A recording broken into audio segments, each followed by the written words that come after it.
Hello and welcome to Trial TV Live. I am the Squeegee of Justice. Thank you so much for joining us today as we are continuing our coverage of Alaska versus Zarrius Hildabrand. We are in day 6 and we have a full day today. So let's get comfortable, get settled in, and let's get started.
Welcome in, everybody. Welcome in. I hope you enjoyed that drumline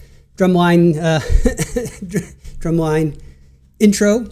I thought that was a pretty good song to start today. I am feeling better.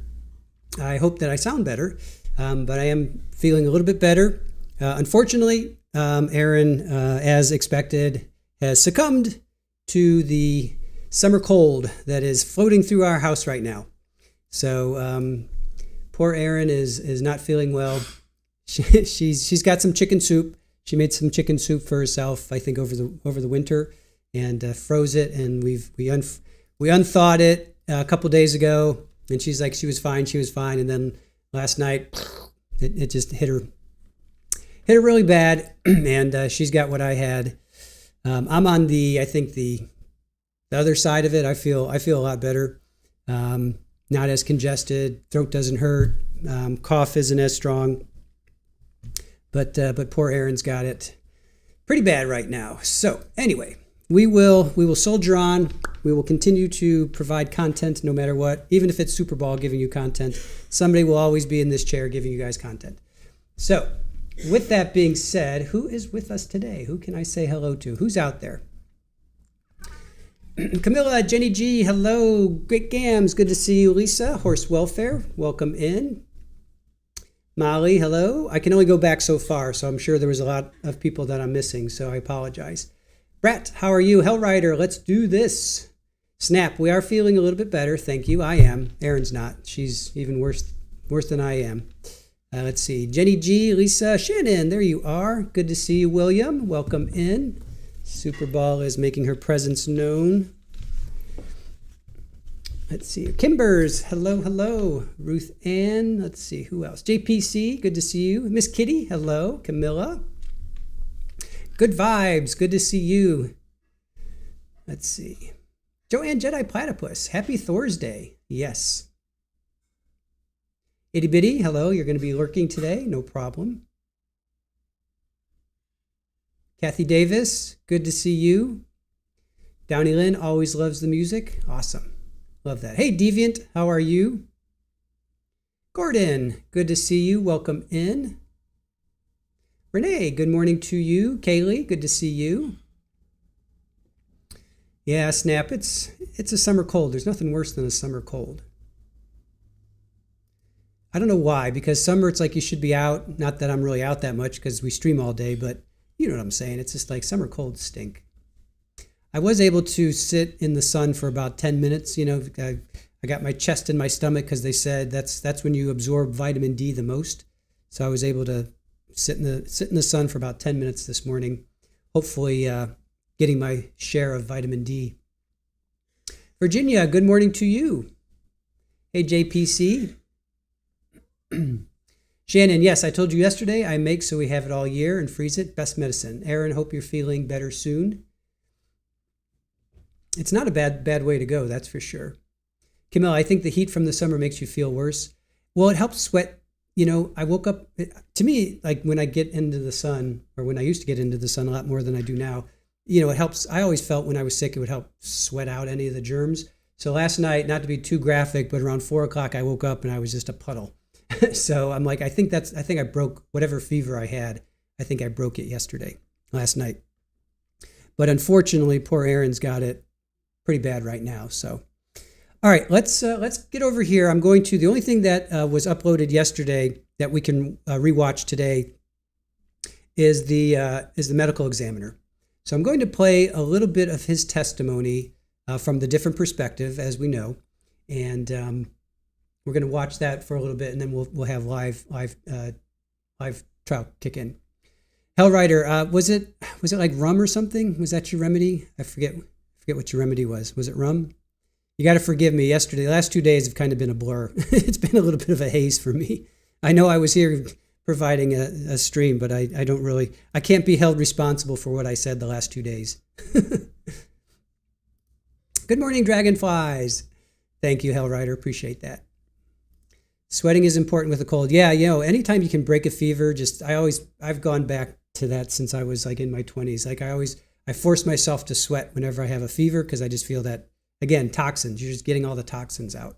So anyway, all right. Hey, Bama. Oh, yeah, there's a lot of people in the path of some storms today. Sitting in the parking lot at your dentist's office while thunderstorm passes. Got here way too early.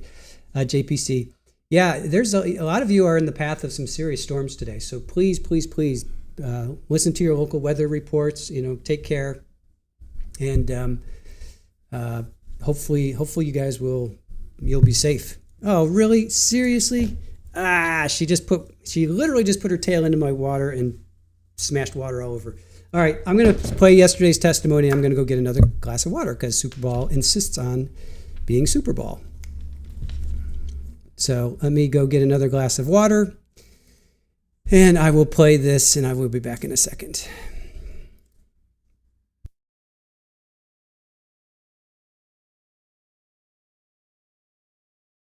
I want to talk with you just a little bit about the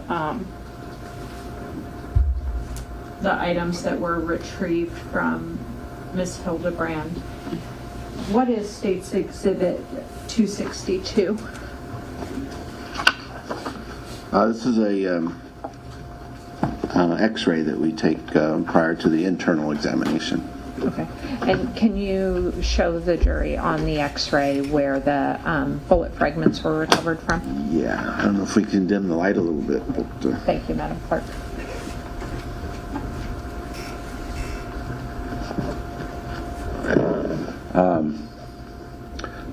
This is the AP X-ray of the head, so it's front to back, and we can see a lot of these. All right, so this is important right here because we were trying to figure it out yesterday, right? We were trying to figure out because he said it was just left of center, right? So to me, it looks like it goes.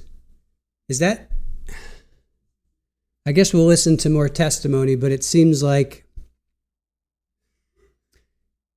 his red dot is, that's the entrance wound, and there really wasn't much of an exit wound. I guess there was maybe some fragments or something. Brett, you were saying there were some fragments yesterday that exited, but this I think is really important visual to see. Hey, Amby. Hey, Missy Russell. How are you? Tammy, good to see you.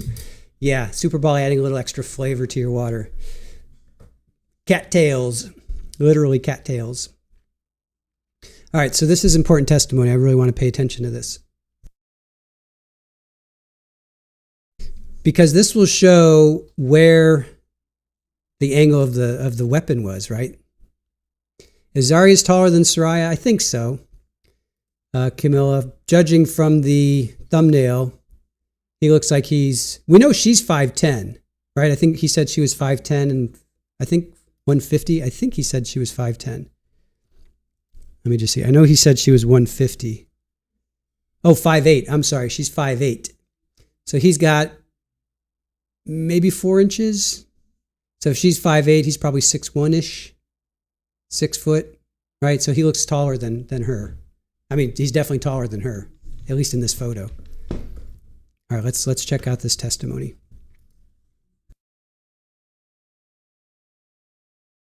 White AP.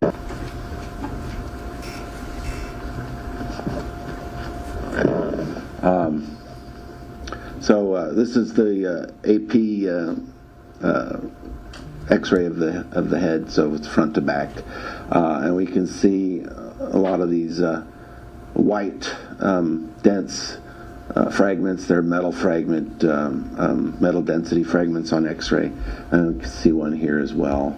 And so these are metal fragments of the projectile that were recovered. Okay. And then are the next 3 photographs, 63, 64, and 65 images of those fragments that were removed from her brain and skull? Yeah, they are. And I just wanted to point out that this up here is a zipper from the body bag, so you can. That's not it's not a part of the projectile that we recovered. So okay. You can also see the metal on her necklace as well. Okay. And I guess just for process, X-ray is something that happens to everybody when they come in, and that just happens while they're still inside of a body bag? Yeah, it depends on the case, but in this case, yes. Okay. And then what is 263? This is a fragment of likely jacket material from the bullet as it breaks apart as it was going in through the skull. So, and this is recovered on the left front of the skull. So basically the entrance wound is there, the fracture is there, and we recovered this piece from that skull area. Okay, and you're pointing to an area that is between essentially the left front of the skull and the temple? Yes. Okay. And then what is 264? These are just additional fragments that were recovered on dissection of the brain from, again, these are metal. So I think we found out yesterday these were hollow point. This is from the 9 millimeter, and it's a hollow point. So apparently, as soon as it hits, it explodes. Is that how that works, you guys? I know we have several people in chat that know the answer to that. So does a hollow point explode as soon as it would hit brain, or would it go in first? Or I'm sorry, bone? Like, how does that work? I think hollow points cause the most damage. Is that how it works? And again, I don't mean to be gruesome or anything. I'm just trying to get as much facts as I can to see if she was sitting, laying down, what it was. Creates more damage, Joanne says. It expands. Wait, hold on. Kaylee says it expands. Richard, but also that's just where the bullet ended up. Still could be front to midline. Hellrider, yes, it's very damaging. Renee, there was only one. Deviant, it expands and creates fragments. So as soon as it hits something solid, that's what it does. Iowa says, I think a self-defense, but either side of head, above ear, or through device on head. Hollow points open up when it hits. All right. That's what I figured. Yeah, Kaylee, it expands out like a mushroom upon impact. All right. So that's why there's so many fragments. Here, let's go over here. Unfortunately, and again, I don't mean to be morose or gruesome or anything. I'm just trying to figure out the details of this poor woman's demise.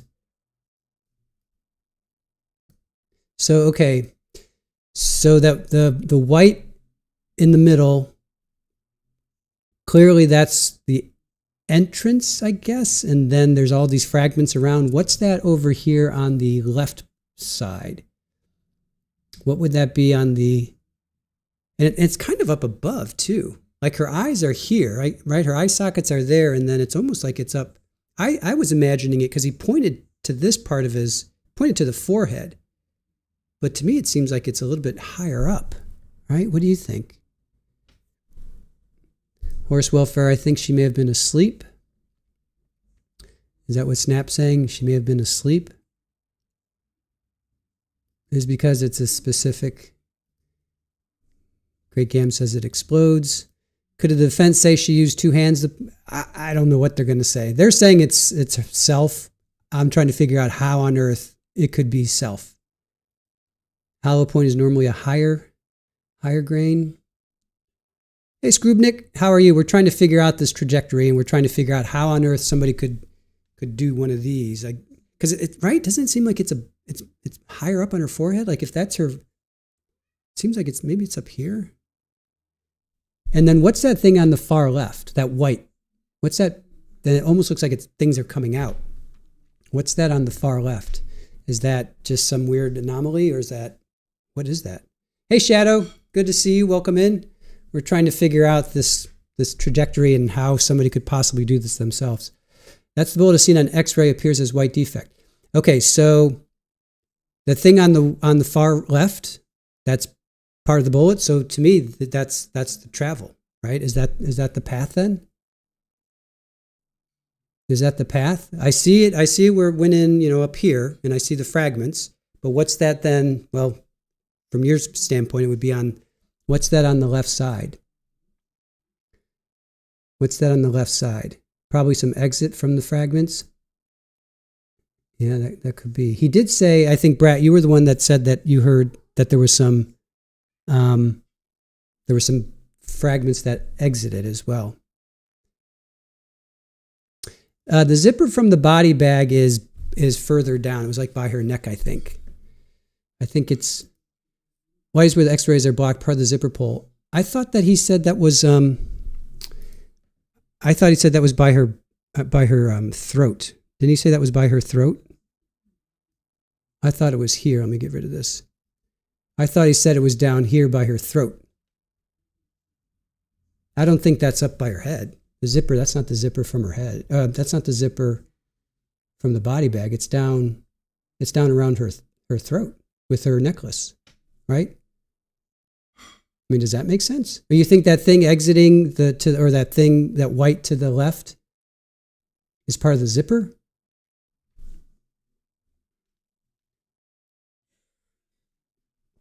Hey, M. Murgatroyd, how are you? I'm just trying to figure out what that white is on the left side as we're looking at this picture. I guess her right side, our left side. Yeah, her necklace is obviously on her neck. And I think he said that's the zipper. Well, here, let's listen. Pretty sure he said that's the zipper was below. Let's listen to that again. That were removed from her brain and skull. Yeah, they are. And I just wanted to point out that this up here is a zipper from the body bag. So you can. That's not it's not a part of the projectile that we recovered. So okay. You can also. All right, so he's saying this part up here. All right, so he is saying this part up here, even though we didn't see what it was. He said this part up here. So I guess that's the zipper. Is that that thing to the upper left, because he said this part up here. All right. Hey, Jenny Lynn, how are you? Good to see you. Brenda, good to see you.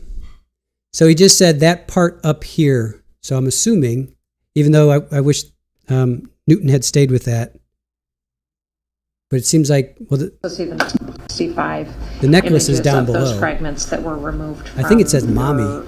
Oh my God, does that say mommy? Oh my goodness, I gotta zoom in on that. Does that really say mommy? Oh no. What does her necklace say?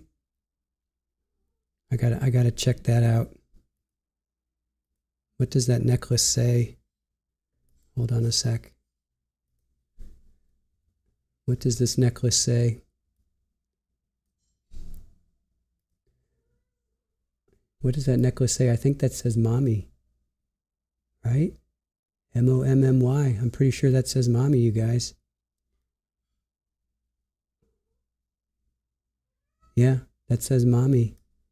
I think it says mommy. Oy. So that's her necklace. Yeah, it says mommy. That's what I think too. All right. All right. All right. So you think this? If we had stayed on that, he would have shown what that he was pointing to. So I guess that's part of the zipper's way up. Is that thing to the left? All right. I don't know if she was pregnant, Iowa. He would have said yesterday. He would have definitely said she was pregnant, but we did not hear anything that indicated that Saria was pregnant. We did not hear anything. You see the zipper pull on the top? Okay, so that's the zipper pull up there. All right, we'll go with that. Yeah, we didn't hear. He would have said, the ME would have said that yesterday. He would have definitely said that she was pregnant. So we didn't hear anything about that. All right, let's continue on a little bit. Her brain and skull. Yeah, they are bag, so you can. That's not it's not a part of the projectile that we recovered. So Okay. You can also see the metal on her necklace as yeah. well. Okay. And I guess just for process, X-ray is something that happens to everybody when they come in, and that just happens while they're still inside of a body bag. Yeah, it depends on the case, but in this case, yes. Okay. And then what is 263? This is a fragment of likely jacket material from the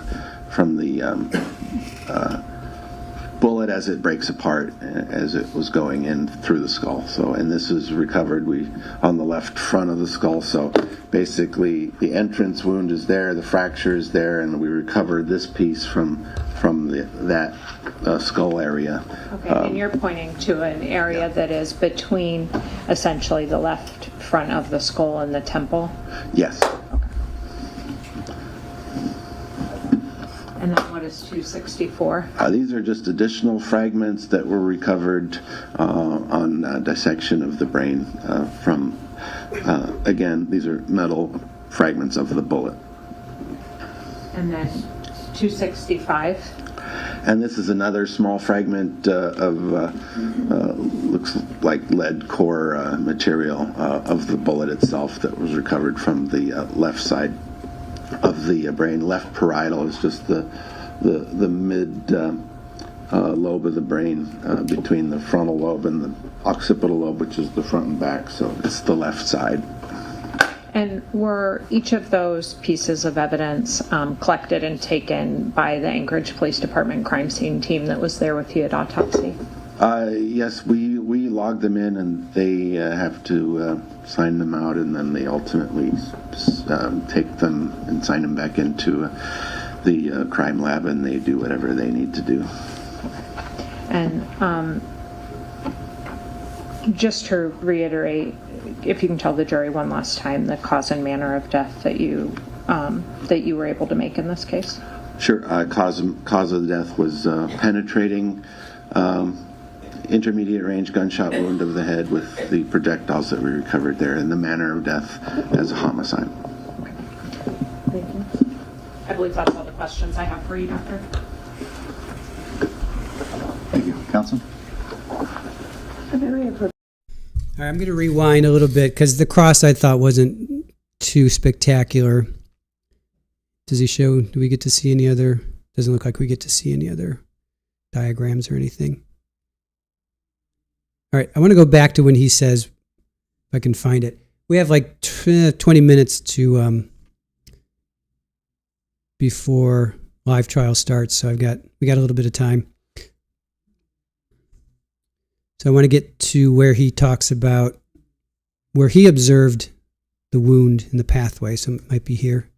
The disruption and pulpification of the soft tissue of the brain, bleeding around the brain, bleeding within the parenchyma or the body of the brain.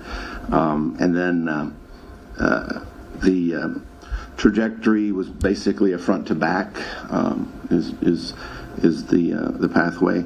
And then we did recover several fragments of the copper and lead colored metal projectile or bullet from our examination. Okay, and I want to go through those things.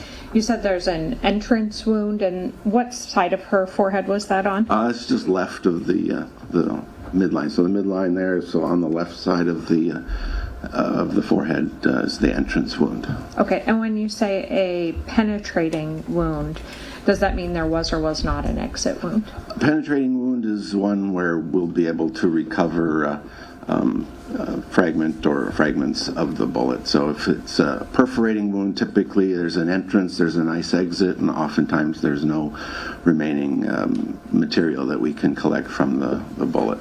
Okay, but this was penetrating, so there were bullet fragments that remained? Yes. And without a clear, defined exit wound? Yes. Okay. And you talked about the injuries to her brain, the hemorrhage, the pulpification of the brain tissue along the wound pathway. Was there subarachnoid hemorrhaging throughout the entirety of her brain? Yes. And based on those injuries that you observed, is this a gunshot that would have essentially incapacitated or killed her instantly? Yes. Okay. She wouldn't have been able to move on her own after that? No. Okay. And you talked about photographs. Do you take photographs as well as the Anchorage Police Department? Yes. Okay. And is it common for someone from the crime scene team to respond? During the autopsy? Yes. Typically, yes. Not always, but depends on their circumstances or their staffing. Okay. But your office takes photographs as well? Yes. Okay. I'm going to show you what I have marked for identification and provided to counsel in the court as State's Exhibits 260 through 265. Go ahead and take a look at those and let me know when you're done.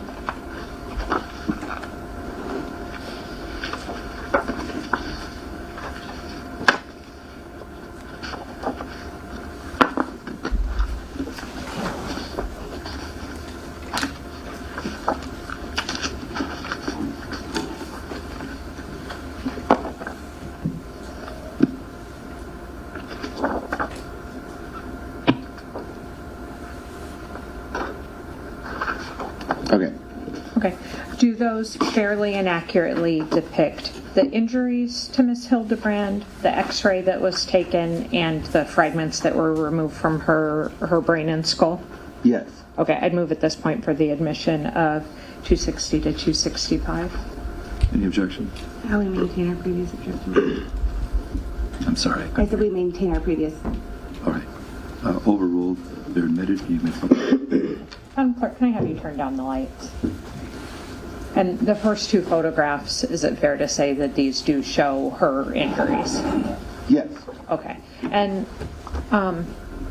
when you're taking photographs, do you actually take sometimes dozens, if not hundreds? Yes. Okay. So this is really limited to just show the injuries relative to her death? Yes. Okay. So, what does 260 depict? This is a photograph of the left side of the decedent here. She is looking up towards the ceiling, and then you have some defects there in the skin, surrounded by some bruising. If you have a great. I'm going to give you the laser pointer's the red button on top. Okay. So here you have the defect of the skin. This is the entrance wound itself. There's a couple other defects here, and then those are consistent with potential partial exits of a fragmenting bullet. There is these dark areas of bruising around the areas of skin defect, and she also has what we call stippling marks that are noted around the wound. Okay, and I want to talk with you about the stippling in just a minute, but let's kind of take this piece by piece. What you have called the entrance wound, how do you know that that's an entrance? We have a defect here, which is the actual splitting of the skin as the projectile goes through. And then we have here you can see this red area that's kind of below and then kind of comes down here. That's abrasion. You can also see some of it up here and as well as there. So that's an abrasion margin, which is typical of an entrance gunshot wound, in that as the bullet goes into the skin stretches, and then the skin rubs the bullet as the bullet goes through, and it creates that margin of abrasion around it. Okay, and then you identified the other two wounds as potentially being partial exit wounds. Is that based on the location of where fragments were recovered from, essentially? Yes, it also is based on kind of the area on the skull where the fracture is, as well as the fragmentation of the. So that's the part where he said there were partial exit wounds. So that's the part, I missed that yesterday. So he said there were partial exit wounds. So I want to play that again because I missed it yesterday. Bullet itself. It also Being partial exit wounds. in that as the bullet goes into the skin stretches, and then the skin rubs the bullet as the bullet goes through, and it creates that margin of abrasion around it. Okay, and then you identified the other two wounds as potentially being partial exit wounds. Is that based on the location of where fragments were recovered from, essentially? Yes, it also is based on kind of the area on the skull where the fracture is, as well as the fragmentation of the bullet itself that we see during our examination. So when something exits the skin, typically, not in every case, but typically you won't see the abrasion margin I just described around the entrance wound, because as the fragment comes out, there's nothing on the outside of that skin, so it just kind of tents out, and then it splits from the inside out as the fragment leaves. And so the skin, as long as there's nothing pushed against it, will not develop an abrasion. Okay, and I want to come back to the stippling in just a minute, but to kind of solidify that that's the entrance and exit, did you also peel back her scalp to show on the skull where the entrance and exit was? Yes. And is that depicted in State's Exhibit 261? Yes. So can you show the jury on here where the entrance is versus the exit? So here the skin has been reflected forward over the face, so the scalp is been reflected forward. You can see a lot of this bleeding in the scalp. That's called subgaleal hemorrhage. And then here's the entrance site, which corresponds with that front defect that was seen on the previous picture. And so here you have an internally beveled skull fragment, which is, again, what you see during an entrance wound, and then you have a partially externally beveled here. So that's what we call kind of a keyhole type of a wound, where the bullet kind of comes in and begins to break apart, and then some of those fragments can go into the head and brain area, and then some of them will escape outward and then exit, which is what this looks to be consistent with an externally beveled area of that wound. So it's a pretty unique and not too common entrance fracturing of the skull, and it depends. I mean, basically, it's just kind of at the angle where it's kind of coming in, and where the brain or the skull itself kind of folds away and goes backward, kind of creates that area where the keyhole type of a fracture is more likely. So I want to go back to 260 and talk with you about stippling and what stippling is and where you observe it here. Yeah, so stippling, we have different distances that we can determine on a gunshot wound. So if it's a contact wound, you will have just the abrasion margin that's around that bullet, and then there'll be some staining of that abrasion margin and the tissues underneath with dark soot from just the gunpowder burning and smoking as it leaves the gun. And then the rest of the skin is completely clear because everything at a contact wound enters the wound itself. And then you have a wound that's a little further away. We call those intermediate range wounds, and those are wounds that will have varying densities or varying dense areas to less dense areas of stippling. Stippling is small abrasions that happen to the skin as the unburned fragments of gunpowder strike the skin and fall away, and so those unburned fragments strike the skin and create these abrasions. And if you have a close range wound that's not contact but it's a close range, you'll have a pretty dense pattern. So it'll be just kind of around the entrance wound, but it might be a centimeter or so wide if it's a near wound.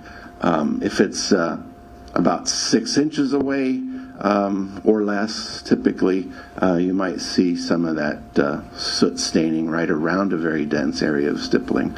And if it's even further away, then you'll get spread out areas of stippling, just the small pink spots that are happening on the skin as the gunpowder particles strike the skin, but it's too far away for any of the soot to get on the skin or into the tissues themselves. And so what you have here, and you can see right up here at the top of the forehead, is where these small little red spots start.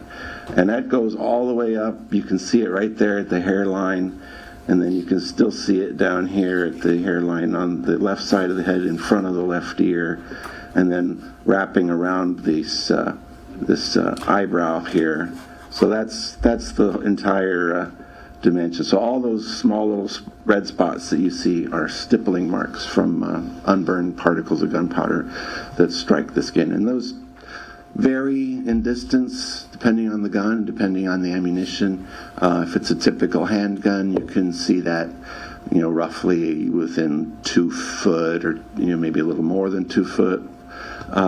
If it's a highly powerful round or a magnum round with extra gunpowder, might see that further out. If it's a rifle, you might see these stippling marks at even 3 feet or so. The best way to determine exactly how far that is away from in a particular gun is to test that gun in the crime lab with the firearms expert with the same lot of ammunition that is suspected to have been involved with the actual injury. And so then they can determine the density and how far away something would be in their direct testing. So it sounds like, based on your medical opinion, is this a contact wound? No. Okay. Clearly no, or? Clearly. Okay. And is that because there's no soot, no stippling right around the margin of that wound? Yeah, this is a pretty broad pattern here. So I measured it in my autopsy report at 9 centimeters by 8 centimeters. Okay. And you would expect that this photo in particular, several around it, might be used by the ballistics expert to get a more accurate range? Yes, and they could also review the measurement that was taken at the autopsy exam. Okay. And what your finding is intermediate range gunshot wound, and generally where would you estimate that range to be? Yeah, if it's a handgun, again, I would say 2 foot or so. And as it gets closer to the skin, this broad pattern would get closer and closer until it's very dense near the entrance wound itself. But this is a broad pattern, so But certainly not contact definitely. and not close to contact. No. Okay. And does that help feed your diagnosis, or not your diagnosis, but your opinion about the manner of death? Yes. Okay, and that's why you say homicide as opposed to suicide? Yes. Okay. I want to talk with you. I'm going to move off the screen for just a moment. You talked. All right, so live trial should be starting soon. So I just want to come on. Usually they start a little bit after 12:30 our time, 8:30 local time. So I just wanted to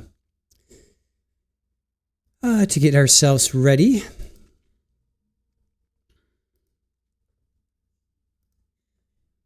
Get ourselves ready for today's live trial. Talk to you guys a little bit about what's going on here. So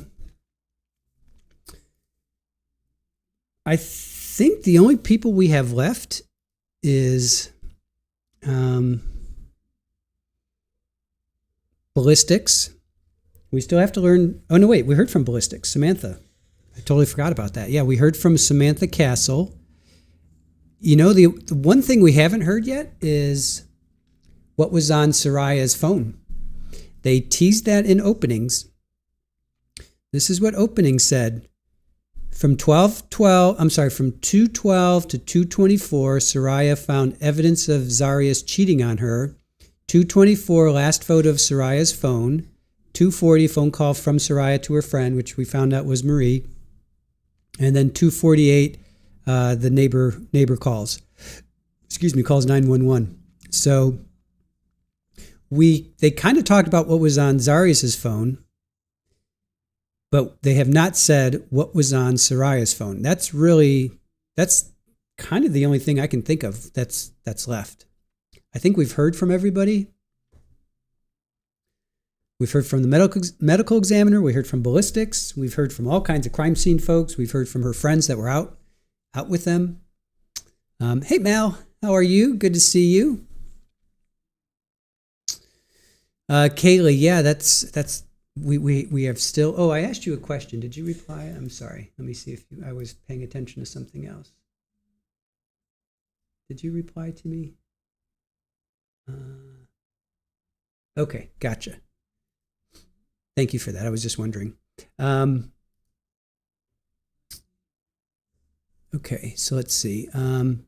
Yeah, we have yet to hear from the digital expert that looked at Saria's phone.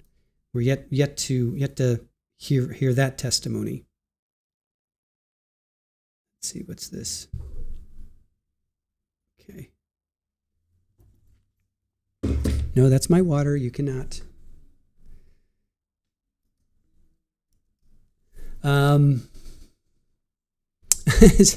Richard, you're talking about an autopsy. I have never been to an autopsy, but I do have a sister that went to med school, and when I visited her, she showed me her cadaver, and I believe she had him named, and I can't remember his name right now. It was a male, and I remember I was in a room. I was a young teenager, maybe 13, 14, something like that. And it was a room, and it was, just a bunch of cadavers, and nobody was there because it was, after hours, or it was on the weekend or something like that. So that's the closest, I guess you could say, I've gotten to an autopsy. So I've never actually witnessed an autopsy. So, I mean, our bodies are fascinating. Our bodies are fascinating. If you can kind of get over it's like the impulse to like yak. Good Lord, sorry about that. If you can get over the impulse to throw up when you see the inside of a body, it is pretty fascinating. Joy, hey, how are you? Notice how he's blinking cognitive overload every time he looks up and sees those pictures. Yeah, Yeah, she named it. She had a nickname for him. I can't remember what it was. It wasn't Bob. It seems like Bob is a common common nickname for people. Camilla, your son is doing an internship in a Brazilian hospital to see if he has the guts to be a doctor. Hellrider, I've seen 2 while doing security. I knew you had done. I didn't know how many. You've done 2 while doing security at hospital. It was not pleasant. I must say, interesting. Yeah, if you can get past, like the deformity of it, I think. Like if somebody's, and again, I don't mean to be graphic, but if somebody's damaged, that's as far as I'll go. If somebody's damaged somewhere, it is pretty fascinating. Great Gams, in grad school, you attended an autopsy. How did you do? Were you okay with it, or like what? How did you do? 80s Music Man, how are you? Good to see you. Welcome in. Joanne, I almost faint if I see blood. God forbid seeing an autopsy. Well, there is no blood in an autopsy, right? Because theoretically, there is no blood. Am I right or wrong about that? Basu, you saw your dad about an hour or so after he passed. Renee says, I had to read my husband's autopsy report because he was killed on his job from blunt force trauma. His neck and chest, but still didn't find out what caused the trauma. Interesting. Sorry to hear that. Richard, our insides definitely does not look like what is depicted in textbooks. Sassy 3 fan, you clicked the like button without being reminded. Nice. Hey, Kathleen, good to see you. Welcome in. They drained the blood, but don't you? Isn't that it? Like when your heart stops pumping, there is no. Well, I guess they drain it. No flowing blood, but there is still blood. Yeah, I guess when your heart stops pumping, then there's no more flowing blood. But I guess yeah.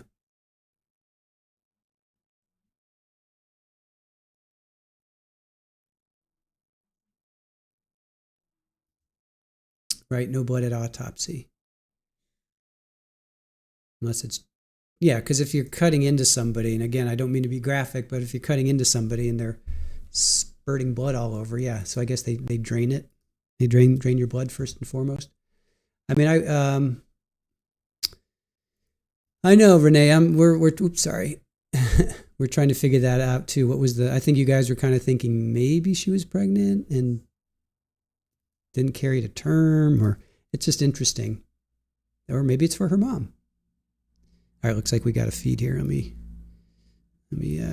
pay attention over here. All right.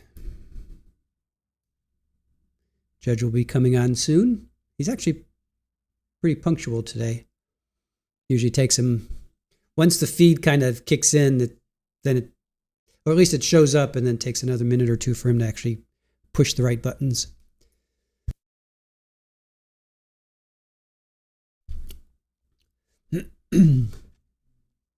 The Y cut, Great Gam says, yeah. When your heart stops pumping, there's a good chance you die. What if you put the necklace on her to throw off law enforcement? I don't know. I don't know what the significance is of the mommy necklace. Anything's possible. I'm not sure how would that throw off law enforcement though. Oh yeah, 103 likes. Good job, guys. If you can hear my voice, please take a moment to hit the like button. It is always appreciated. Let's see if we can get to 105 likes before the stream starts. If you haven't hit the like button, please take a moment to do so. We're at 103 likes. Who's going to be 104? Can we get to 104 likes? We have 123 people watching. Can we get to 104 likes? Take a moment. There's 104. All right, who's going to be 105? Thank you for number 104. Can we get to 105? Can we go? Oh, 107. Awesome. Thank you, 105, 106, and 107.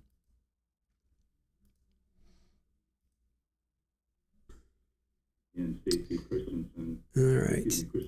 So let me reload this. And State v. Christensen. There he is. Okay. Excuse me, Christensen v. State, 276 P. 3rd, 479. This is a 2012 case in front of the Alaska Supreme Court. I'm just going to read directly from that, because I think it answers the questions here, at least from my perspective, and consistent with my ruling. The evidence of Christian's telephone calls from the Greenlee from jail. On appeal, Christian argues that the right of confrontation was violated. His right of confrontation was violated when the state introduced the content of Christian's telephone calls to Greenlee from jail. Christian points out that Greenlee did not testify at trial, and thus Christian never had an opportunity to confront Greenlee about the statements he made during these conversations. But Greenlee's statements during these phone calls were not introduced for hearsay purpose. That is, these statements were not introduced for the truth of the matters asserted by Greenlee. Rather, Greenlee's side of the conversations were offered for non-hearsay purpose, for the non-hearsay purpose of providing the context for understanding Christensen's, the defendant's, statements during those conversations. Because the evidence of Greenlee's out-of-court statements was not offered for a non-hearsay purpose, was offered for a non-hearsay purpose, the introduction of that evidence did not implicate Christian's right of confrontation under the Sixth Amendment. As the United States Supreme Court explained in Crawford v. Washington, the Sixth Amendment Confrontation Clause bars evidence is both testimonial and hearsay, but does not bar evidence that is not hearsay. The Confrontation Clause does not bar the use of testimonial statements for purposes other than establishing the truth of the matter asserted. As this court recently noted in Estes v. State, 249 P.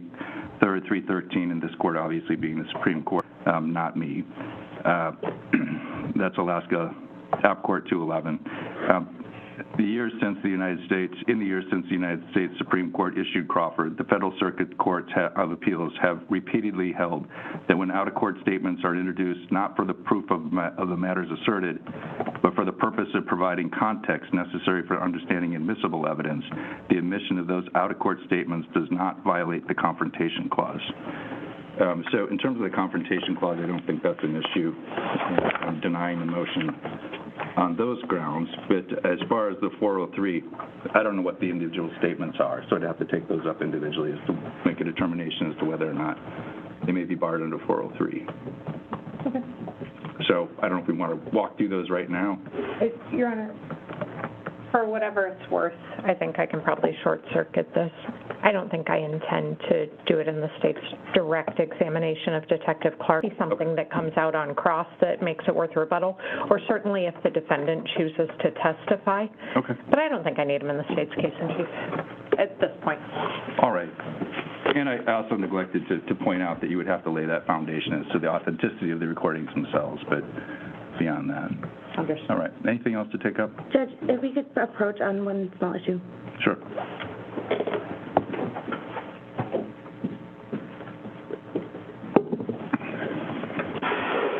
So it sounds like they're talking about, they're going to bring in these calls. And I'm not sure if these are jail calls or calls from jail. I'm not sure. They kind of talked about this yesterday. The defense was going to file a motion relating to the foundation issues related to the calls the court has allowed in.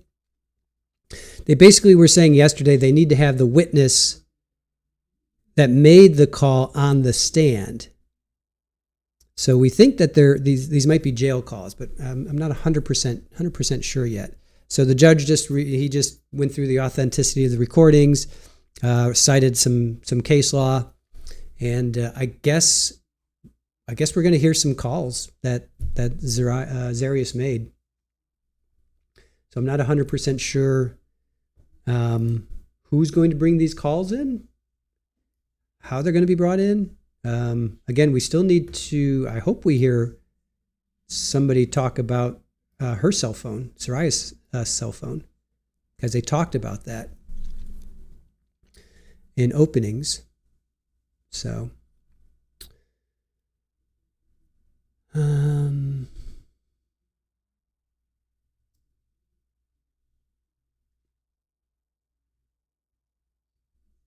we're just waiting for this sidebar to be completed. We don't see the judge today. The judge has not put himself on camera. That's a shame. I like to see the judge. I like to see the judge and his reactions.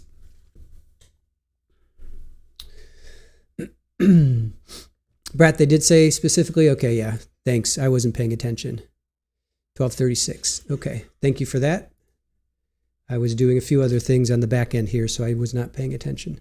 So these are going to be calls from jail. All right. All right, I think we're ready for the jury.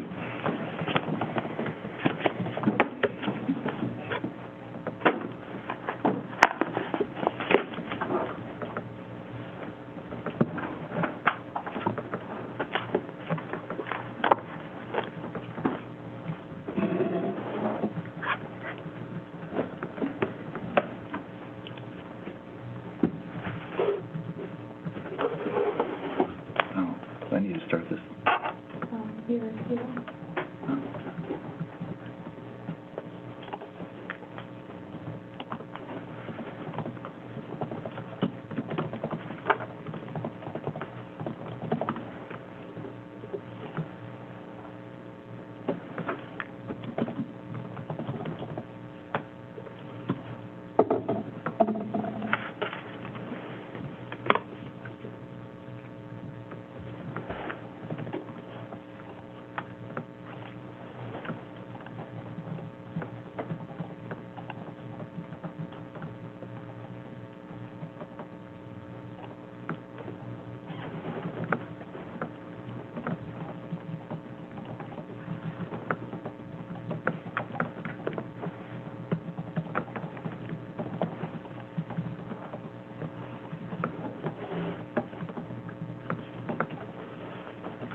rise for the jury.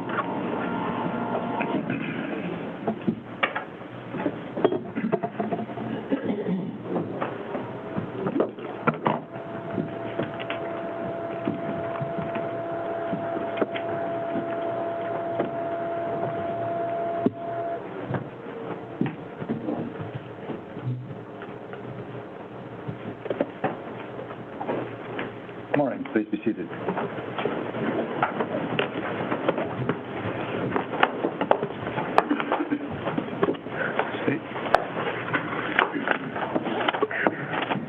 Your Honor, this is retired investigator Michael Swanson.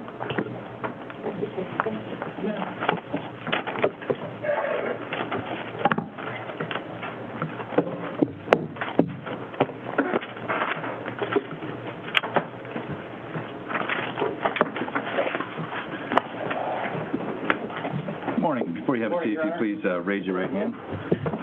Do you solemnly swear or affirm that the testimony you will give in this case now before the court will be the truth, the whole truth, and nothing but the truth? I do. Thank you. Can you please? Thank you. And if you can please state and spell your first and last name for the record. My name is Michael Swanson, Michaelswanson.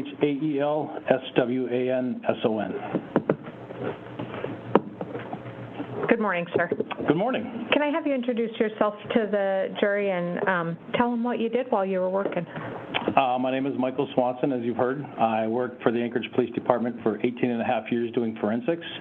My first 12 and a half years there, I was in the crime lab processing evidence as a crime lab technician and a forensic photographer.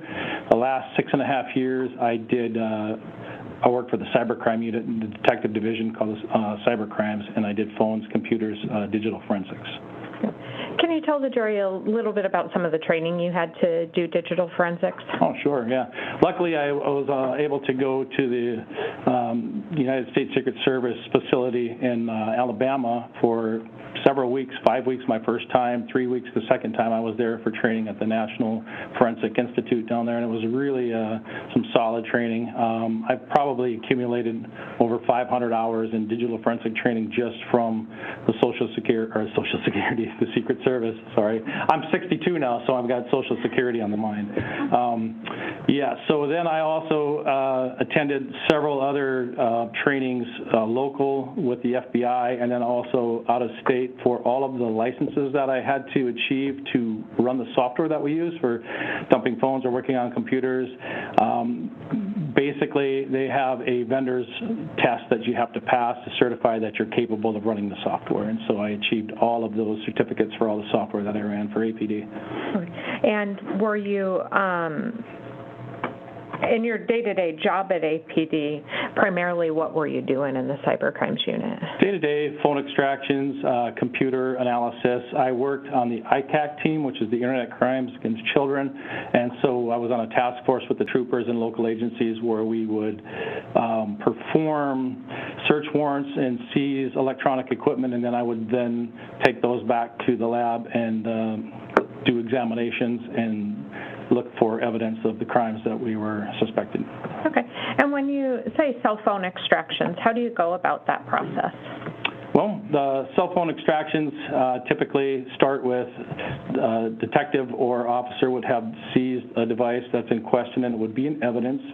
I would get a request for service from the detective or officer and I would go pick up the phone. Then we would have protocols to keep our chain of custody alive where we don't do anything to the phones. We actually get a warrant.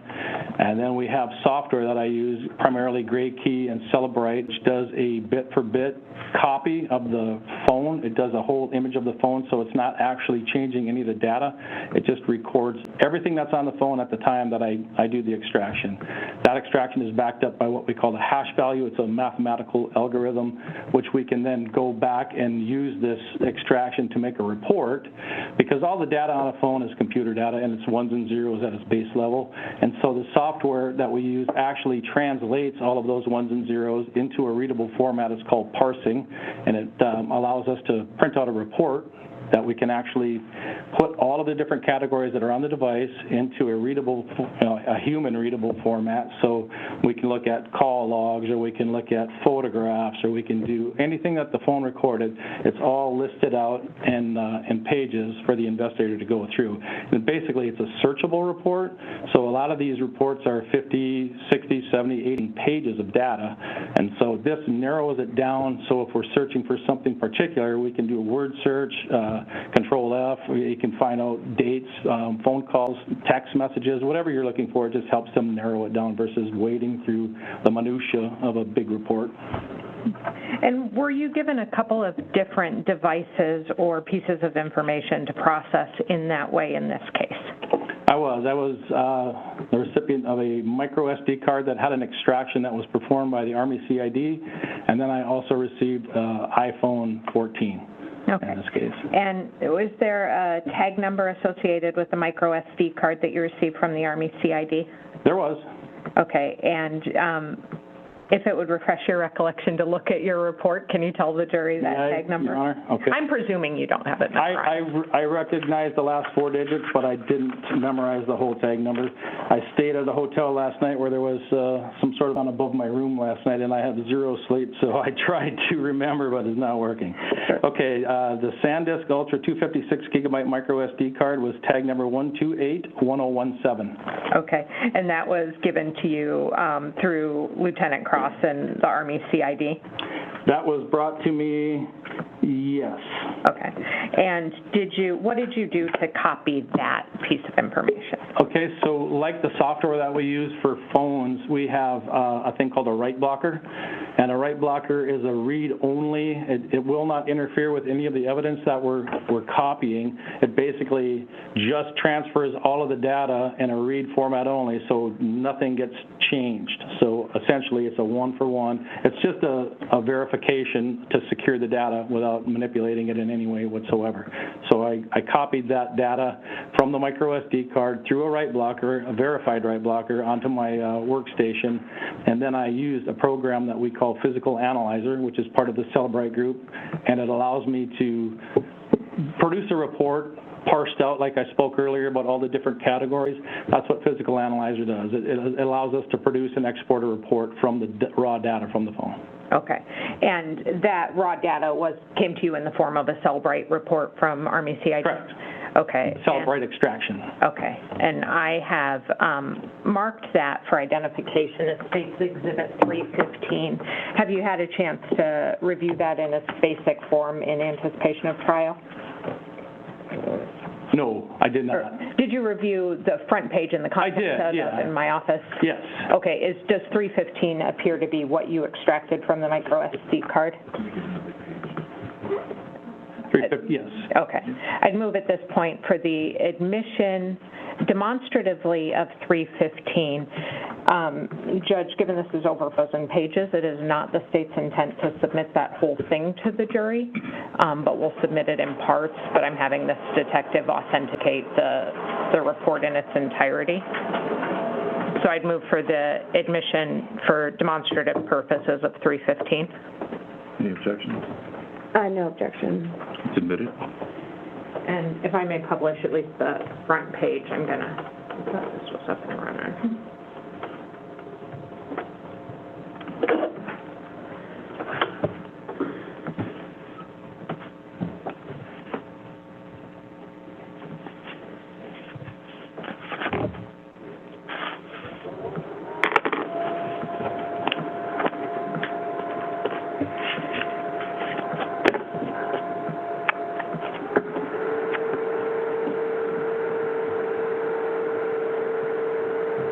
Gonna take a minute for that thing to heat up.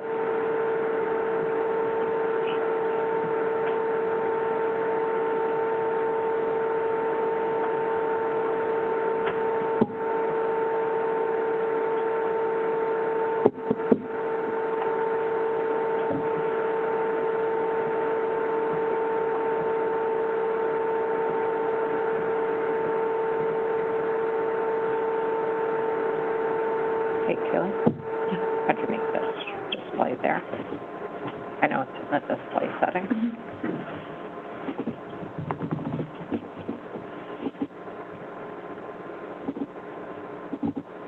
Thank you. Just keep changing. Okay, so if you look at a 315 that's on the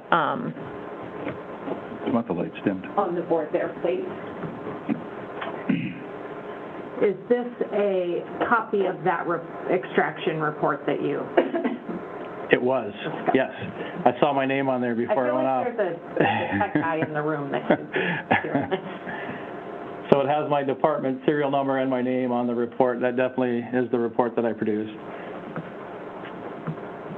I push a button. Okay. So this is the report you produced. How many pages is it?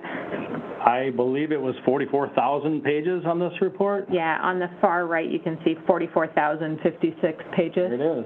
Okay, and you talked about headings or categories. What types of categories could someone search in this report? Well, like I spoke earlier, you could go to text messages, you could go to phone calls, you could go to images, you could go to social media categories. It breaks that out. It parses it into very easily readable categories for the investigator, things that would be of interest of somebody that was looking for something on the device.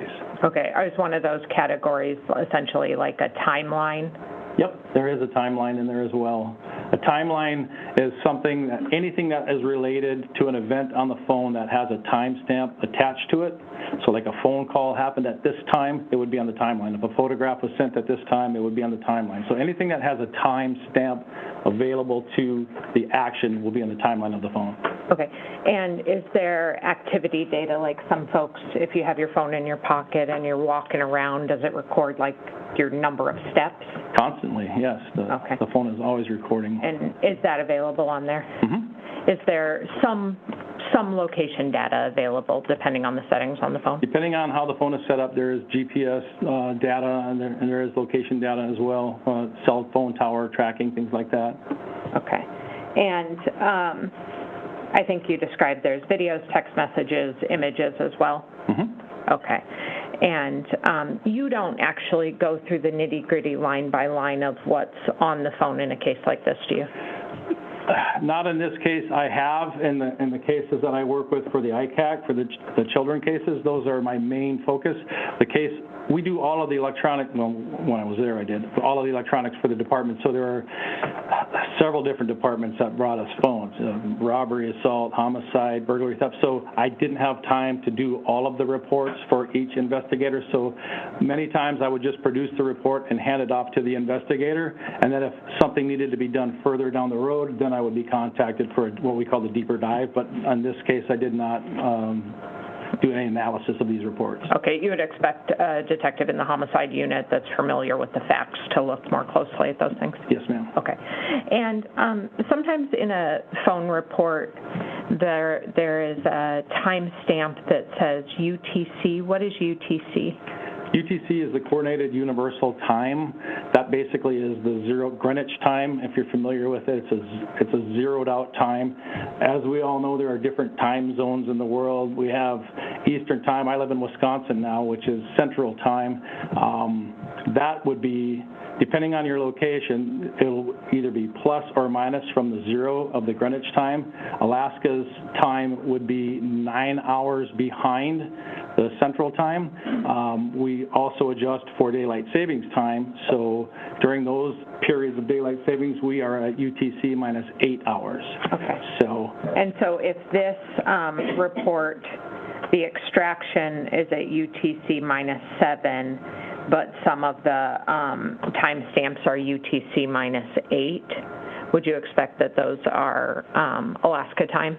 I would. A lot of times, like I traveled here, and there are settings on your phone that you may turn it off, but most of us don't. So when you get on an airplane and you fly from here to Seattle, and when you land in Seattle, your phone is already updated to the Seattle time because your phone is on the network, it's out on the internet, and it's getting its time constantly. It's reaching out and coming back. And so when you get to Seattle, you don't set your time to Seattle time, your phone does it for you. Now that would reflect on the phone report. If the phone was traveled out of state or of a different time zone, it would record a different hour. Okay. In Alaska, it would be UTC minus 8 or minus 9 typically. Okay. So if it says UTC minus 9 or minus 8, that's Alaska time? That's Alaska time. Okay. So I'd like to talk to you a little bit about exit. So that's the report you got from CID, or the SC card you got from CID. Mm-hmm. Did you analyze or extract any other information from any other devices you received? I did. I actually performed an extraction on an iPhone 14. Okay. And do you know the tag number on that? I know it ends in 7272, but if you would allow me to read the report, I could give you the full tag number. Sure, if it'll refresh your recollection. Okay, Your Honor? Yes. Okay. That tag number would be 1317272, and that was an iPhone 14 Pro. Okay. And did you have a PIN number for that iPhone? Yeah, a PIN was provided for that phone of 7266. Okay. And tell the jury what you did to do an extraction on that phone. So that phone, it was a brand new phone at the time, and the software that we use doesn't always work on the newer phones because when these companies whenever you see an update on your iPhone, you get this iOS update coming out, what they're doing is they're basically blocking our access to the phone. So the companies who make the software, who extract the data, are always catching up. It's a cat and mouse game. Whenever we figure out a way to extract data from a phone, on their next update, they will block that. And so when a phone is relatively brand new, a lot of my software will not work to get what we call a full extraction or a physical extraction from the device. So there are different extractions that we can do, which was like an advanced logical. You don't get all of the deleted data and things like that. You essentially just get what's on the top of the phone. So it's a smaller extraction without as much detail. So the main software that we use for doing iPhones is called GrayKey. I plugged it into GrayKey, and GrayKey was not having it. So I wasn't able to do an extraction. I was able to do a Celebrate extraction using the Advanced Logical tab, which is all you can do on an iPhone with Celebrate. And then I tried a third software called Magnet that we use, and I tried to do an extraction with Magnet, and I was unable to. It finished with errors, and I wasn't able to do a complete extraction. But I was able to do one using the UFED4 PC, same as the Army CID did. And so once I achieved that extraction, I put it into Physical Analyzer, which is the program that parses it all out, and I exported a report of that extraction in PDF and Excel. Okay.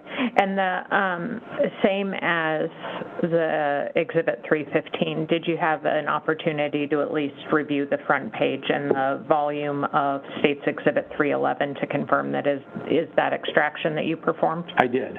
Okay. And is 311 the same as what you pulled off the It is. phone?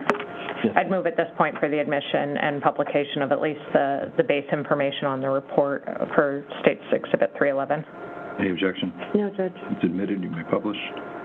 Okay, and you said this was an Apple iPhone Pro? iPhone 14 Pro. 14 Pro. Is 311 the front page of the report? Yes. Up there that you pulled? How do you know that you did that? Well, you can see the tag number right there, which we just spoke earlier with the Apple iPhone 14 Pro, and then above it is my name and my department serial number, and then the date that I performed it. I'm having a hard time following what you're pointing at. Do you want to hit that? You can make things out. Maybe Thank you, Judge. That poor eyesight. Well, I hear you. The bottom button there. Okay, so this right here is the examiner's name. There's a tab that I have to type into every time I do a report, so it has my name and my department serial number. And then this is the actual APD case number that I had to type in. And the evidence number, which is the tag number from the property and evidence, I have to type that in as well, and that's the 1317272, and I actually expounded that it's an Apple iPhone 14 Pro. Okay. And kind of same as the other report, is this report, if you go all the way to the number of pages there, over 48,000 pages? Yes. Okay. And it's searchable and has the same kind of categories as the other report, chats, messages, images, yes, timeline, yes, activity. all of the things. Okay. And just to clarify again, if something says UTC -8, you're looking at Alaska time? That is Alaska time. Okay. Correct. And I just want to clarify one difference between 315 and 311. So at the extraction time, you have for 315, you have UTC -7. Do you know why that might be? Because I didn't do that extraction, I can't answer that phone. That is the Army CID extraction. Understood. You extracted from their extraction.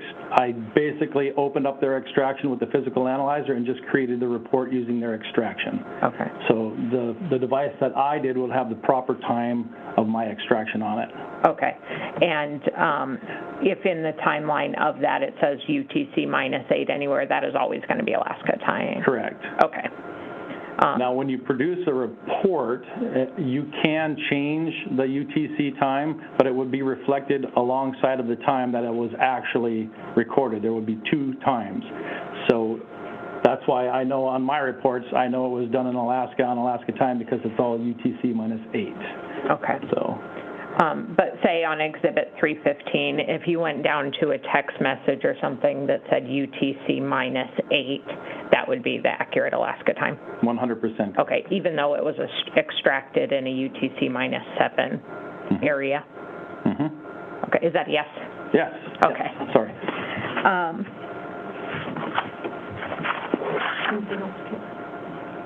Okay. I think that's all the questions that I have for you. Thank you. Thank you.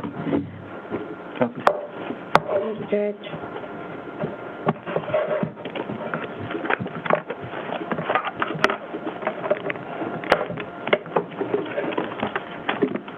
Good morning, Detective or Office Detective. So technician, actually, I was going to make that correct earlier, and I forgot. I am not a police officer. I am a technician, a cybercrimes technician. Cybercrime technician. Yes, ma'am. Thank you, sir.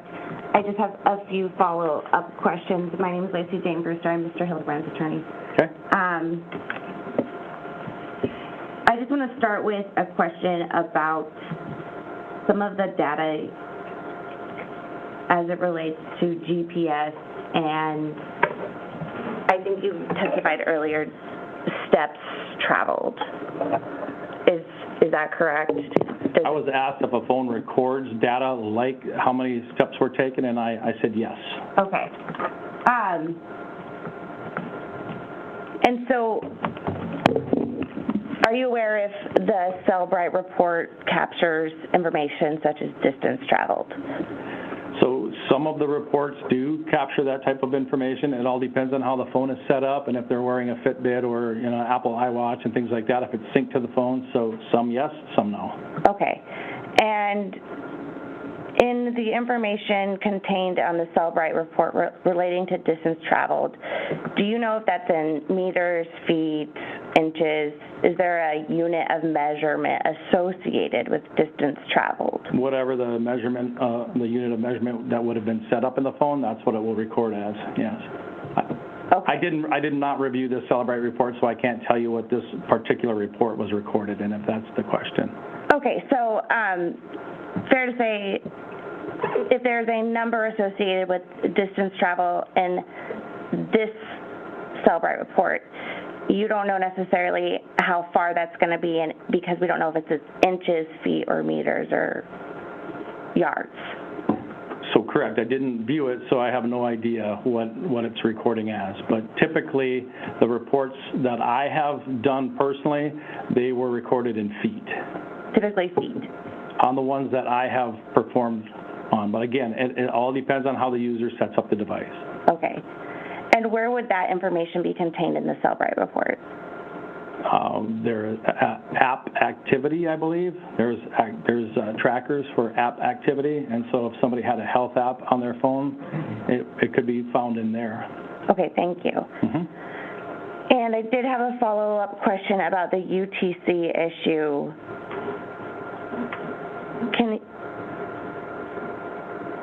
UTC stands for a Coordinated Universal Time, correct? That is correct. Starts at 0.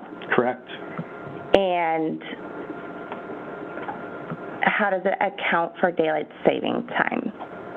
Well, when we lose an hour in daylight savings time, it just reflects from we go UTC minus 9 to UTC minus 8 because we're stepping back an hour. Okay. And do you know on August 6, 2023, were we in daylight savings? I'm not familiar. I didn't research what the daylight saving hours are. Sorry. Did you research the daylight savings hours before you did your Cellbrite instruction? No. Okay. The phone is recording whatever time zone it is in at the time, so yeah, I don't need to research it. Okay, so that's automatic? Well, it's on the internet. It's searching out and it's grabbing the time, every few seconds. So the time is active on the phone for the region that it's in. And so the phone automatically takes into account daylight savings time? Mm-hmm. Sure okay. does. And that's not something that you had to personally set? No, ma'am. Okay.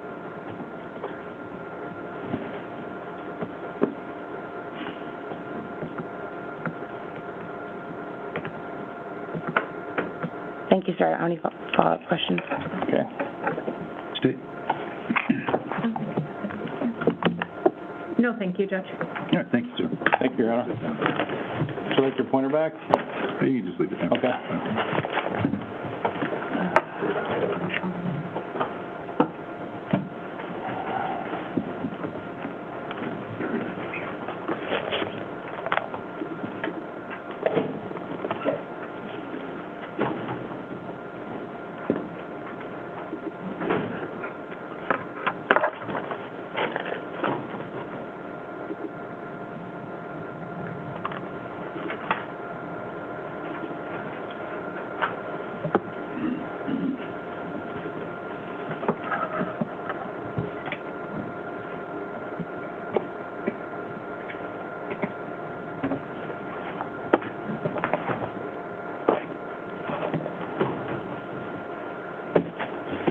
Go ahead and take the stand, sir. Your Honor, this is forensic analyst Aaron Clay.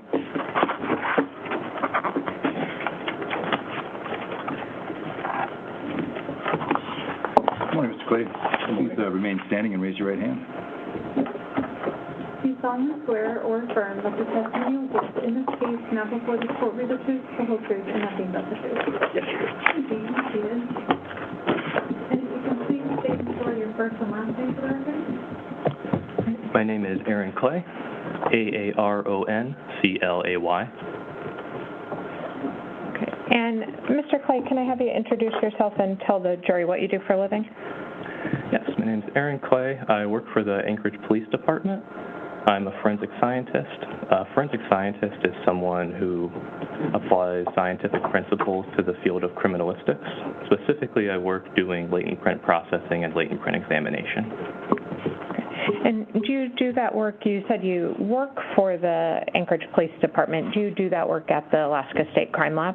I do, yes. What's the cooperative aspect there? The cooperative aspect, so we work very closely with the Alaska State employees. So we have the Anchorage Police Department latent print team. We work upstairs, and then we have the state latent print processing and examination team. They work downstairs, but we do work in the same lab, so we just have different office areas. Okay. And how long have you been doing latent print examination? I've been doing latent print examination specifically for 4 years. I did 3 years of latent print processing before that. So I have about 7 years total in the latent print field. And tell the jury a little bit about your training and education in that field. We have a latent print processing program and a latent print examination program at the lab. The latent print processing program takes about 3 months. The program is divided into different modules. So each of these modules has like 4 different parts. The first part being the readings. So you're going to read about whatever you're going to learn in the module. So for processing, let's take like superglue fuming, for instance. You're going to read about superglue fuming, how that works, the different mechanisms of it. Then the next step is you're going to have your trainer show you how to do that process. After that, your trainer is going to watch you do the process, make sure that you're doing it correctly. And then finally, you're going to have a little mock case where you're going to do the process without your trainer watching you, but then they're going to look at, in that case, there would be photographs you would take of like superglued prints. So they're going to look at those and ensure that you have done that properly. So there's going to be a bunch of modules in the processing ones pertaining all to processing, so how to actually process evidence for latent prints as well as photography. In the examination part, it's going to be more towards examining those prints, so analyzing, comparing, and then making decisions, so evaluation. And after you finish all of those modules, you're going to get towards the end of the program, and you're going to have mock cases. These mock cases are going to be a culmination of everything that you learned throughout the program, so it's going to touch on each part of that. Then we have a mock court. That mock court is going to take one of those mock cases, and it'll be similar to this. We'll do a testimony, but it would, again, just be on a mock case, not a real one. Before you're actually signed off on the processing and the examination, you're going to have to complete a competency test. So I've completed both these training programs. The processing takes about 3 months to do, and the examination takes about 9 months. So a little bit over a year total. And also, you do observed casework during this time. So while I'm completing this, I'm watching other qualified analysts in the processing do their processing of real evidence so I can see how they're actually doing it. And then in the examination, I'm watching them analyzing, comparing, and then making decisions on identification or exclusion for those prints. Okay. And prior to even joining the crime lab, do you have any relevant degrees? Yes, I have a natural science degree from the University of Alaska Anchorage. That's a bachelor's degree. Okay. And have you been qualified as an expert in the field of latent fingerprint analysis? Yes, I have. Here in Alaska? Yes, I have. Okay. I'd move at this point to qualify forensic scientist Clay Judge as an expert in the field of latent print analysis.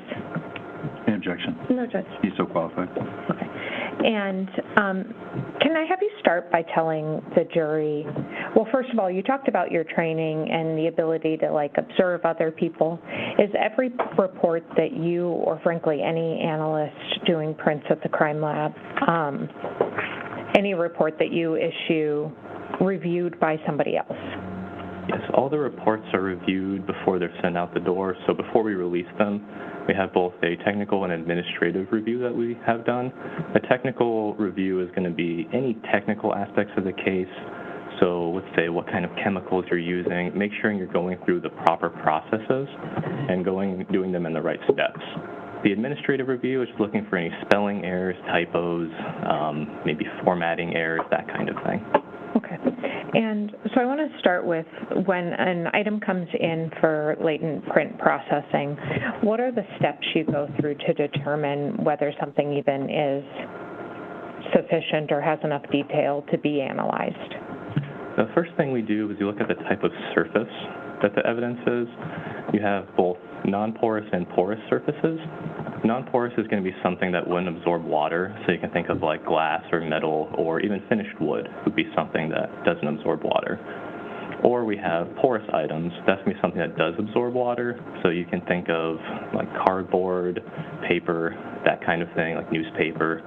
And we're going to be looking at those. So the first thing I'm doing is just determining what type of surface I have.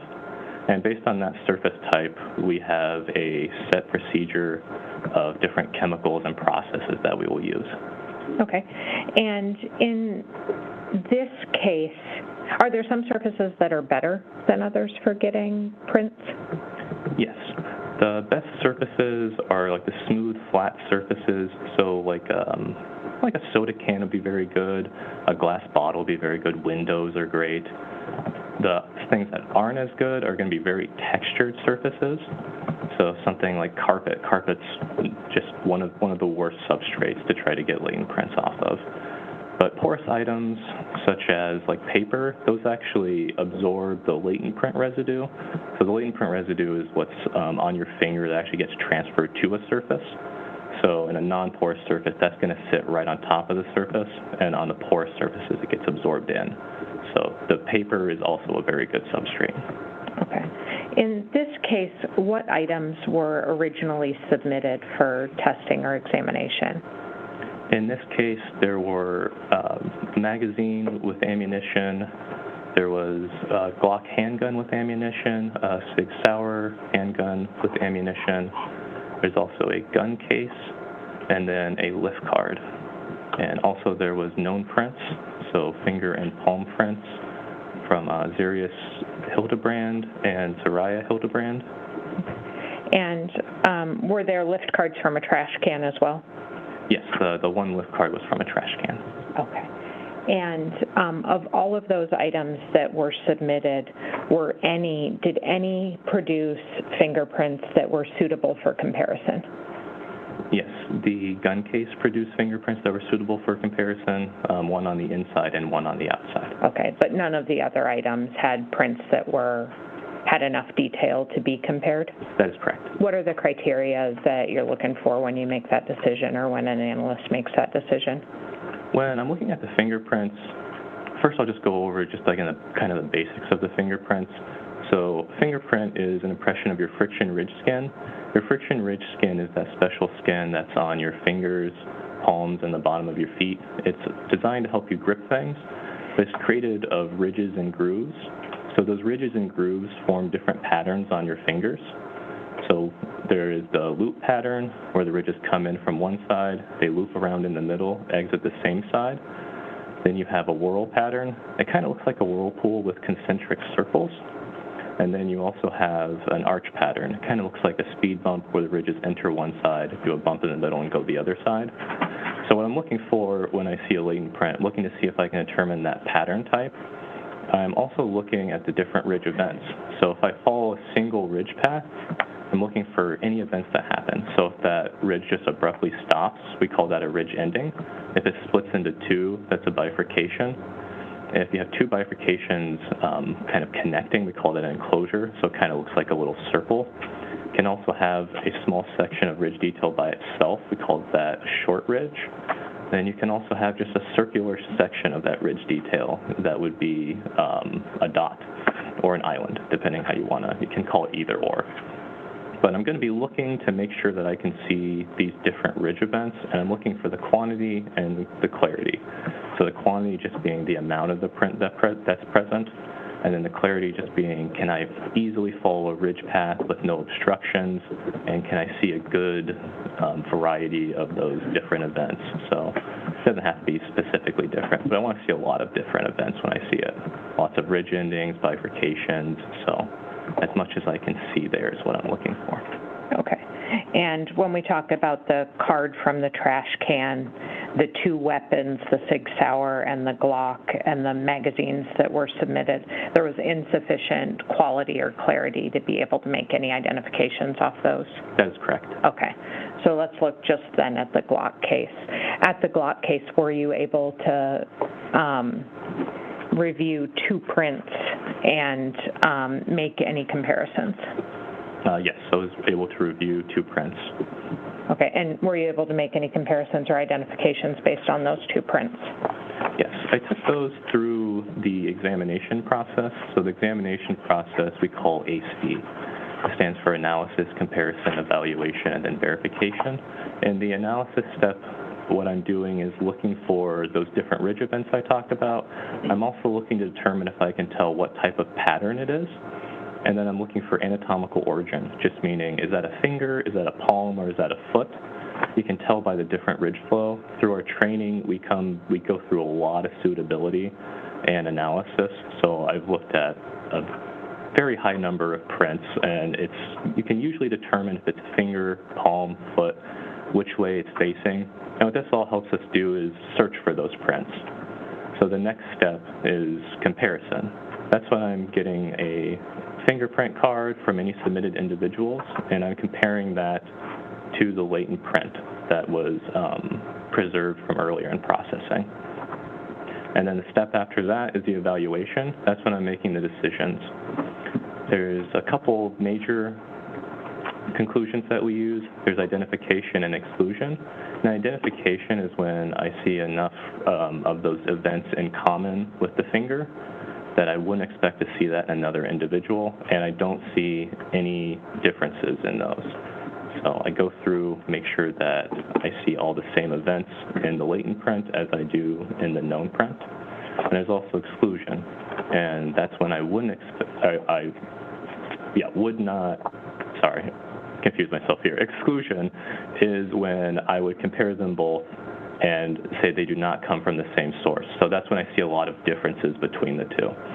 So I'm looking for what's called a target group. And a target group is just a small arrangement of those different events that I talked about. Looking for one closest to the core area, so the center of that pattern, and that'll help me determine where that would be on the known print. When I'm not seeing that, I'm still going to search, be very thorough, but at that point I'm going to say it's an exclusion, and I don't see that same arrangement. And in this case, I had 4201 and 4202. Those were the latent prints that I compared, and I identified both of those to the right thumb of Zarrius Hildabrand. Okay, and if I may approach, I'm going to show you what I've marked for identification. This states exhibit 345 and 346. Thank you. Do you recognize 345 and 346? Yes, I do. Okay, are those the prints that you compared and Mr. Hildebrand's prints, known prints? Yes, they are. Okay, I'd move at this point for the admission of 345 and 346. No objection. They're admitted. So on 345, if you could turn the lights down, Madam Clerk, do the little red dots demonstrate the areas that you were able to confirm were the same? Yes, the red dots are the correspondence between the two prints. And so you'll notice the red dots, I'm staying mostly to the areas that aren't distorted, so I'm looking for the most clear ridge detail. It does not look as clear on the projector as it does on like my sheet of paper here, but it is fairly close. And so as you can see, those line up. You can see that that's a whorl pattern that I talked about, so you can see those concentric circles. And that very distorted part, like on the left there, since it's so distorted, I'm not confident that that's recorded correctly, so I'm just going to stay out of that area when I'm doing my comparison. Okay. And then 346. 346? Yes. And on this one, it's very clear ridge detail, but it's not as large of an area as you can see. You see kind of the distorted area over to the right. To me, that looks like it's probably the core area. I couldn't determine what pattern it was originally, but looking at it, it does have the same look as a whorl, and you can see a bunch of those bifurcations where the ridge is split. It's a pretty unique features here. So you have that little enclosure, and then you have like 4 bifurcations in a row. And sir, there is a small laser pointer up there by you, if you wanted to use it to show the jury what you're talking about. This one here? Oh, okay. So this will make it a little bit easier. So if you see right here, so that would be the enclosure. You can see it's like a little loop. And then you see 1, 2, 3, 4. You see those 4 bifurcations there. And then you even see this little short ridge. There's a ridge ending there. So as you can see all those different events. Sorry, I didn't realize I had a laser pointer before. It does make it easier. Yeah. But as you can see, there's all those different events. And when I find sufficient events like that, I come to the conclusion of identification. Okay, and so you were able to identify the 2 prints lifted from the Glock gun case to be the same as the right thumb of Zarrius Hildabrand. That's correct. Okay. And every other piece of information or every other item submitted by the police did not have sufficient information to make an identification? That is correct. Okay. I want to talk just a little bit about the things that might impact the ability to pull a print off of something. Does the environment impact it?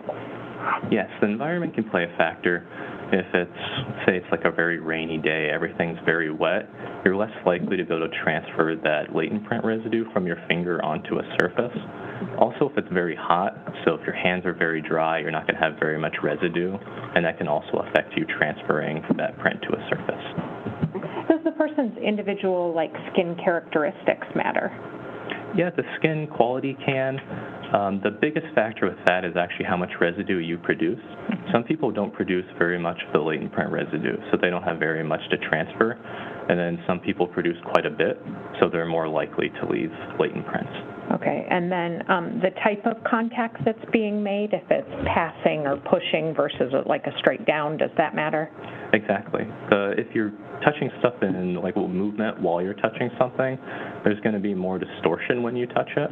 And then it just depends also how you touch it. If it's just a very light touch, you may not actually transfer much of that latent print residue, as opposed to if it's a nice solid touch on it. Okay, and then finally, the type of surface that the print is going on. You talked about porous versus non-porous. Are some surfaces just better and more likely to accept prints, I guess is the word I'll use, but have prints on them? Yes, that's correct. So anything smooth like we talked about, that's great. Paper is good because it soaks in that latent print residue. And then something very textured is going to be less likely. So it could even be, like the grip of a gun would be a good example. That's typically very textured, and then you're less likely to leave a latent print there. Okay. Is it fairly infrequent that the crime lab's able to get prints off the grip of a gun? Yes, it's very infrequent. Okay.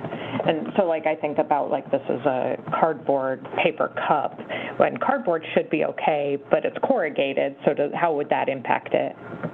Yeah, if there's any ridges or anything on there, that's going to affect the continuity of the ridge flow, so you're going to have a lot of little breaks in it like that.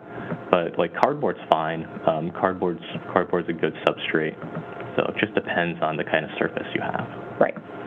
I think that is all the questions I have for you. Let me double check. Okay. Thank you, sir. Oh, wait, I did want to ask you one other thing. Do you work with another analyst named Melanie Wright? Yes, I do. Okay. And is Melanie Wright out on some family leave right now? She is, yeah. Okay. Were you asked to essentially redo and review her work? I was, yes. Okay. So I redid the latent print examination phase of her work. Okay. And even though you were asked to redo that for the purpose of this trial, did it still undergo all the same processes that you talked about at the lab as far as like somebody else reviewing your work and generating a report? Yes, that's correct. Okay. Thank you for stepping in, sir. I just have a few follow-up questions.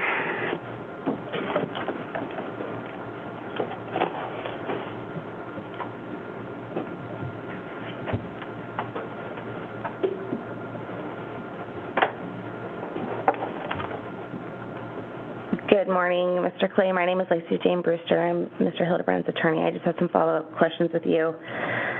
I want to talk about some of your training. I believe you went to a class about difficult questions and latent fingerprint analysis. Does that sound familiar? That does sound familiar, yes. Can you tell us what that class is about?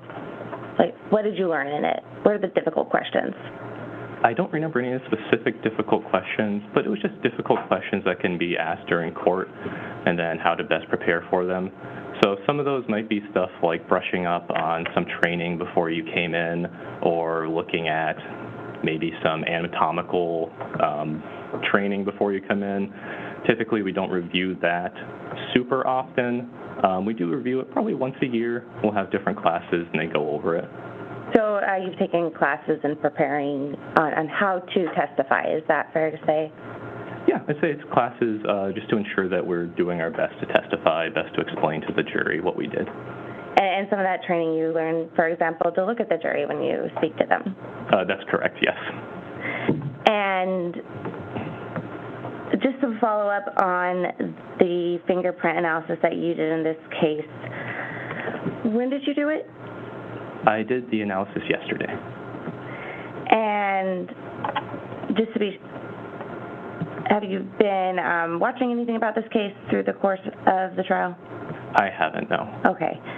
And you specifically tested the Sig Sauer in this case, correct? So I did not. Melanie did all the processing of the items. The only thing I did was the examination of those two latent prints we talked about from the gun case. Okay. And the gun case that you tested was the Glock gun case, correct? Yes, the gun case Melanie processed was the Glock gun case. And you also did the testing on that as well? Not actually on the gun case, on the latent prints from the gun case, though, yes. Okay. And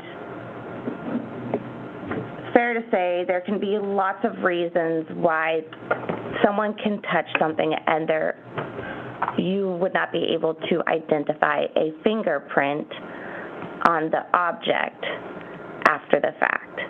That's correct, yes.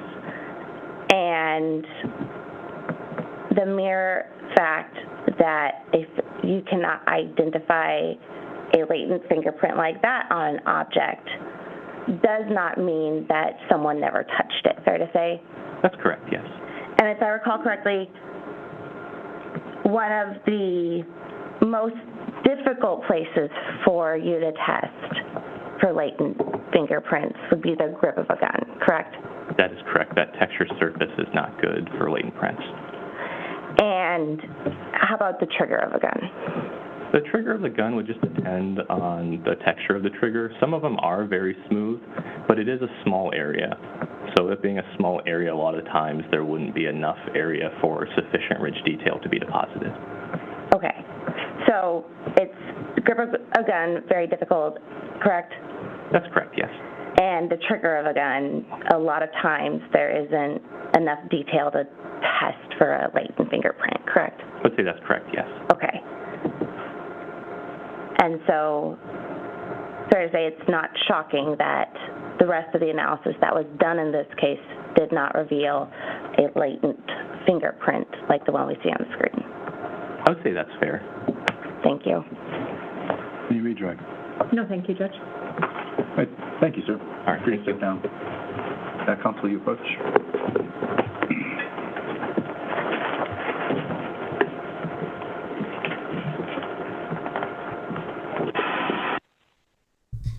All right, so from Michael Swanson, he was the digital forensics. He downloaded all this information he got from the Army, but he didn't tell us exactly what was on that iPhone 14. I'm hoping they bring in somebody that tells us what was on that iPhone 14. Sometimes it's frustrating. Oh, good vibes. Thank you. Thank you for your $3. Appreciate that.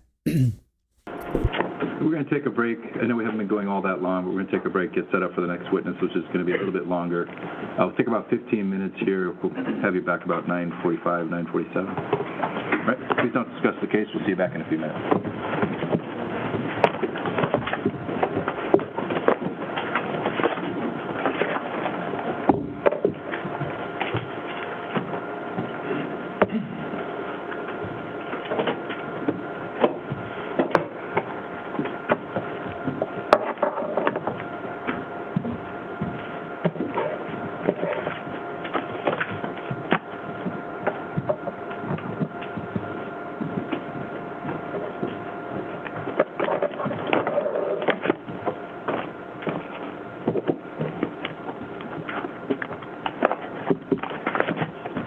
We're going to try to keep it at about 15 minutes. Does that work? Yes, Judge. Thank you.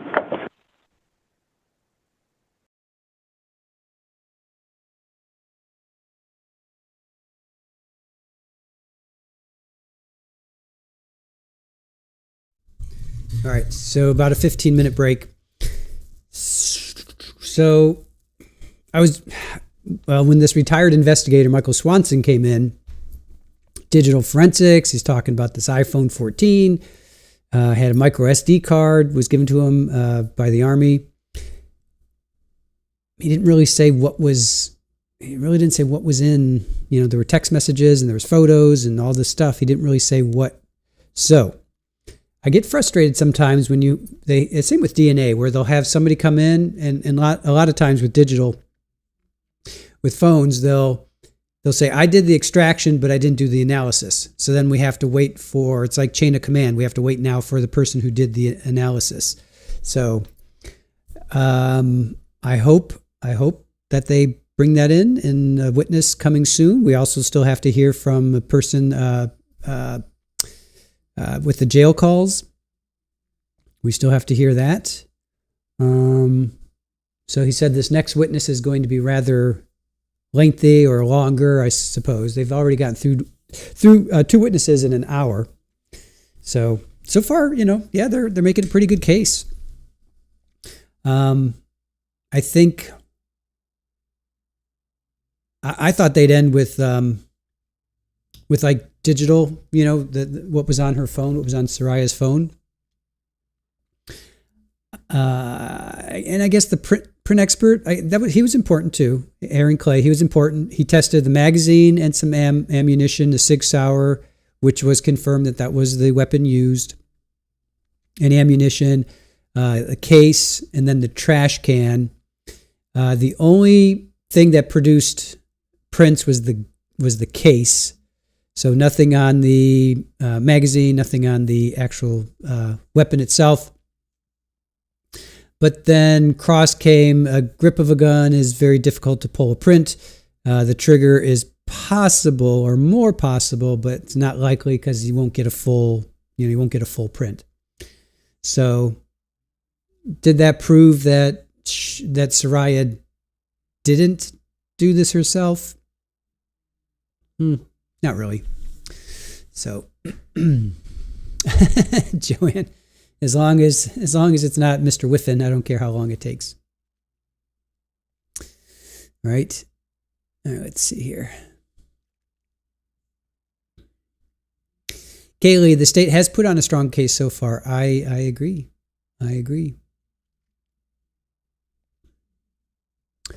Elaine, welcome back. Just in time for a break. You're just in time for a break. They literally just took a break a couple minutes ago. They're going to be off for about 15. They're going to be off for about 15 minutes. Let me think here. Oh, how are you guys doing with the weather? I'm just checking out. I was looking at my app here.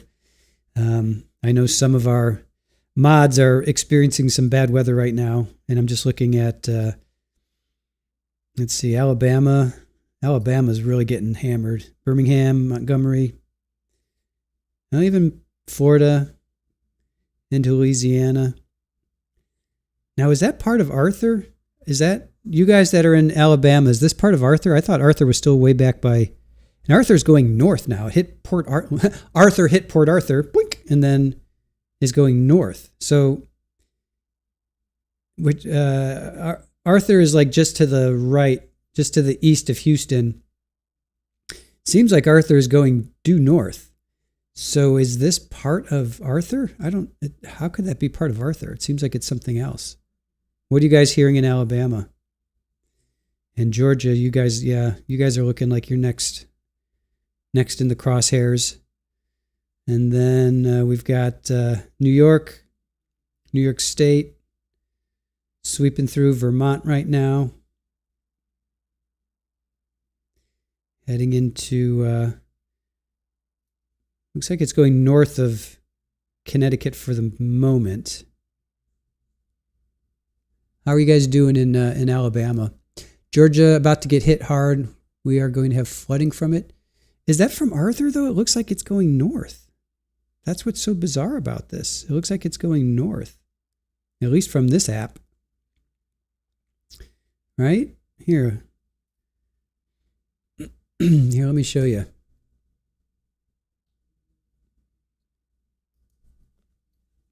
Right? I mean, check it out. So that's, hold on. Hopefully that's Arthur. Arthur looks like he's going north. So how can all of that be part of it? So it is part of that? That's so weird. All right. There's a lot of rain, that's for sure. There's no question. That is a lot of rain, you guys. It's just hard to believe that it's so far away and it's going north, but it's pulling up all this moisture. The Sioux says, we've got thunderstorms in upstate New York right now, but moving through pretty quickly. Yeah, that's what I'm seeing. Yeah, I'm seeing upstate New York it's pretty much out of there. Rochester, Ithaca. Looks like it's past Utica as well. Well, it's heading into Albany right now. And then further up to Burlington, into Vermont. Yeah, it looks like Albany's about to get smacked.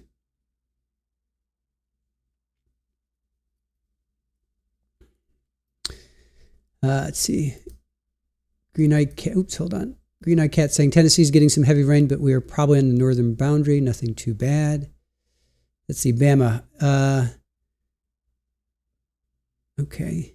Yeah, Bama. How are you doing? I know you're in Alabama.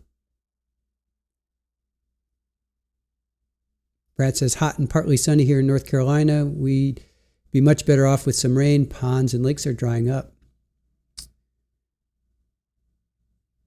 We went through our drought like in February and March, but we've been getting a lot of rain in, what are we, in June now? Yeah, we've been getting a lot of rain May and June.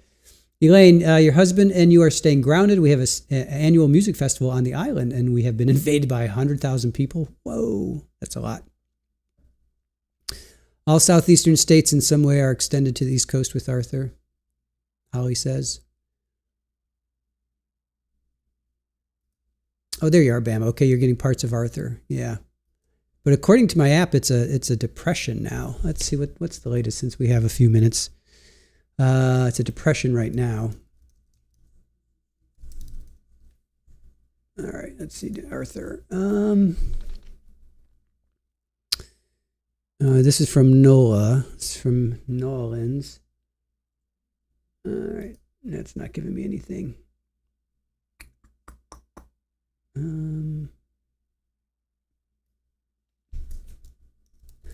I should put in tropical depression, not depression. Don't put in depression because then then your algorithm will return, do you need help? And that's a serious thing. All right, here we go. Arthur, no longer a tropical storm, but dangerous impacts remain across the south. AccuWeather, tropical rainstorm Arthur makes landfall in Texas, raising flood risks across. Let me click on this. Main threats will be torrential rain, flash flooding, some severe thunderstorms may also produce tornadoes.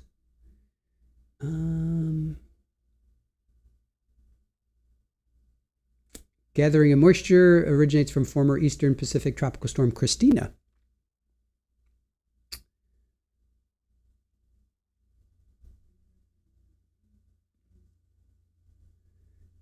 All right, Arthur is still scheduled to go across the southeast. I'll be darned. I honestly didn't think that it was. It looks like it's heading due north. So let me show you this. It's heading due north, and yet I guess it's going to change. I mean, these things always change, right? So here it still says it's still scheduled to head across. That's Thursday at 8 a.m. Well, we're well past that. I don't think this is accurate. It's 8. I don't know. I don't think this is accurate. Hold on a sec. All right, hold on. When did they update this? This was updated today at 7:53 Eastern. All right. I don't know. I'm suspicious. I'm always suspicious. My nephew, he says he always razzes his mom, my sister, saying, because we're big, weather junkies in my family, and he's always like, "Mom, if I want to know what the weather's like, I just go out the window. I just stick my head out the window." All right, so there's through Friday, so that's tomorrow. It's so weird because it's going north. But it's apparently, well, maybe this front coming down is going to sweep it over to the east. Max Velocity, yeah, I like Max Velocity too. All right, we watch him. We watch Ryan Hall, Reed Timmer. I follow all those guys. I love all those guys. All right, so if you're in that path, definitely heads up. Looks like the Carolinas. It'll just be the southern part of North Carolina and all of South Carolina, Georgia, of course, Alabama, Mississippi, Louisiana. So if you are in that zone, definitely take care. They said this was going to be like a rain event. They said this was basically going to be a rain event. So, here's from Houston. Tropical storm alert to dangerous heat. Okay, they're talking about the FIFA World Cup fans in Houston. Oh, that's right, it's in Houston. Rain or storm, it don't matter. All right, they're talking about the soccer, the football. Don't really care about that. Let's see. All right, this is 8 hours ago. Moved further inland Thursday morning. Louisiana has been lashed with extreme amounts of rainfall. Areas like Terrebonne Parish and Lafourche Parish are seeing 6 inches of rainfall per hour. Wow. I have family in New Orleans. I should contact them. All right. Let me send an email or a text. Let me text I've got interest over there. Let me see what they say.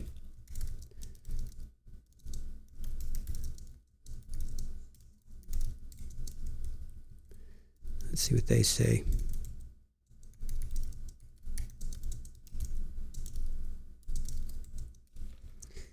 Let's see what they say. 6 inches of rain, that's pretty intense. Well, that's what they said at the beginning of this, that this would be a rain event. Not much of a wind or anything like that, but definitely a rain event. Do I remember Dennis Phillips rule number 7? I do not. JPC just got out of the dental chair. Nice. Good on you. Joanne, you're in the orange.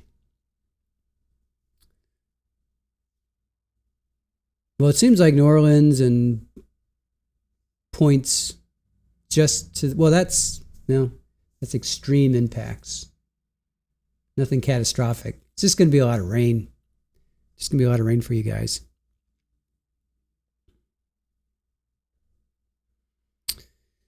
Jane, you guys are going to get it in about 5 hours. All right. Well, listen to your local authorities. You know, they know the best. Oh, he's the hurricane whisperer from Tampa. Don't worry until you see me. That's like oh my God, what is his name? I'm totally forgetting his name right now. It must be my cold. Jim Cantori. Can't believe I forgot Jim Cantori. Yeah, if you see Cantori in your area, it's time to worry. So yeah, he's the hurricane whisperer. That's hilarious.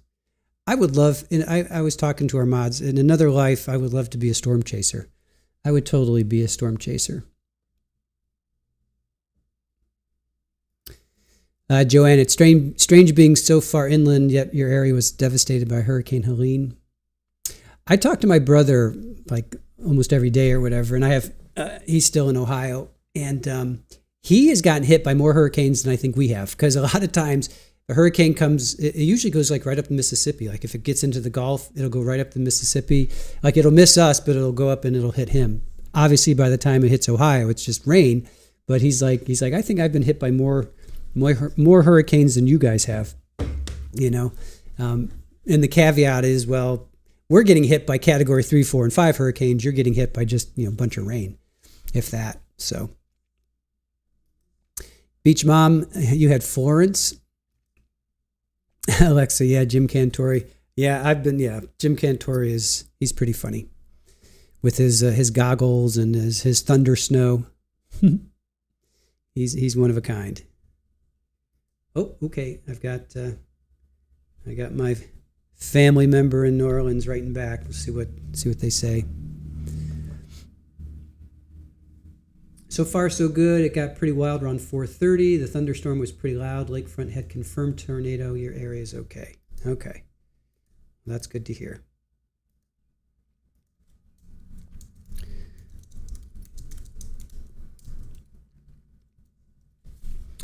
So, family member in New Orleans seems to be okay. So that's good. Good to hear that. Hellrider, you have a chance at tornadoes? Yeah, it's nasty. Those are the worst. Lolly of 2, I'm in Arizona, and I wish so bad we could have some of that rain. I know, right? Christy, how are you? Good to see you. The flooding is more dangerous than the winds. They say more people die from the storm surge than anything, right? Storm surge is and flooding, that always flooding is terrible because it comes like that. Flash flooding and or a storm surge. You think you're okay, and it's like, 20 yards away, and then all of a sudden just comes in, sweeps you away. You have no and you can't fight water. Water is like one bucket of water is hundreds of pounds. We are back. Hold on, go back. I anticipate the next witness is Detective Paterno. I've reviewed the discovery in this case. I don't know exactly what exhibits the state intends to admit through this witness. There's items in discovery that I would object to the state admitting that this witness was collected, but since I don't know exactly what they intend to admit at this moment, I don't know that I need to make an objection. To be clear, if Ms. Brewster had raised this, I would have handed her the pile of courtesy copies I had, and I'm happy to do so now.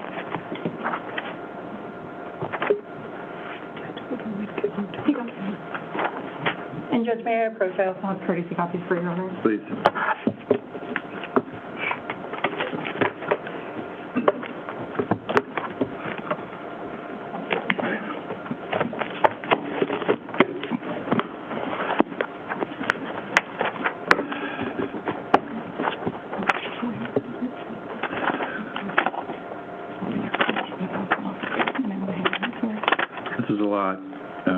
Ms. Brewster, you've been provided all of these previously.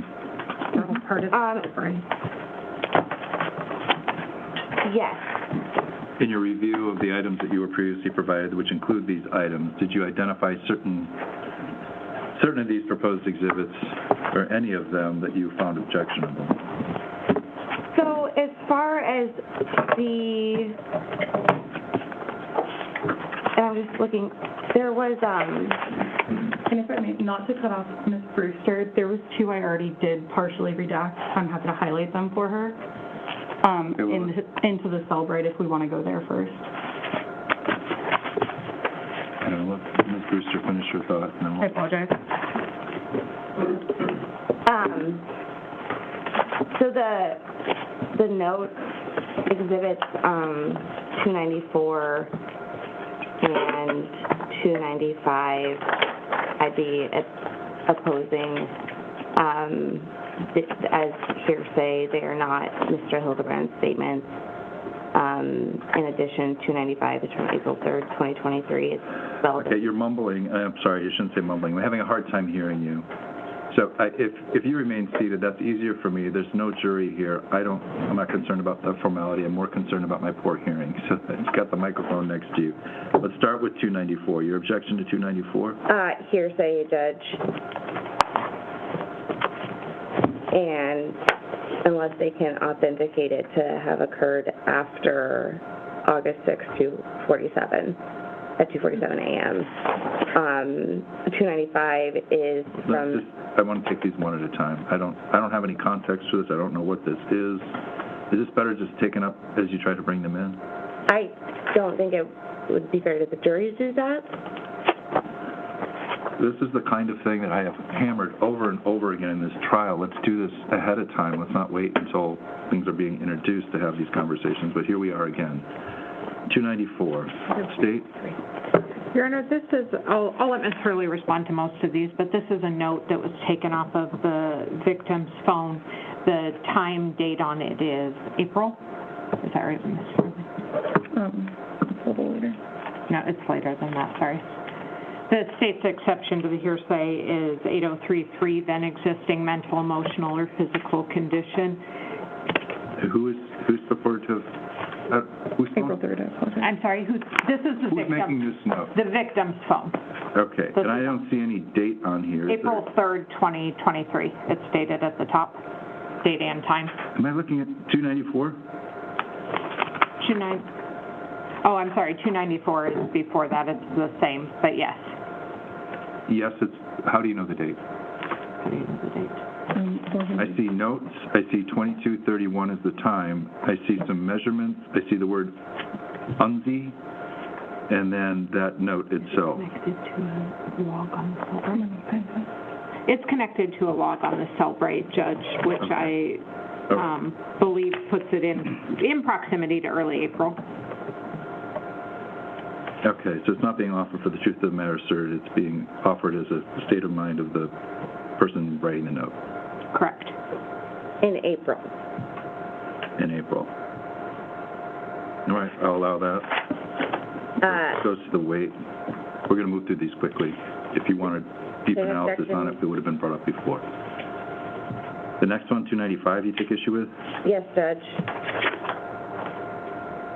These describe the state of their relationship at that point from the victim's perspective, Judge, and that does have a clear date and time on it, and I think it's 8033, particularly relevant in light of the defense. Judge, I would think she would actually want this exhibit in. Like, it's, I think, more favorable to the defense perhaps than the state. But. Well, that's for the defense. I understand. I'm sorry, the objection here, again, hearsay. Hearsay, this is from April 3rd, 2023. It's not close to the incident date. It will confuse the jury because it is so far away from August. This does not show Mrs. Hildabrand's state of mind on or near August 6th, 2023. Okay, so your main objection to this is it's not contemporaneous, it's too distant. Correct, and all right, and I'm going to keep moving. I'm overruling that objection. I think it speaks more to the weight. You're fine to point that out. There's been a challenge to the cause of death here, suicide being a possible option. State of mind of the deceased is relevant.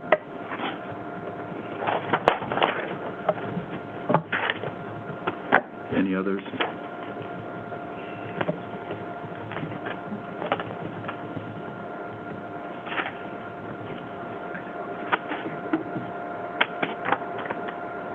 Um, 300 subject to authentication of who this is with and the time it was made.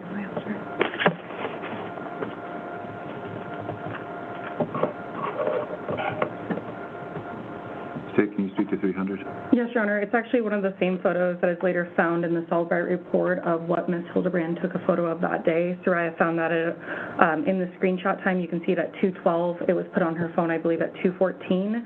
And this is a different photo because this is what Detective Paternos found when she was going through Saria's phone, and specifically found this in the trash folder on Saria's phone. All right, so this is a screenshot that Saria is alleged to have taken with his phone and then sent to her phone? Yes, Your Honor. And this is a screenshot of his phone or her phone? This is a photo of Saria's phone with the screenshot. So Detective Paternos was physically able to go through Saria's phone and then later was able to review the cell phone dump. Okay. I'm sorry, the objection. The objection is that this is a screenshot of a conversation documented as Instagram user. Okay, that's not an hearsay. Objection. Hearsay. I don't understand the objection. Hearsay. Okay, it's overruled. It's not being offered for the proof of the matters asserted here, as I understand it. For the record, for the reasons articulated in our motion eliminate relating to the Snapchats, we're objecting to 301 presently. Again, the court's already ruled on the issue, but we're objecting again for the record. And your objections noted on the record and will be there for appellate purposes if we get to that point, but I've already made my decision on that. It's overruled. The same as with 302, we're objecting for the record for the reasons articulated in our motion eliminate, 303, 304, 305, 306, 307, 308, 309, 310. Those were all subject to the motion eliminate that has previously been filed. We're renewing our objection. Okay. Anything else? As you've noted, I've already made my ruling on that, but your objection is on the record. We object to 321 as hearsay. We object to 322 as hearsay. We object to... Well, I don't, again, we have to go through these a little slower because I don't know what these are. 321? Yes, Judge, this is the same photo, but this is actually the one taken from the Cellbrite. So the previous photo that was objected to for the exact same reason. Okay, that's allowed for the same ruling. Thank and you. Then 322. This is the right copy of that. I think he's looking for an answer. These are Cellbrite extractions? Yes, Your Honor. So in the timeline of Ms. Hildabrand's phone, you can see that Saria captured these photos at a certain time, and they're labeled as the image number. Okay. So these are the actual images related to that timeline. All right, and so that's true for 323, 324, 325. So we're going through a series again of where he's alleged to have been communicating with another female, right? Yes, Your Honor. And that those were all captured around 2:20-something in the morning? Yes, Your Honor. Okay, and those go up through? 334. 334, the objection is noted. My ruling stands. 335? Any objection to 335? No. No objection to 344. Okay. Okay, that's the images.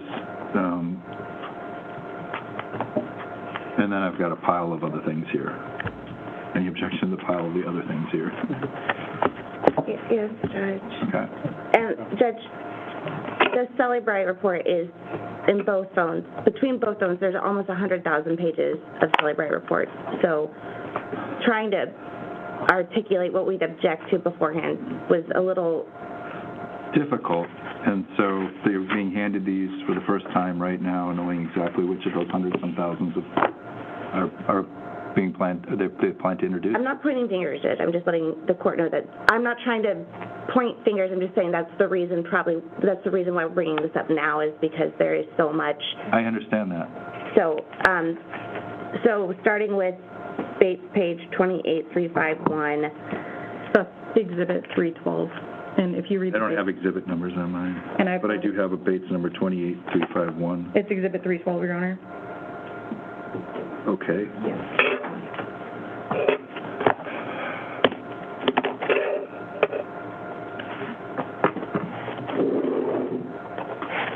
You have a concern? The first page is from 2011. I'm happy to respond. The only reason the first page is being brought in is to bring in that title line, the darker gray line, to explain what the boxes are on the later pages. From page 28351, it jumps directly to 44163, which is the relevant time period. So again, that's only being brought in to give context to what the boxes are actually labeled as. Okay, so it's just for that darker, it says hashtag type direction. Judge, with that explanation, there's no objection. Okay, all right. And then the rest of that, I guess this is exhibit what? Sorry, Counsel, you said this was exhibit. I don't have tags on here, so And I apologize, Your Honor. No, that's fine. I'm just going to mark it so I can keep track. This is 312. This is a copy of Saria's Cellbrite timeline. Okay. All right. And then what are we looking at next? 28134, searched items. And this is a one-page exhibit? Yes, and it's Exhibit 314. Okay. Saria's searched items. Okay, and the objection?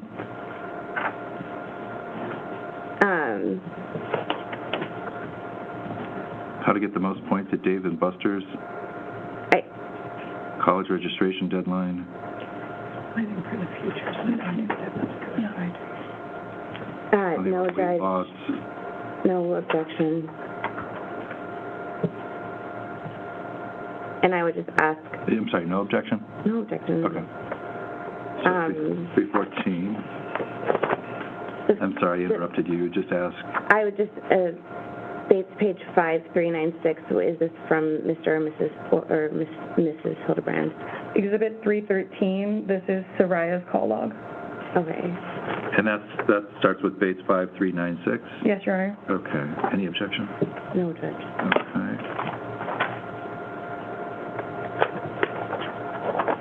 And then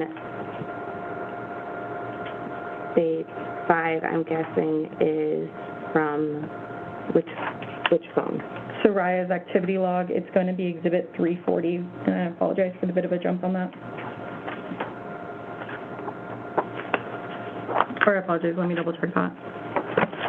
So the activity log, I think the gentleman testified, this is where you would find things like heart rate, distance traveled, to the extent that that exists on the phone. Yes, Your Honor. And this one's from Ms. Hildabrand's phone, Saria's phone.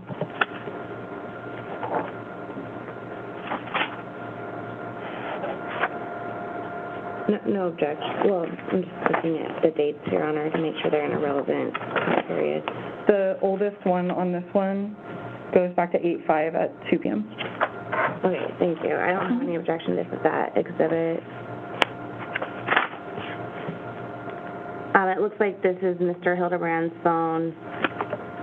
Which one are we talking about? Bates page 19917. Okay, Yes. and what's exhibit number is this? 318, Your Honor. Thank you. This is the defendant's web history, and There's a portion of it that has been redacted. yes, Your Honor. And are you objecting to? I think the redaction needs to be a little better before it's published to the jury. So this Yeah. is the copy I would give to the jury. I could see through that one, so I lined over it again. Is this something you're planning on putting up on the screen? Not that specific part, Your Honor. Okay. There's snips, but it's nothing that I think could be objectionable at this time, that's to my knowledge. I'm sorry, you can take white out. I don't have whiteout. We can We can figure out a way to make sure that it's not an uncommon problem when we try to plus it, but we'll make sure that I'm leaving it up to the parties to make sure that redacted section does not go back to the jury in any way that they can hold it up to the light and try to read it. Understood. As to the rest of 318? And just for the record, the reason it was redacted is Mr. Hildabrand was searching J. Bear JAG, apparently looking for an attorney. So I did redact that on my own accord. Okay.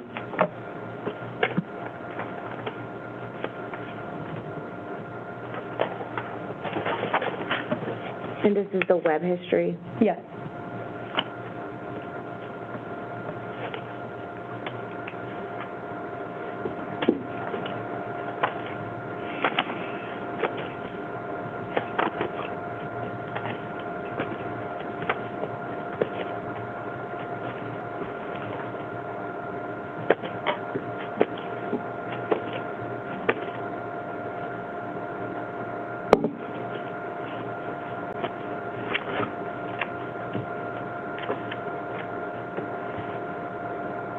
No objection. Okay. The next one in my pile starts with base number 19865. Exhibit 319, Your Honor. 319, and again, there is some redaction at the top that will make sure that redaction works. Yes, Your Honor. This is the defendant's search items. Again, those redactions are when he's searching for a J. Bear JAG.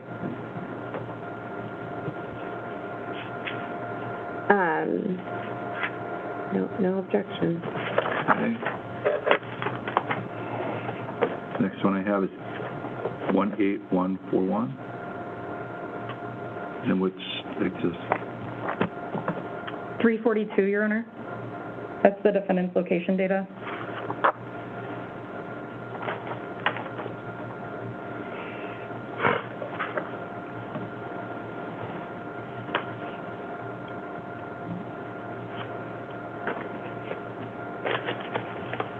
Any objection?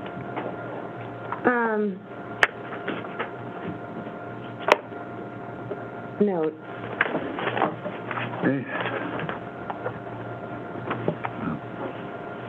Next one I have in my pile is 18139. Exhibit number? 340, Your Honor. This would be the defendant's journeys, is what the Cellbrite label is for it.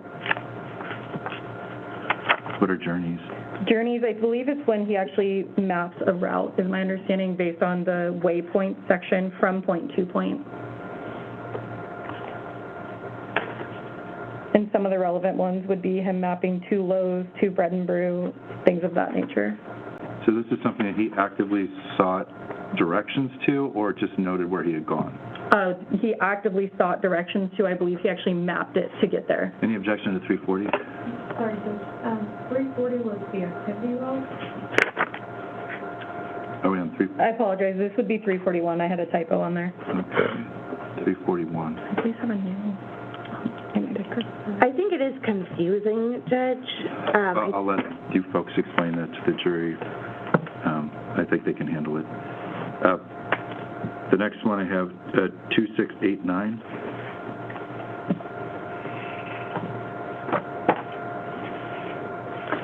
Exhibit number 317, Your Honor. This is the defendant's Cellbrite call log.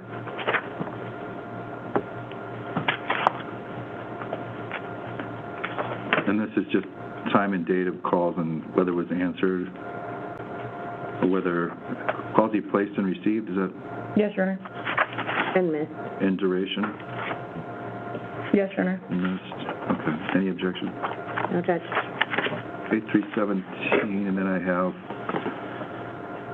do we already go over the one that starts on page 5?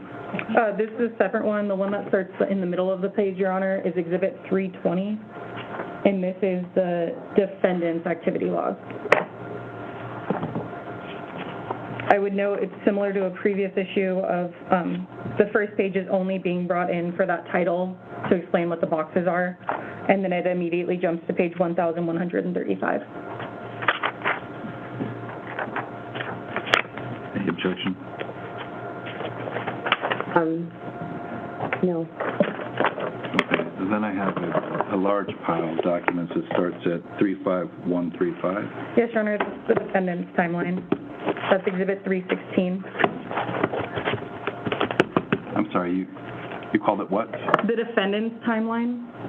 So the timeline is a section of the Cellbrite report that puts multiple aspects of data in a chronological order, rather than in separate sections.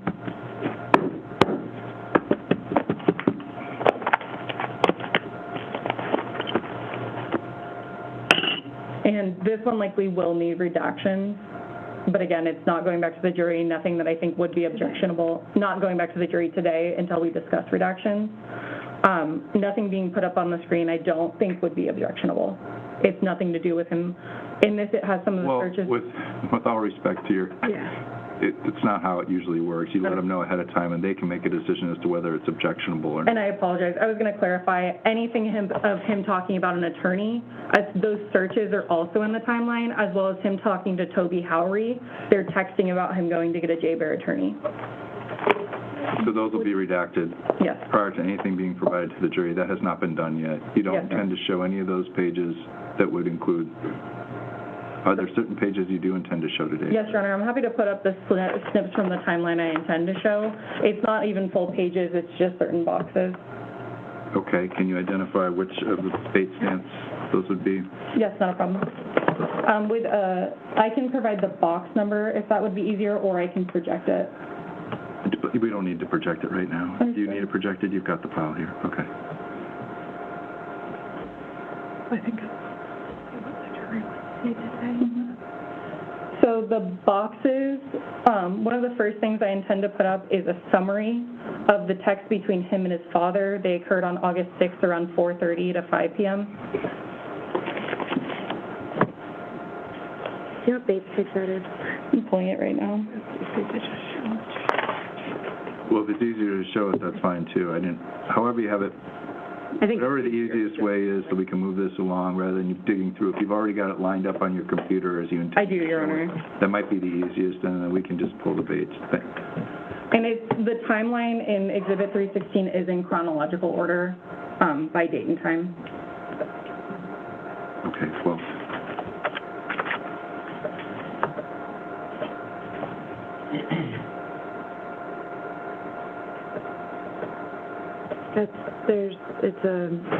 That's not it.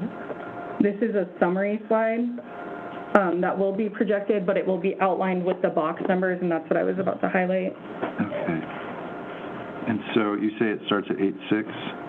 8/6 around 4:30 p.m., Your Honor, is when his father texts him.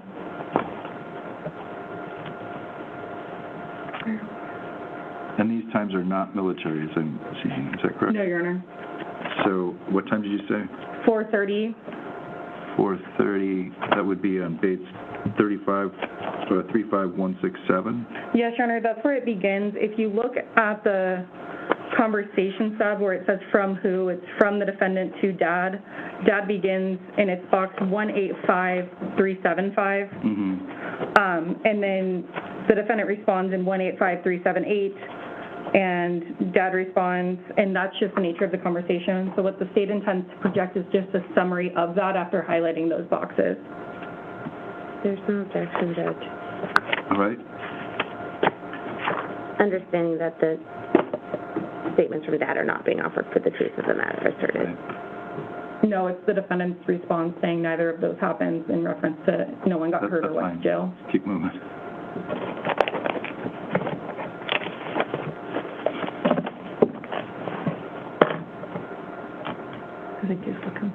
I apologize. And then the next one the state intends to present is just an entire summary. It will be zoomed in for the jury. What's the baits? 8/7 beginning at 12:20 a.m., so just past midnight.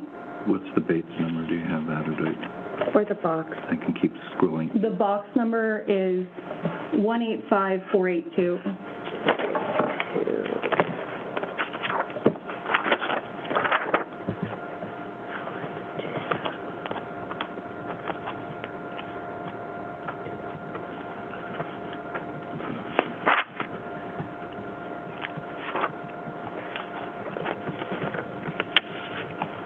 Okay, that's the top of the page. 185,482 is the first box number, and you're planning on projecting down to 185,511? 185,499, Your Honor. What's that? 185,499. And it's just to show his online shopping. Any objection?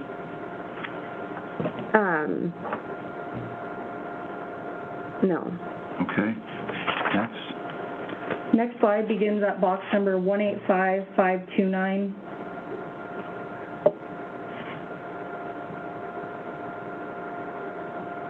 Okay. It shows his online activities, including going on Twitter to OnlyFans. 185,529, Patagonia. Yes, and if you go, it's going to go through 185,538.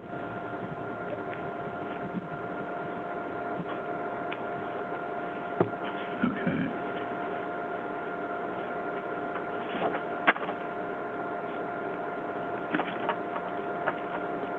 Okay. Any objection?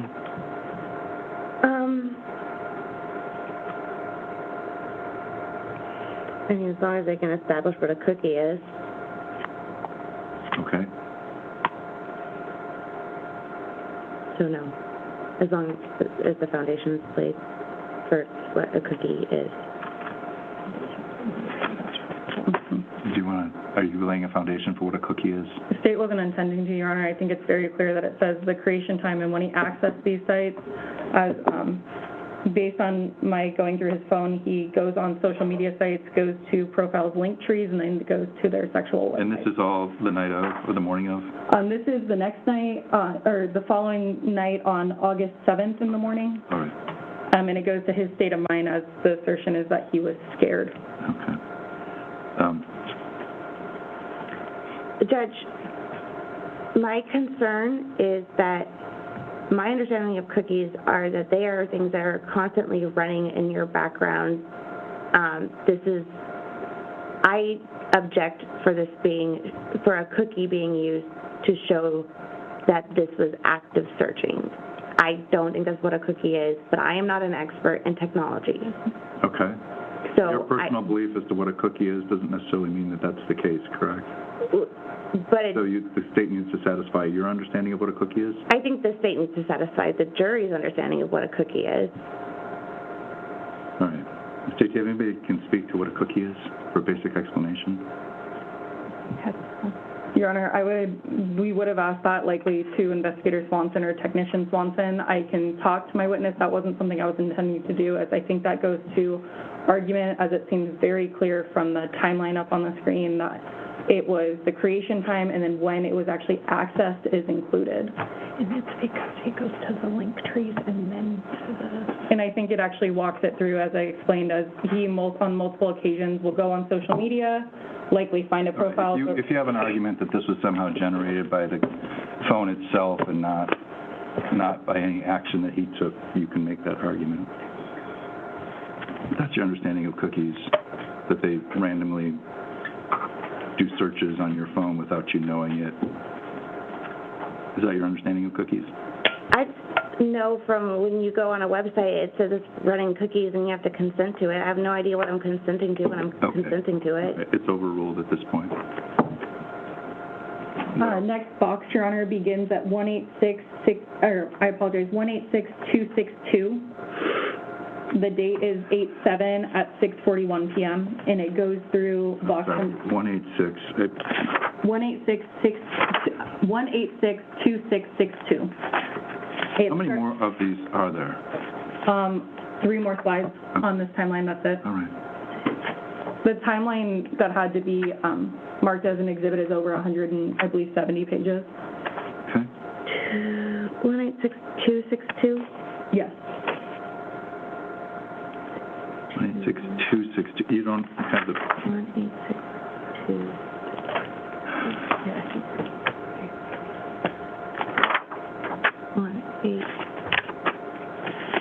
Yes, Your Honor, it's Bates page 35213. Thank you. Okay. And I believe it may carry on to the page before that. Okay. And is 186... 262. 262. 262 appears on the previous page. Yes, Your Honor, my apologies. There's similar search. It's on the page after. Okay.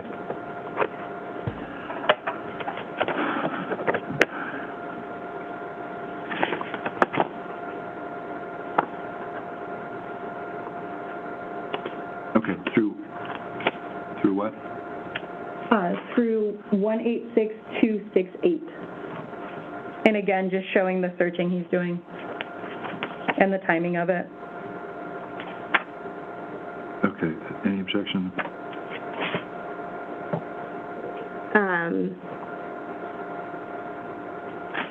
Yes, Judge, we object to offering a cookie as being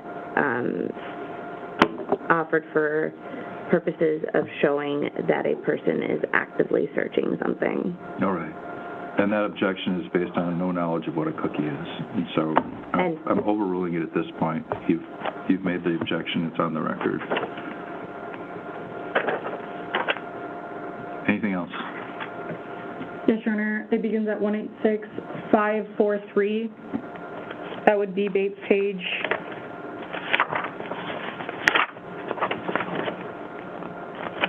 Bates page 35225. Okay, I see that. Beginning at box number 186543. These are TikTok. Begins at Twitter, shows that he goes on a link tree, and then the next page goes to him going on multiple porn sites. And I'm happy to better explain a link tree if you would like, Your Honor. I'm not. You can explain it to the jury. Understood. I want to get the jury back in here and keep moving. Any objection to these beyond your Foundation. standing objection? Yes, we object to, we object to the pornography sites being admitted. Under 403 or what? Yes, Judge. State's happy to respond, Your Honor. The argument being presented by defense in this case is that he was scared. This was a tragedy, essentially that it wasn't his fault. This goes directly to his state of mind and that he was in the state of mind to search porn. All right. The objection's overruled. In the last slide from the timeline that I intend on introducing today would be that following page. It goes through the link tree, goes to manyvids.com, which is a porn site, goes to the Dong Kinger at manyvids.com, and continues on that type of search history for a while, or access. And I would highlight that at each time since it says it was accessed. Okay. Your objection's noted. It's on the record. It's overruled at this point. Okay, are we ready for the jury? Case ready, Your Honor. Yes, Judge. I'll go grab the witness.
rise to the jury.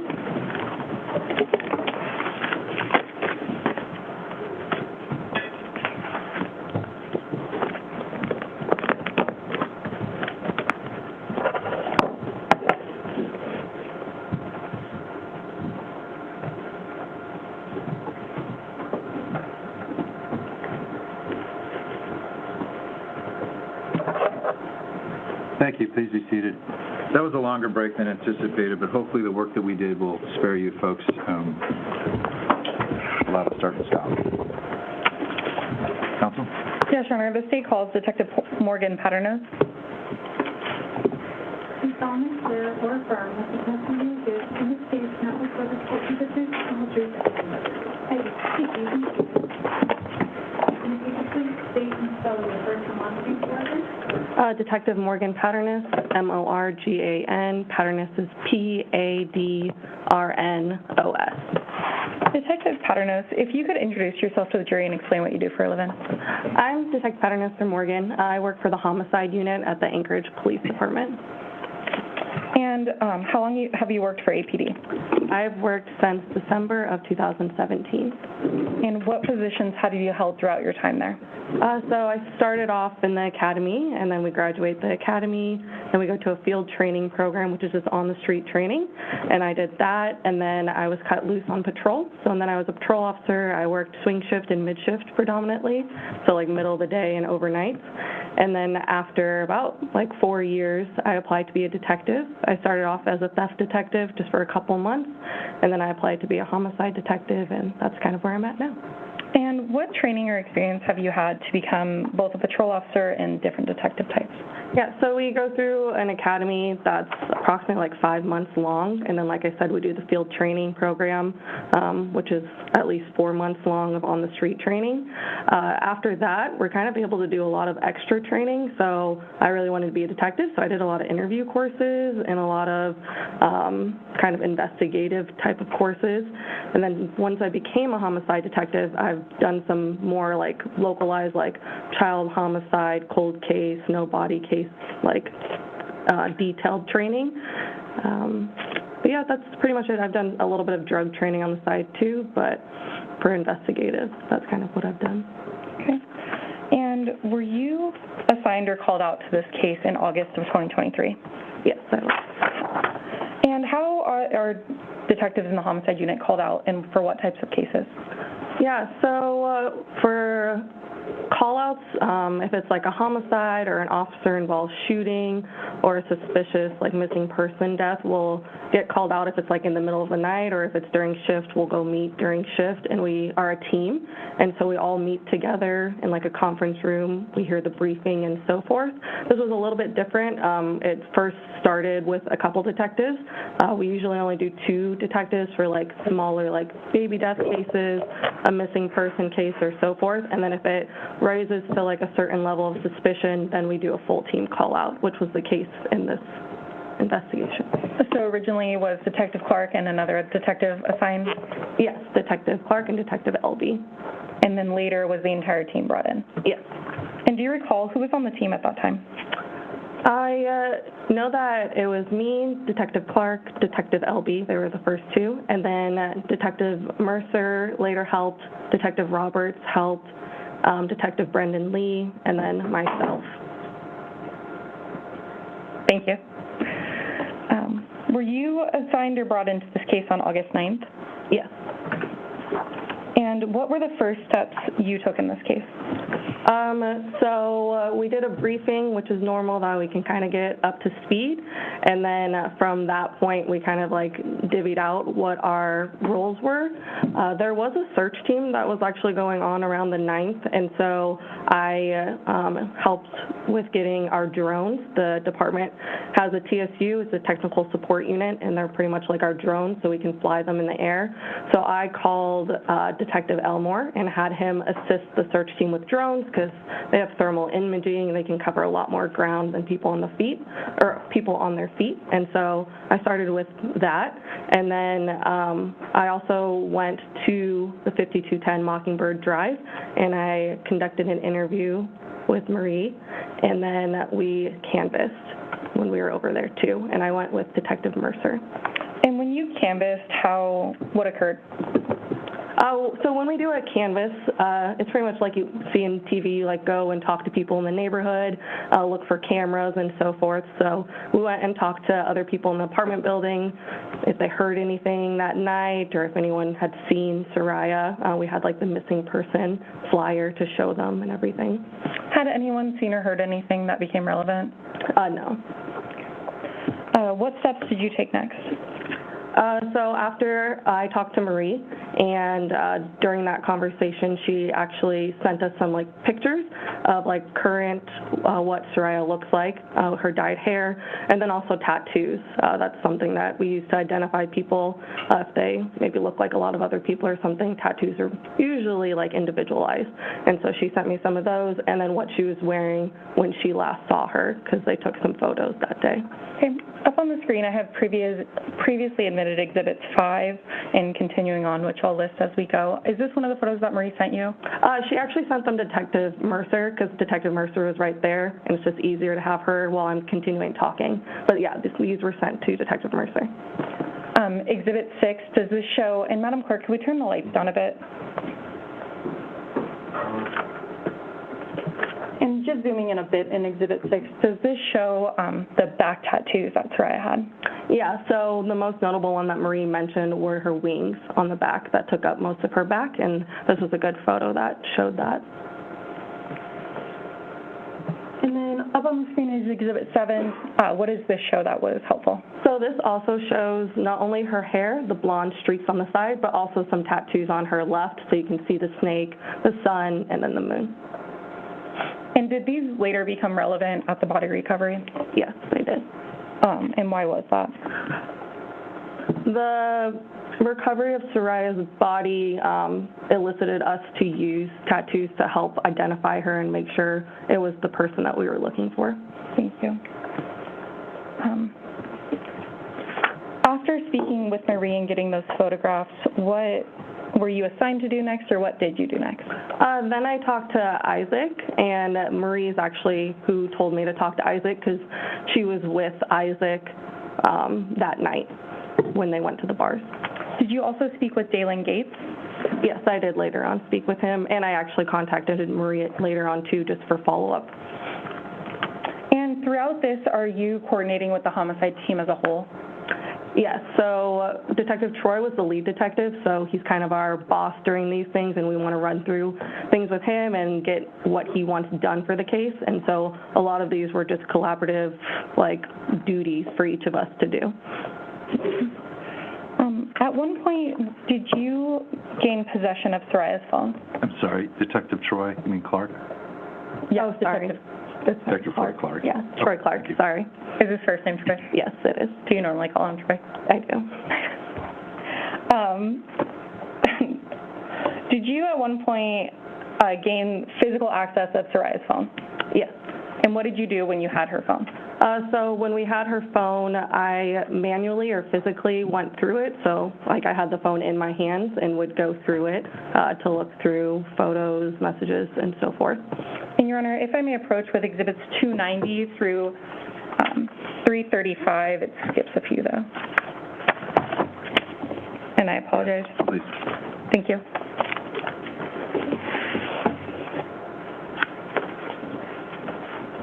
Do you recognize these?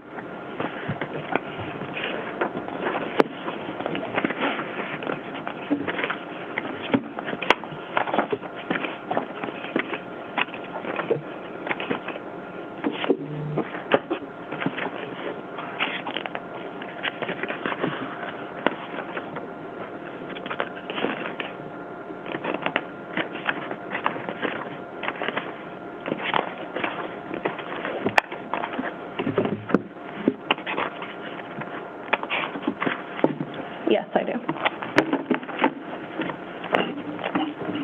Are they true and accurate to the photos you took of Saria's phone that day? Yes. And Your Honor, the state would move to admit exhibits beginning at 290 through 335. All right, I have a couple of exhibits that have already been admitted in that number range. 311 and 315. I apologize, Your Honor. I had one page out of order. And it was up through 335, you said? Yes, Your Honor. Subject to your previous objection, the instructions. They're admitted. Thank you. Detective Patternose, up on the screen I have Exhibit 290. Do you recognize this? I do. And what is that? Sorry. So whenever I turn on a phone, I take a picture right away of the screensaver just to show like what time it said and the date and everything like that. So that's just a screensaver on Saria's phone. And in the top right corner, do we see an airplane? Yes. What does that mean? So the phone is usually put in airplane mode. There's people that can actually like remotely wipe phones, and we also don't want anything deleted or any data removed from the phone, and so we always put it in airplane mode to preserve that and preserve what's on the phone at the time that we have it. And is that common practice for APD? Yes. Next on the screen I have Exhibit 291. Why would you take a photo of this? This is just right once I open the phone. This is her apps and screensaver. And I apologize, Your Honor, just for clarity, at this time I intended to omit 290 through 310, and we'll get to the rest of those momentarily, as well as, and we'll get to the rest of those in just a moment. Up on the screen is 292. What is this? This is the contact that she had as an emergency contact, and she put the name as hubby. It also includes the call history. So as you can see, there's 2 calls on August 6, 2023 at 8:25 a.m. They were both canceled. Yep. And then you can see the phone number is 270-401-9695. Thank you. Up on the screen, I have previously admitted State's Exhibit 18. And I'm going to zoom in on the bottom text message. Do you recognize this? I do. And why did you take a photograph of this? I took a photo because it was the day after, and it was at 10:44 hours. We kind of had conflicting stories at the time of where she was at, and so I thought it was important. And did you and other investigators later confirm that this text was to one of the managers at Bread and Brew, Nadia Jones? Yes. Up on the screen, I previously admitted State's Exhibit 19. Does that contact include Nadia new phone? Yes. And then up on the screen, I have State's Exhibit 290. I'm going to zoom in just for clarity of the contact name. Are you able to read that? Yes, it says CEO Bread and Brew. Did you and other investigators later confirm who that might have been? Yes, his name was Craig. And is that the owner of Bread and Brew? Yes. But he wasn't saved in the phone as Craig, is that correct? Correct.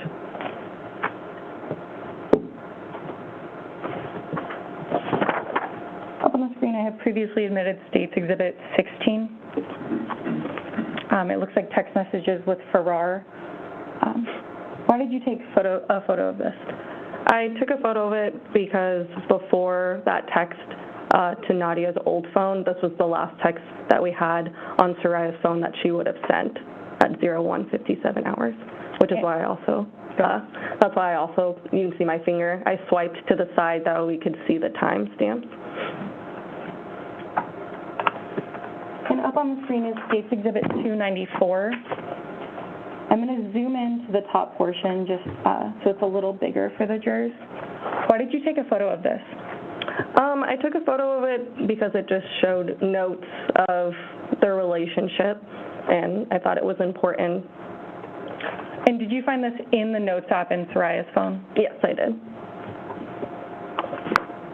Up on the screen is 295. Did you also find this in the Notes app? I did. And were you able to get a date and time off this one? Yes, April 3rd, 2023 at 19:27 hours. And can you please read to the jurors what you found on that? Yes. You can also read it off the physical exhibit if that's easier. Doesn't post pics / take pics. Doesn't act the same about us. X hardly calls me pretty, is less lovey-dovey. Doesn't act the same when drunk. X, I'm assuming the EX means example. Not touchy. Couldn't care less to talk to me before you did do that. Sus AF with phone. And I'll pause you there. Are you aware of what sus AF means in? Yes, so sus usually means like suspect, like abnormal, and then AF means as fuck. Thank you. And if you could continue. Whenever I take it, automatically takes it back and won't let me look at it. Says I can't look through phone, BC, which usually means because. He doesn't want to be, quote unquote, that couple, or quote unquote, that level of toxic. Leads me to believe there is something hiding. I shouldn't feel like I have to do whatever you want. I shouldn't feel like I need to beg for attention, for your attention or affection. I shouldn't feel like I am not a priority. I shouldn't feel like you aren't as interested in me. I shouldn't feel like you only value me when I clean or do stuff for you. And when we talk, I feel the same after, BC, or because you try. And is Exhibit 296 a continuation of that note? Yes. And could you please continue reading that for the jury? Yes.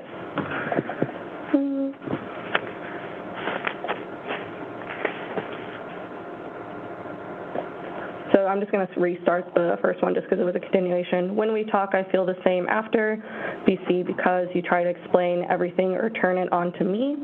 I have constant thoughts of you cheating on me, example, texting other girls, flirting. You say you do not even talk to other girls casually, just as friends. But if I looked, there would be some. IDC, which means I don't care. Just be honest. Thank you. And just for clarity, I believe I already asked you, on Exhibit 295, that was written back in April, correct? Yes. Thank you. Exhibit 297, is that a photo from the night they went out, beginning on August 6th into the morning of August 7th? Yes. As you can see at the top, it says Sunday, 0007 hours. And does that mean 12:07 a.m. or just past midnight? Yes, on Sunday morning. Exhibit 298, is this another photograph you found on Saraya's phone? Yes, and that's 0055 at the top you can see, and that's like 55 minutes past midnight. Thank you. Exhibit 299, are these also photos taken that night, maybe of her and Marie? Yeah, so these are a little bit earlier. As you can see, the date is Saturday instead of Sunday, and the time is 23:16, which is 11:16 p.m. Exhibit 300. Before I ask you what these say or to get into them, where did you find this? So this photo was in deleted photos. So like when you have photos on your phone in different albums, these were found in the deleted album in the phone. So on iPhones, does iPhone give you an opportunity to go back and undelete photos? Yeah, so when you go to the deleted folder and then you click on a picture, it usually says like delete forever, or recover, which means it puts it back into your normal library. And did you find multiple photos similar to this? I did. And can you please read this conversation for the jury? Yes. So at the top, it says Instagram user. And do you know what that means? Why would it say Instagram user rather than someone's name? Yeah, so the person might not have their account anymore, and so it doesn't have their name, and so it just has an Instagram user instead of their actual, usually in Instagram you have like your actual name, like your username at the top of it. So this person might have deleted their account. As you can see, there's no profile picture or anything like that either. Thank you. And if you go ahead and read that for the jurors. Okay. The beginning, which is kind of cut off, just says, "'Cause I hate insults, TBH," which is to be honest. And then the next one is, "What's your snap, and I'll believe you. Forget it. Oh, darn, whatever will I do," with 3, like, crying emojis, which are just like faces with the tears coming down. "You being so sus, bro, and rude. I'm the sus one. Okay, like I said, drop the snap if you're legit, or even just a picture of you." And I presume snap, he's referring to Snapchat, which is just another app where people send photos or messages to each other or videos. "Okay then, one sec. Well, about the snap, my parents don't let me use that for now because they keep saying it's a distraction to my studies," with a kind of frowny face emoji. And then there's a photo, not an actual photo, just the photo was sent, and then you can open it once you click that button, and then here. Does it disappear after? It actually depends on your settings whether it disappears, but sometimes you can replay it, but it looks like on this one you can see it's a little bit less colored than the white, and so I'm not sure if they could replay it or not afterwards. Thank you. Exhibit 301. Where did you find this photo and then the photos following? Also in the same deleted folder on Saria's phone. And do you recognize the individual in multiple of those photographs, either on this exhibit or in later exhibits? Yes, I do. And who is that? Zarrius Hildabrand. Thank you. Looking at this exhibit and then the following exhibits, do you recognize what platform this is on? Yes, it looks like Snapchat. And the jurors have heard a lot about Snapchat. Could you explain what Snapchat is one more time and how messages are saved or not saved? Okay, so like I kind of mentioned, Snapchat's another app like Instagram or Facebook. A lot of times people can just send photos and then they disappear right away, or it looks like you can send, or not it looks like, but you can send photos and you can see you can save it, so you kind of just click the photo afterwards and then it decides to save it rather than just disappear. You can also send videos, you can send messages, you can decide if you want things to stay for 24 hours, 12 hours. It's definitely come like a long way, and I'm sure there's more updates nowadays that you can do different things on it. So originally for the platform, if you sent or received messages, did they disappear unless you actively chose to save them or changed your settings? Yes, unless you had it that way, it stayed for like 24 hours or something like that, but it still would then disappear after the 24 hours unless you saved it. And here in Exhibit 301, I'm going to zoom in just a bit to make it easier to see. Does it actually show who saved things in the Snapchat? Yeah, so you can see the Cheyenne saved a snap in chat. And so it tells you the Cheyenne with the heart is her username. Does that also say that same thing at the bottom? Yes. It says Cheyenne saved a snap in chat. Thank you. Exhibit 302, at this point, are you scrolling or like continuously to read the same conversation in Snapchat? So these are screenshots. It's not like I'm looking at the Snapchat. These are screenshots that were on Saria's phone, so I'm not scrolling up, but scrolling side to side to look at the photos. So I can't like go up and see what's there up there or down below. I just have to see what was provided on the phone in the screenshots. Thank you, and thank you for that clarification. With your knowledge of Snapchat, does this appear to be the continuation of the same thread or contact? Objection. Go ahead and answer.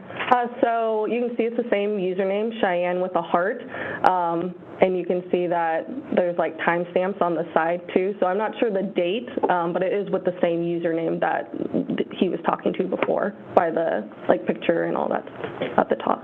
Thank you. And zooming in on Exhibit 302, are you able to see who saved that portion of the conversation?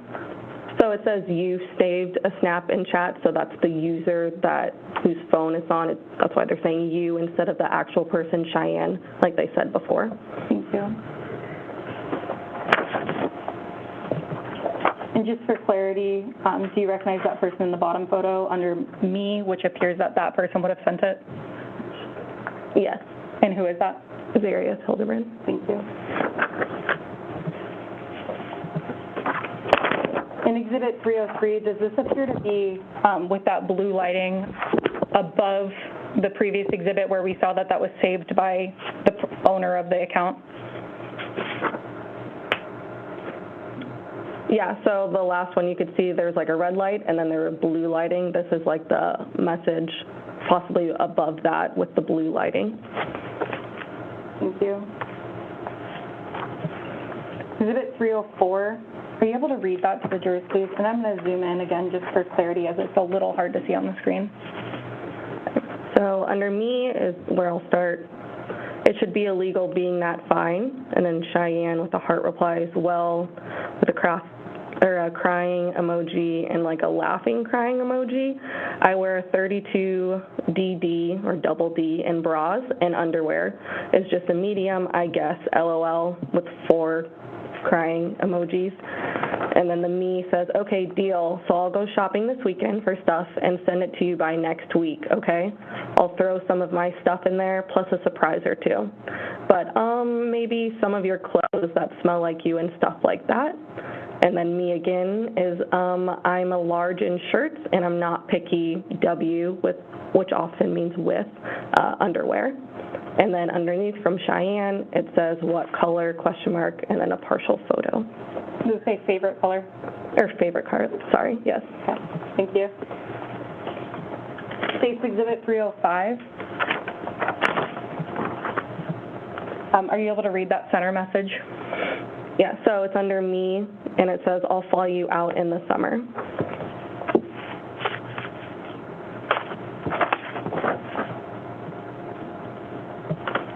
Exhibit 306. Are you able to read that center message? The literally obsessed? Yeah. Okay, yeah. And that's under me. And then in the bottom photo, are you able to articulate in Snapchat, are you able to put text on photos? Yeah, so sometimes you can like write it, like you can take a picture and then you can add text and write it. It's similar with like Instagram and Facebook. You can like take a picture and then add like a text caption of some sort. Thank you. Exhibit 307, could you please read that to the jurors? So from me, wait, the fourth is my fave, most likely favorite. You just look so good in it. I love it. But the first or third one is the only acceptable way to walk around my house.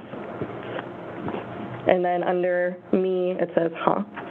And are you able to see the date under the photo of the defendant in the red boxers? Yeah, it says July 23rd. And would that be a few weeks before you were assigned in this case? Yes. Objection. May we approach? Approach, please.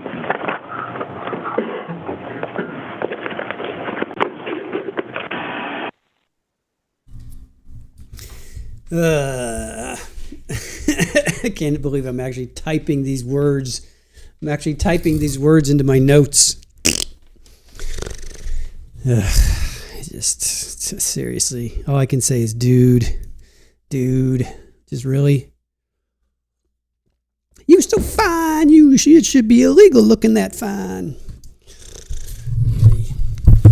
Super Ball, what do you think of that line? Would that line work on you? Super Ball, it's illegal looking that fine. She's like, what you talking about?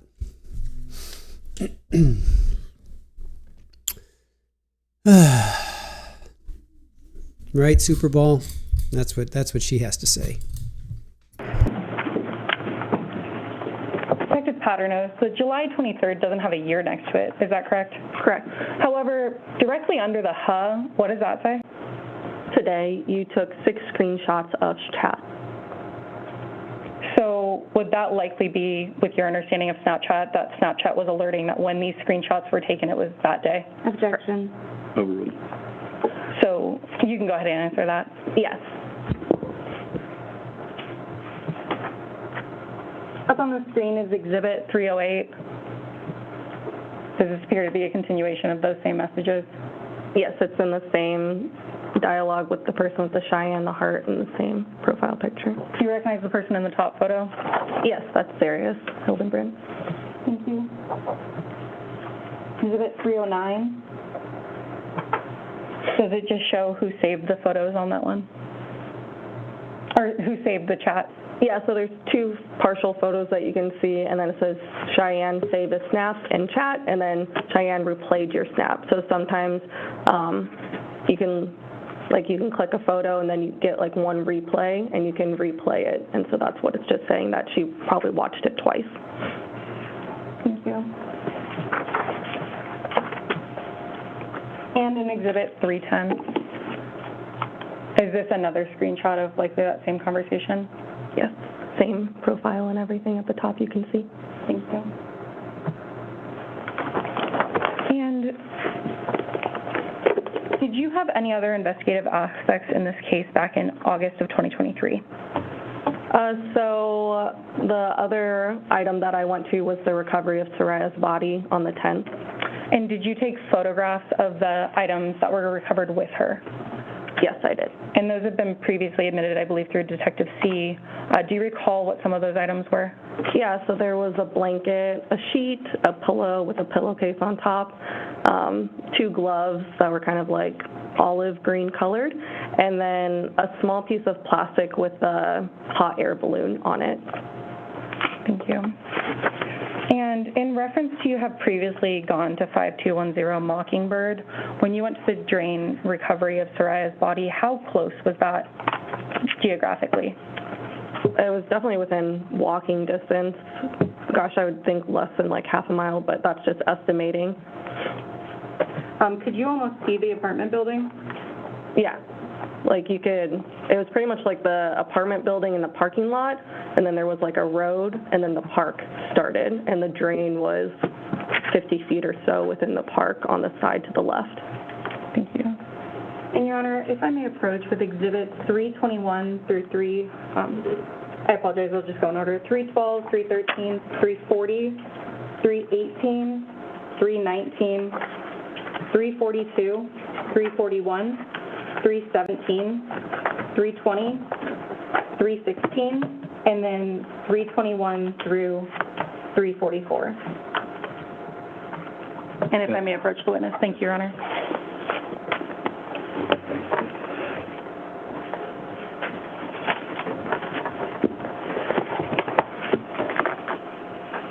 And Detective Pattern, I handed you a fairly big stack of papers. Do you recognize those exhibits broken up in paper form and then the photographs also included? Yeah, just give me a second to review them all. Thank you.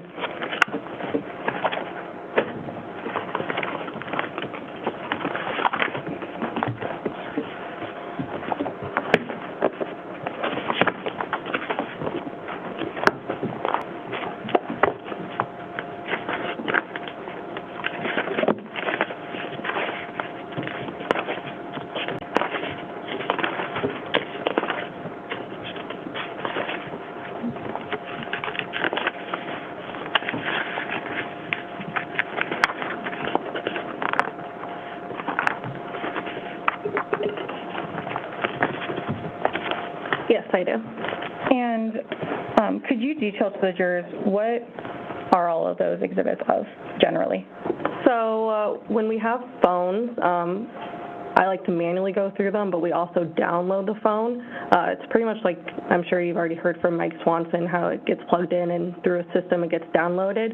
Once it's downloaded, a report generates, and it's called a Cellbrite report for this case. There are other programs that we use.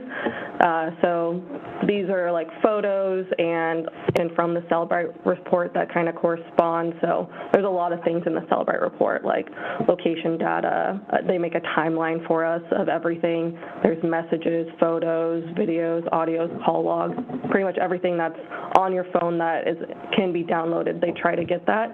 Not all the time are there like app stuff, like certain apps, but it tries to get as much as it can, depending on the type of download that's done. And in this case, did you review the downloads for both Saria's cell phone as well as the defendant, Zarrius Hildabrand? Yes.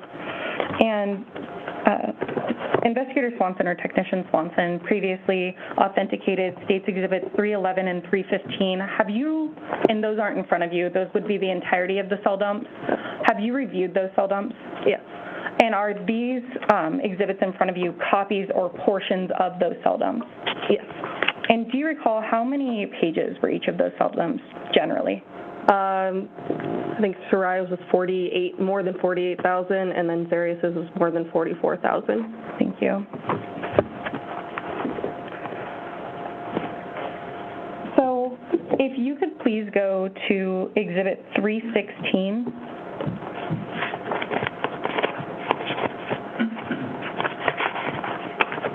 Or I apologize. Actually, if I may back up, Exhibit 312, we can start with Saria's cell phone. Okay. And is that a copy or a portion of Saria's timeline from her phone dump? Yes, it's just a portion. And what's a timeline? What does it show? So kind of like I mentioned before, a timeline would be like pretty much a compilation of all of the different things, call logs, text messages, location data, all into a nice kind of timeline format that we can just look at the day and everything that happened in order on her phone. And if I may approach with a highlighter just in case.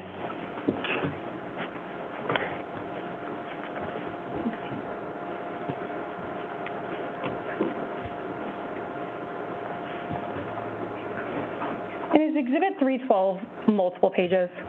Yes, it is. As to some specific portions, up on the screen, I have the first page, which is much older. I have the first page. I apologize, let me back up. Is the title of that dark part the title of the boxes?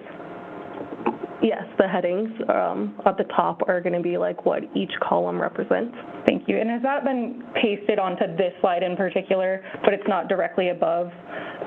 Beginning at box 261913. Yes, so like at the beginning of the exhibit, it has all of those. She just kind of kept those like headings for the rest of them, that you could understand what each of those columns mean. So you can see what's actually in the boxes? Yes. So if you could please go to that box number. I'm sorry, which box number? 261913, and I can provide the page to Your Honor. It's 44163. Thank you. Detective Paternos, if you could highlight some of those boxes in reference between 261913 through 261916, just to make them easier to find later if the jury needs to. Yep, I highlighted them. What do those boxes show? So those show images being created. So you can see the type is images. And then it also gives a timestamp, and these Cellbrite reports are put into AK standard time. If you can see, there's UTC -8. So if it has that UTC -8, that means that that time is in AK standard time. If it doesn't have the UTC -8, then it's just UTC time, which is just a central time. So you can see that there's images that were created on 8/6/2023. The first ones begin at 021813 hours in the morning, and then it gives a description. So it has like the JPEG number that was assigned to that phone or that photo, and so it says 7073, and then it also on the end can show you where it is located, which was the trash, the deleted portion. So you can see that the first four were 0218 hours, and then the last four were 0224 hours. And is that different box numbers on the next page beginning at 261924? For those bottom four images? Oh, yes. And could you highlight those on the exhibit, please? Yes. Thank you.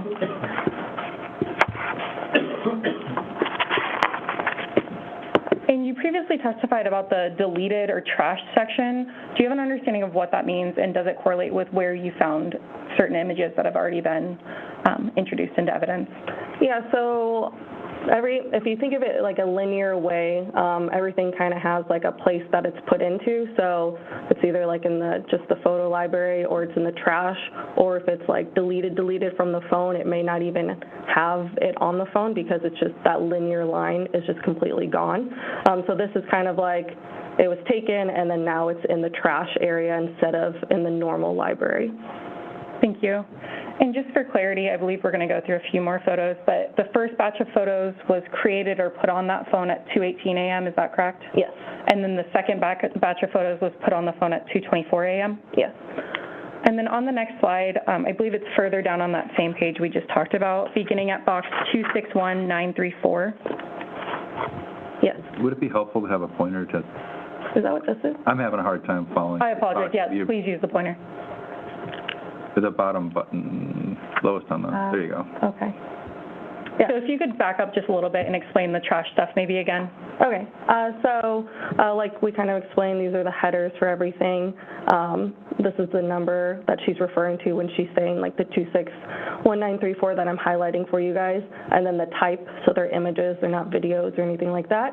And then these are the timestamps. And so she's referring to, I think she went to a slide early, but before these were the 0218, and now we're at the 0224, and then these are the descriptions, so the numbers that are assigned to those JPEGs, and then right here is the trash portion that I was kind of explaining.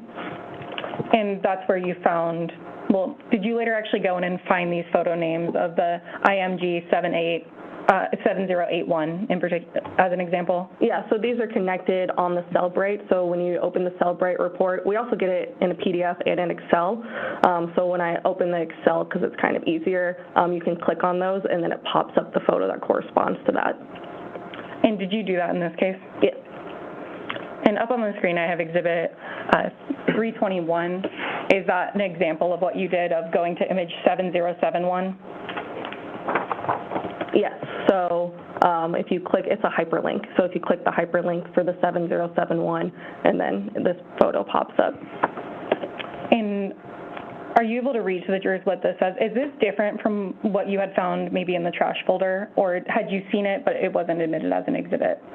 It wasn't a photo that I took off of Saraya's manual search. So these are photos directly from Saraya's phone? Yes, from the Cellbrite download. Thank you. Could you please read to the jurors what that conversation says that Saraya took a photo of at 2:18 a.m. and 13 seconds? So it says the Instagram user at the top and with no profile picture. The first conversation looks like an ooh. I'm not sure how that's pronounced, but it's just O-U-U-U. And then there's an emoji with kind of like a sad face, and it says, your turn, show me what you got. And then there was a photo sent. Why being stupid RN, which means right now. If you not gonna play fair, forget it, okay? You think I'm stupid or something, bruh? And then it says, huh? And then it says YH, which I'm not sure what that means. And then it says how with a question mark. And underneath you can see it's kind of cut off, but it says we promise to play fair, and that's. Thank you. In Exhibit 322, image number 7072.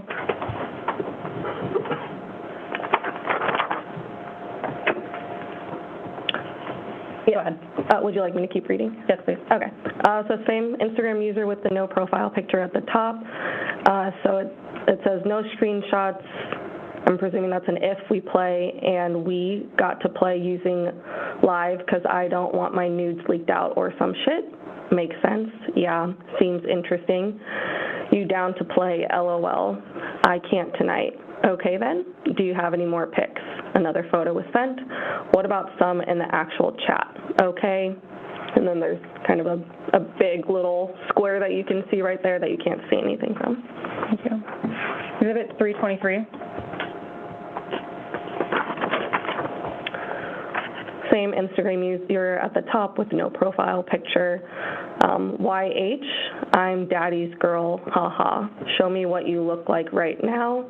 There was a photo sent, and then you see that little heart, so like you can like messages or you can react to messages, so the heart is a like, so someone hearted that message. You look good with kind of like a happy little emoji. Where are you at though? Appreciate it. I'm W, usually means with. My boys RN, usually means right now. Okay. UFR, usually means for real. You for real. Don't have Snap though. YH way, and she says Y with an asterisk. And then YH question mark. And then at the end you can see it's cut off, but it says, anyways, text me when you free or.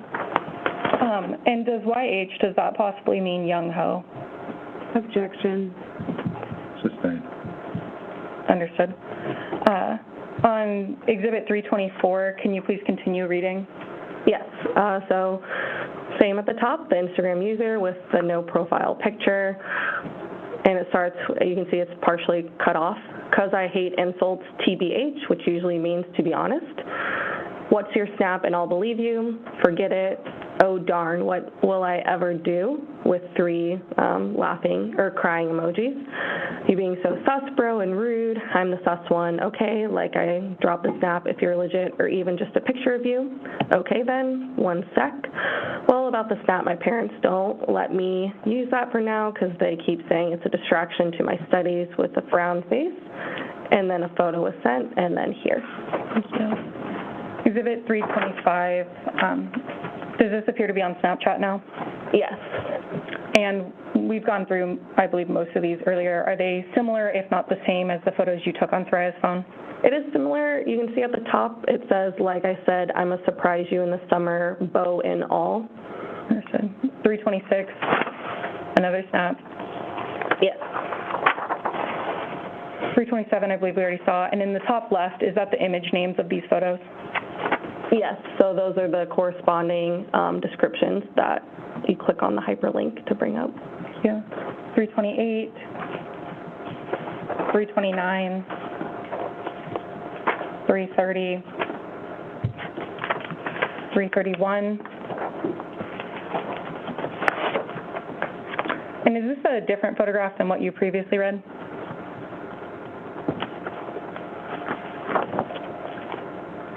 No, this is the same photograph. Thank you. 32 is image 7082, is that correct? Yes. 333, 334. And then finally, if we could jump ahead in the timeline, beginning in box 262012, which I believe is at the bottom, or goes through the bottom of page 44167. Could you please highlight those bottom boxes beginning at 262012 through 262024? Yes.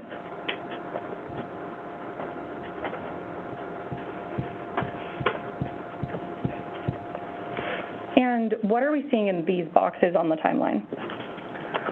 So in these boxes, so as you can see, she still kept those timeline headers.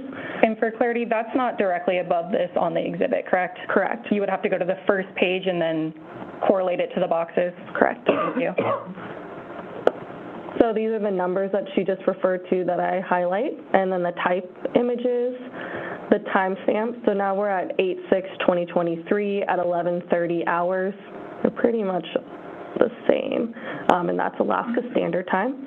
And then these are the descriptions. So when she was showing the photos earlier, you saw that they had these JPEG numbers attached to them and then deleted in the trash. And you can see also on the timestamps they say deleted. So based on this, those photos with those exhibit names, or those description names that we just went through were deleted at 11:30 a.m. on August 6th? Yes, and I forgot to kind of mention, you see where it says deleted? The ones prior said created, so it's just telling you what was happening, so created versus deleted. Thank you. Up on the screen, I have a different box number 261973.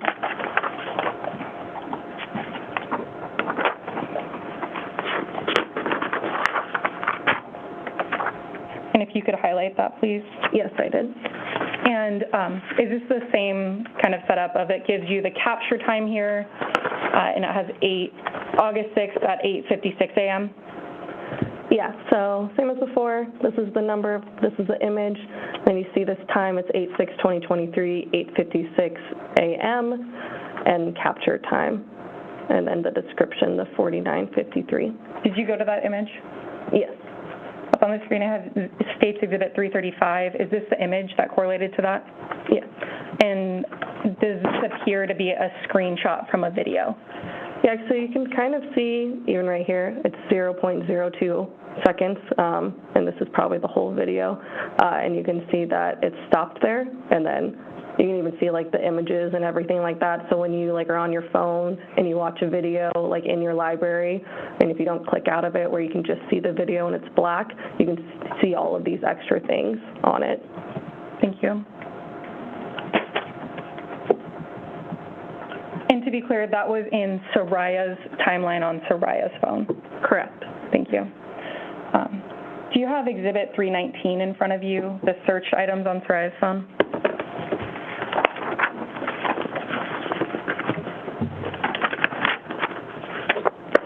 I believe it's a single sheet exhibit. I have a 3-page, 319. 314, my apologies. There's a typo on my slide. Yes, I have that. And is that the first page of the search items on Saria Hildabrand's phone? Yes. In box numbers 1 through 4, if you could highlight those, what was Saria's last search on this phone?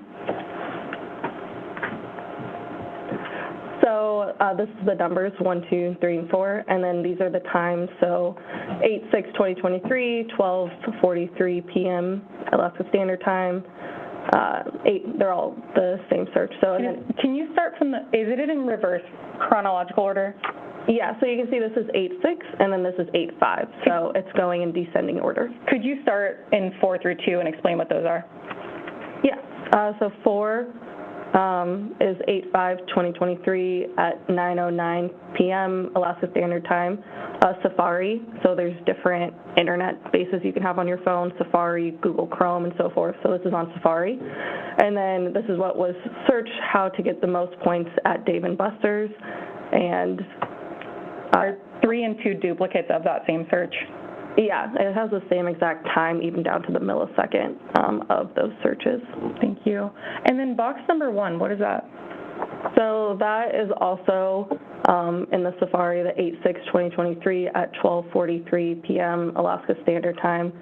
Safari again, and then the same how to get the most points at Dave & Buster's. So does that mean on August 6, 2023, someone accessed that again? Yeah, so they either like open that Safari page or they like researched it. So like you can go, when you go into your Safari, I have like a ton of tabs open. So like they could click back on that tab, not necessarily like put in those exact words for a new search. Thank you. And if you could pull Exhibit 313 from in front of you. Okay. And I apologize, my exhibit numbers are off on the slide. Please ignore that. 313, is that a call log from Saria Hildabrand's phone? Yes. And on Exhibit 313, is this one actually, the boxes are a little out of order, but does that make it in chronological order when reading it on the slide?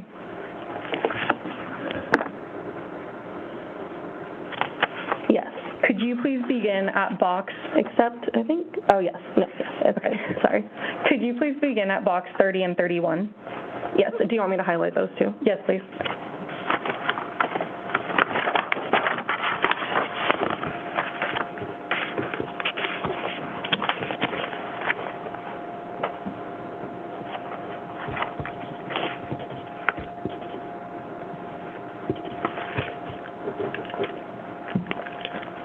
And in 30 and 31, what are those?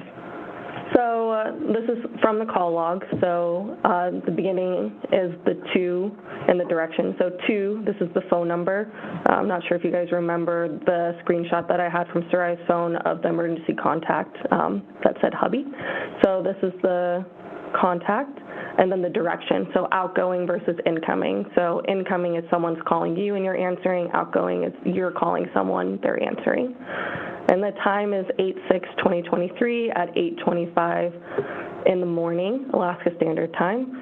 You can see there's zeros, so no time elapsed, not answered is what it says. And then this is just the network and so forth.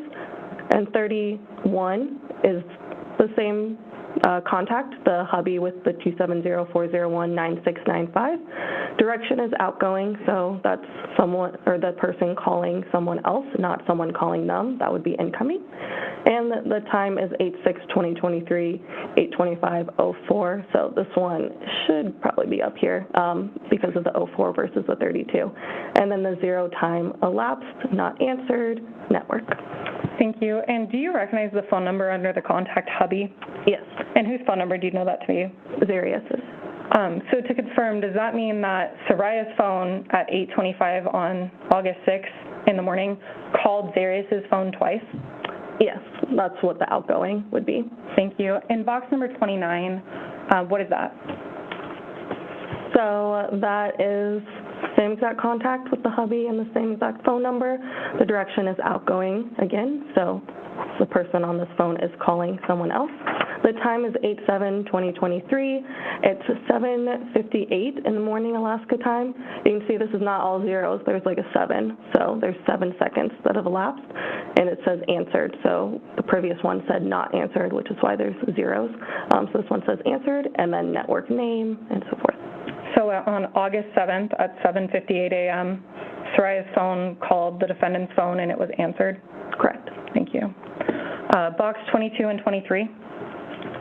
So So 22 is mom, so 208-440-6382, and with the contact name mom, the direction is outgoing, and so that means that the person with the phone is calling that person. 8/7/2023 at 7:44 p.m. Alaska Standard Time. You can see the time elapsed is about 3 minutes and 7 seconds. It was answered, and there was the rest. And then 23 box is to the same contact, same phone number as before, mom, outgoing, so the person on the phone is calling. And then 8/7/2023, 7:44 p.m., not answered. There's zeros again. And was that earlier than the answered call? Is it a little out of order because it's reverse chronological? Yeah. Thank you. And as I ask you through all of these exhibits, are there multiple other boxes and ample other data? Yes. And that's included in the exhibit, but only a few of the boxes are being actually highlighted for the jurors at this point? Yes. Thank you. If you could please go to State's Exhibit 340.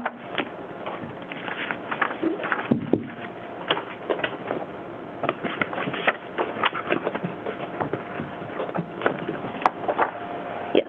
And what is that? It's the activity sensor data for the phone Cellbrite download. From Saria Hildabrand's phone? Mm-hmm. Yes. Thank you. And does this one also go in reverse chronological order? So does one start at, and I'll keep it on the slide, does one start as the most recent and then it actually goes reverse? Yes. And if you could please go to box 73, which for clarity of the court and parties is on page 14.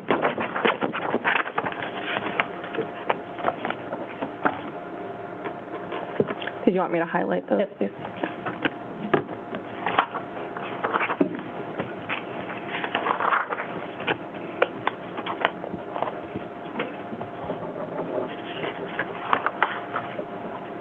And I have a few specific example boxes up on the screen, but can you generally explain what this portion of the Cellbrite shows in the activity sensor data or activity log?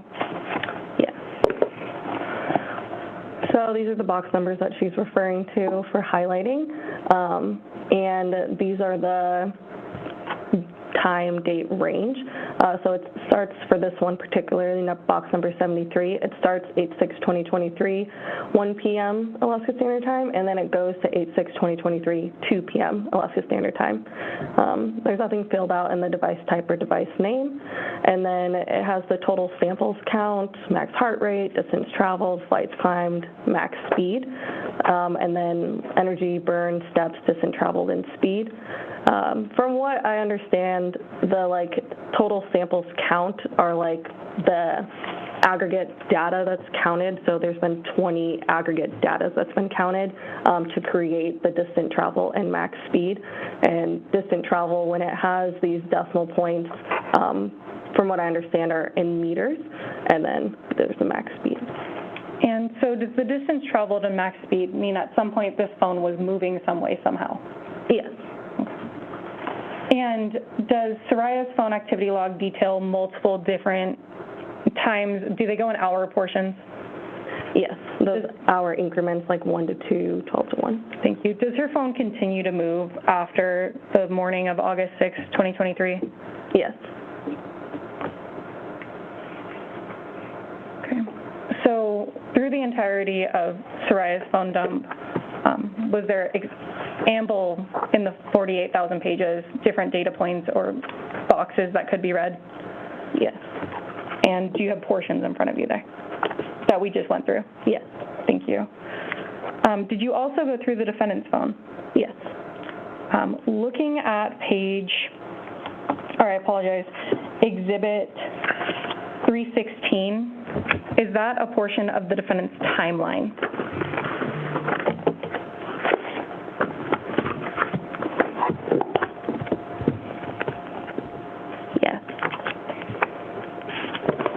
And if I could direct you to page 35167, box number 185375.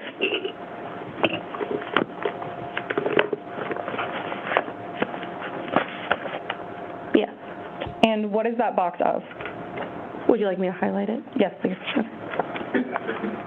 And could you please highlight on that page alone, I'm going to do the last three numbers, 375, 378,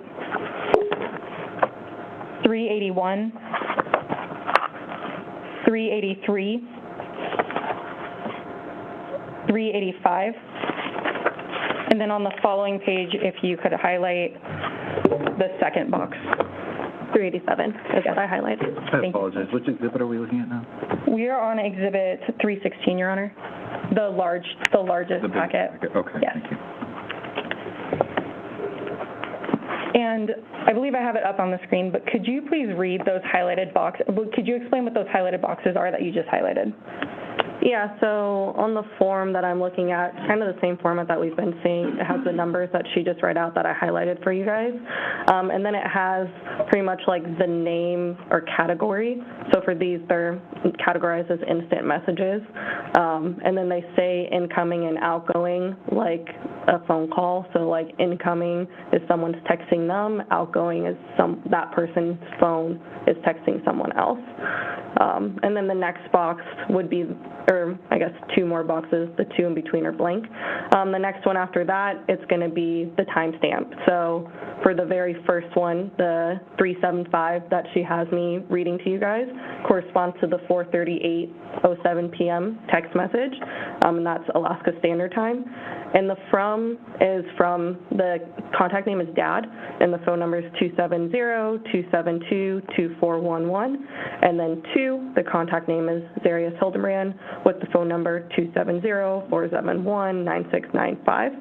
And then the last box is kind of like the content. And so the content, same as what she has up there for you. Hope you had fun last night.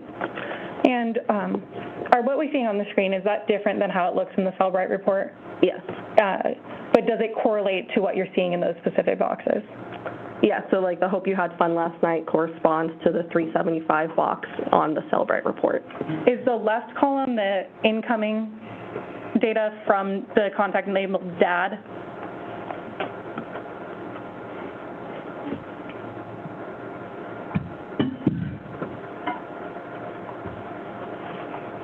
Yes. Is the outgoing or text from Zarrius Hildabrand's phone on the right, texting to Dad?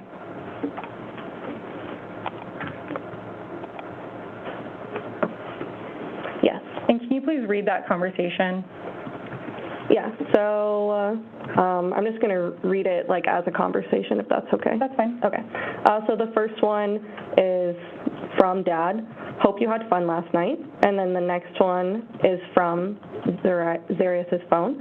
I did maybe a little too much fun, and that's at 4:39 p.m.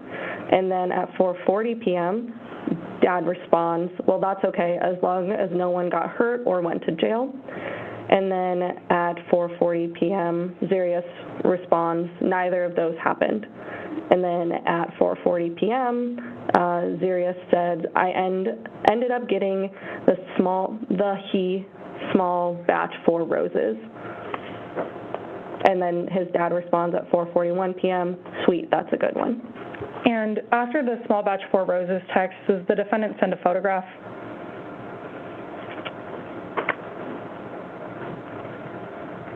Possibly on page 35168. After the sweet, that's a good one.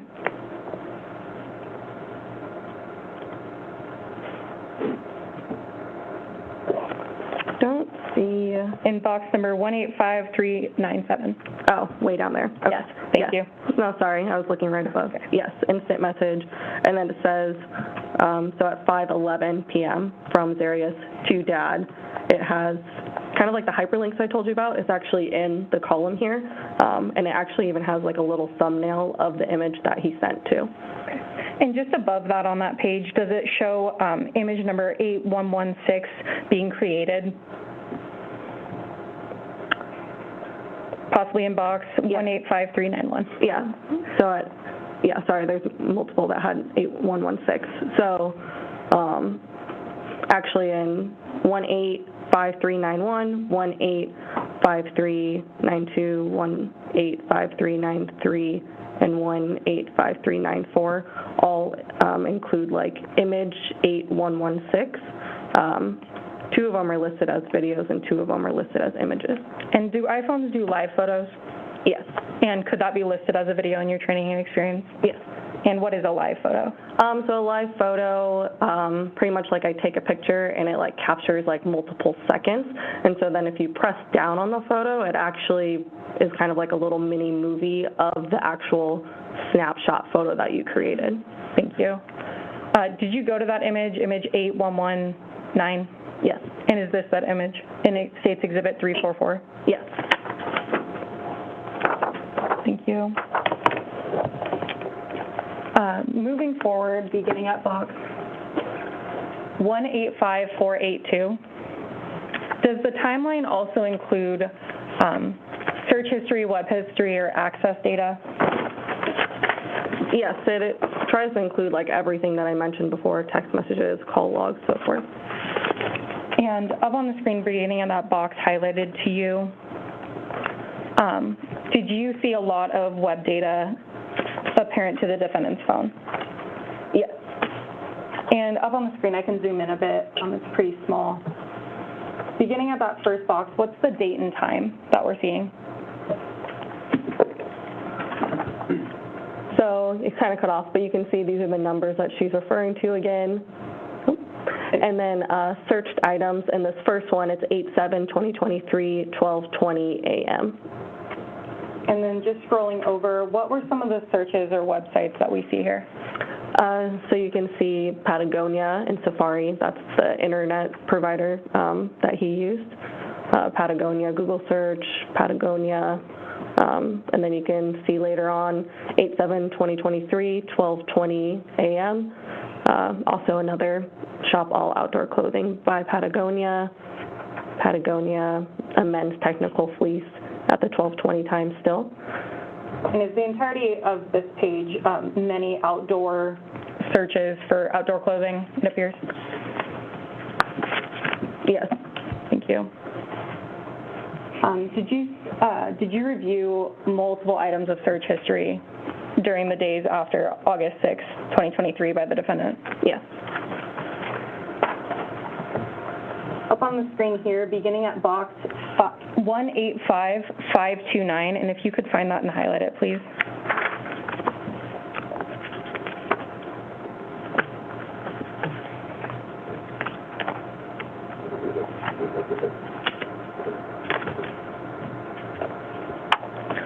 Sorry, and what is this of? So similar as before, the numbers corresponding that she's telling me to highlight for you guys, and then it's just giving the date and time, so the 8/7/2023, 2:20 a.m., Patagonia, there's another Patagonia. Looks like he started to look at TikTok at 2:24 a.m. on that 8/7/2023 Alaska time. And then we have TikTok, and then Instagram is the source. So sometimes Instagram and Facebook, you can see other videos from other platforms on them. So I can be on Instagram, but I can watch TikTok videos. Or I can be on Facebook and watch TikTok videos. And then we go down to like 224, 87, 224, link tree on Instagram, and then 87224 and 87224 OnlyFans Instagram. And here, do we see that it's labeled as cookies in the second column? Yes. However, does the time and date stamp have creation time and then actually show when these sites are being accessed? Correct. And for clarity, are you aware of what a link tree is when it's on social medias? I'm not aware of the link tree, but I'm aware of the OnlyFans. And what is OnlyFans? It's kind of like it's another platform. The videos range from any kind of niche, but it's predominantly known for adult content. Adult content meaning pornography or pornography-like material? Yes. Thank you. Beginning on box 186262, which I believe begins at the few pages ahead.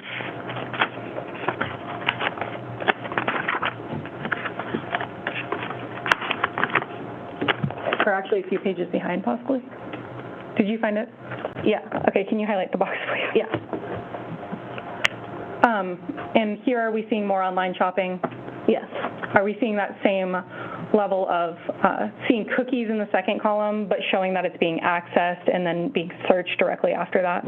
Yes, correct. So she's talking about the cookies right here, and then you can see it says access under the timeline right here. Thank you.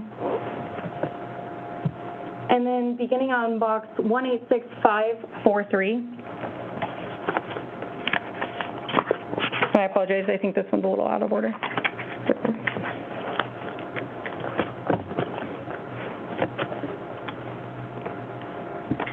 Yes. Could you highlight those just for easy to find later? Yep. And similar question, and it will continue on to the next page in my questioning. What are we seeing here? So these are the numbers that she's having me highlight for you again, the cookies that we talked about earlier, the 8/8/2023, 12/15/2024. You see all of these say accessed, and then all of these say the source is Twitter. And what is he accessing on Twitter in the right column? And I can zoom in if that would help. Yeah, so these are just like the Twitter and then T.CO, T.CO, and then the link tree with the period before the last E's for the last three. And understanding that you weren't aware specifically of Linktree, are you aware that on social media, do people usually put tags or sites that people can click on to go to their other sites or socials? Yes. And then continuing on to that next page of the Linktree and then beginning on that top box, what are we seeing there? Similar, the Linktree and Twitter, and then mini vids, and then Twitter, and this is at 8/8/2023, 12:15 in the morning, Alaska Standard Time, and then the dongkinger.minivids.com. There's a couple, two of those. Then Linktree, mini vids, mini vids, mini vids, mini vids, all on Twitter. And I apologize, you were detailing that. This begins on, just for clarity of the record, 186550. And then, did you look into what minivids.com is? I did. Overruled. Go ahead. I did. And what is it? It's another adult pornography site. Thank you. And then moving off of that exhibit and continuing on to exhibit 317.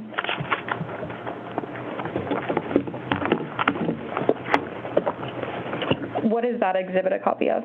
These are the call logs. From Zarrius Hildabrand's phone? Yes, sorry for Zarrius. Not a problem. Were you able to find correlating data between those calls between Saria's phone and the defendant's phone? Yes. And just briefly, would that be one example in box 123?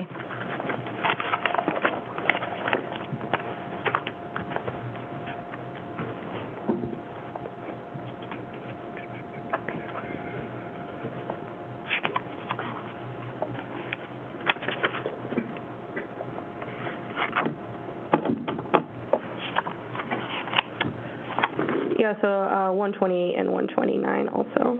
Yes, I apologize. I only put one up on the screen. Does it show those same ones that we talked about previously? Yeah, so this is the 123 is the number, and then from Saria, and then Saria's phone number, the 208-320-1786.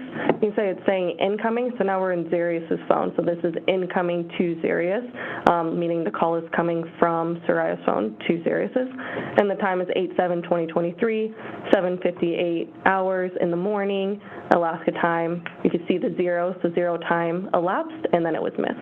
And does this call log in Exhibit 317 show all the calls included in the exhibit that Zarrius Hildabrand's phone was making?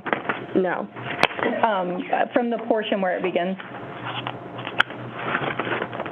It shows the portion from where it begins, but not like further down. Okay. Yeah. Does it begin, I think the latest one, maybe August 3rd, 2023, or the earliest one on the last page?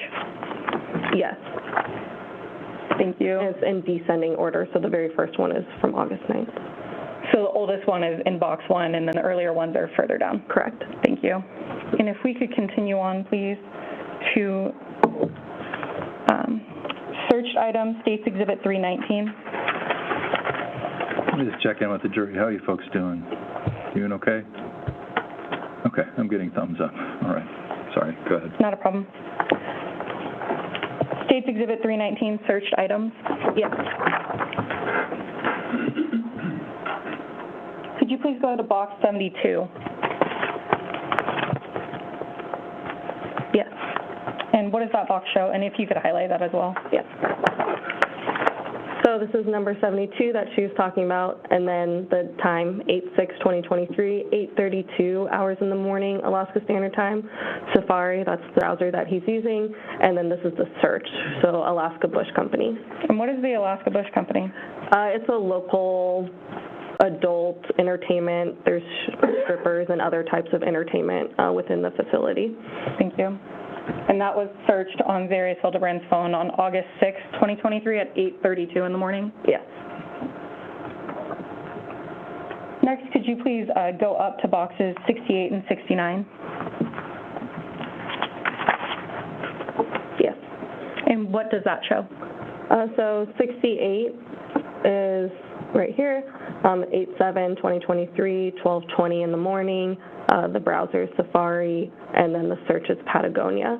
And then in box 69, in descending order, 8/6/2023, 8:38 in the morning, Apple Maps is what he's searching on, and then for veterinarians. Thank you.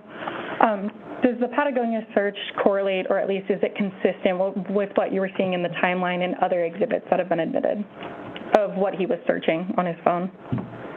Yes, I'll have to just confirm like the exact phone number or the exact time. And I think it's okay without the exact time. Oh, okay. Is it just consistent generally? Yes. Thank you. If you could go to 63 and 64.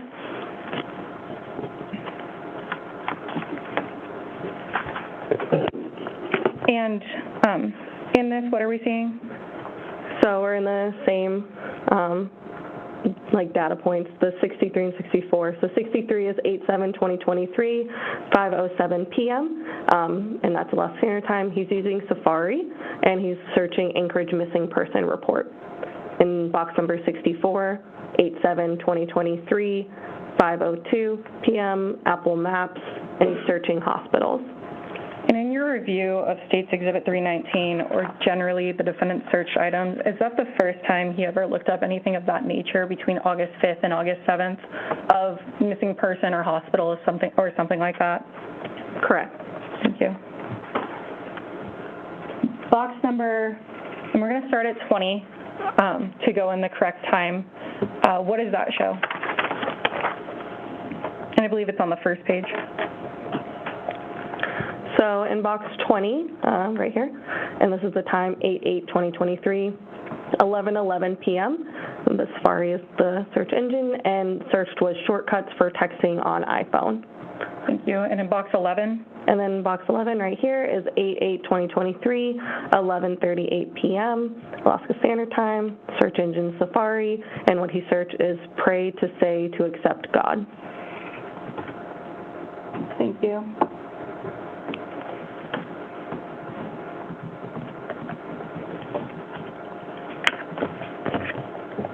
And moving on to States Exhibit 320, is that the activity log from the defendant's phone? Yes.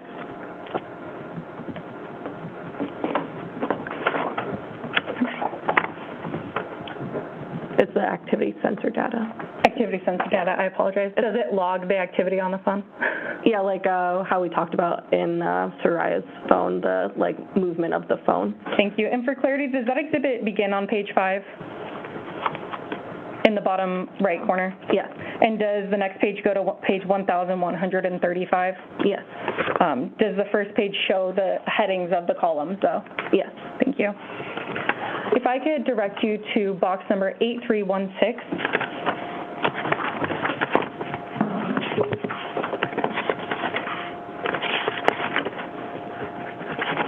Which I believe is on the page number of 1142. 1143. Thank you so much. And what do these boxes show on 8316 and 8317? And if you could highlight them just to make them easier to find later. Okay, so we're starting with the numbers that she's telling you guys out loud, and then same as Saraya's, it has the time and date range. So for 8316, it starts at 8/6/2023 at 2 a.m. Alaska Standard Time, and it goes till 8/6/2023, 3 a.m. Alaska Standard Time. Total samples count 4, and then distance travel is 56.26. Then 8317, it's going to be 8/6/2023, 1 a.m. Alaska Standard Time to 8/6/2023, 2 a.m. Alaska Standard Time. The total sample count is 2, and the distance travel is 134.7. Thank you. And is box 8315, is that the next box after the 2 we just looked at being 8316?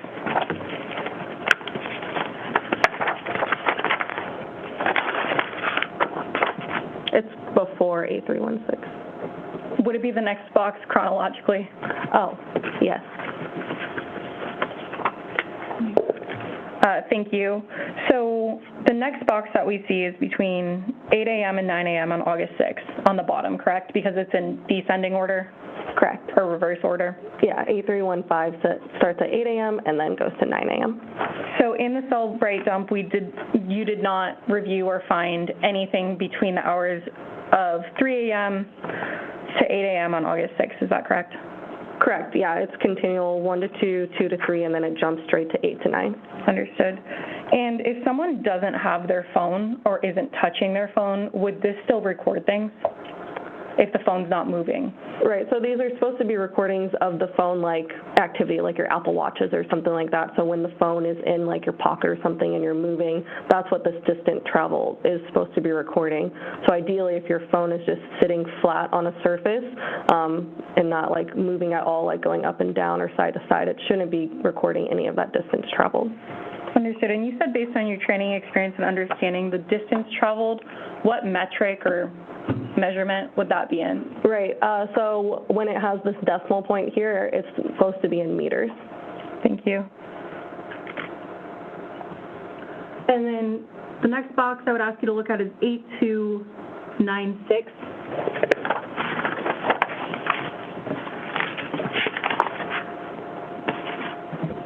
And we'll actually start at the bottom in box 8300. What's the date and time for those?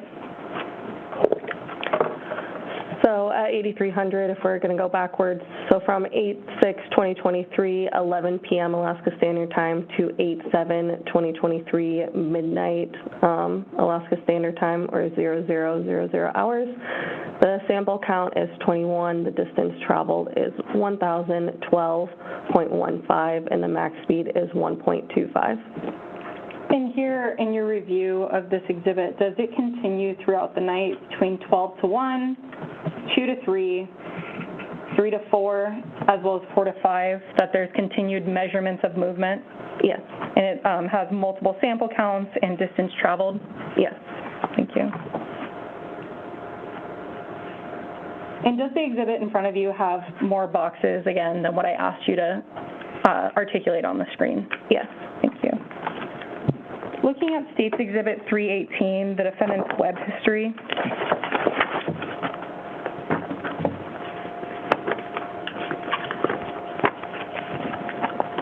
Yes.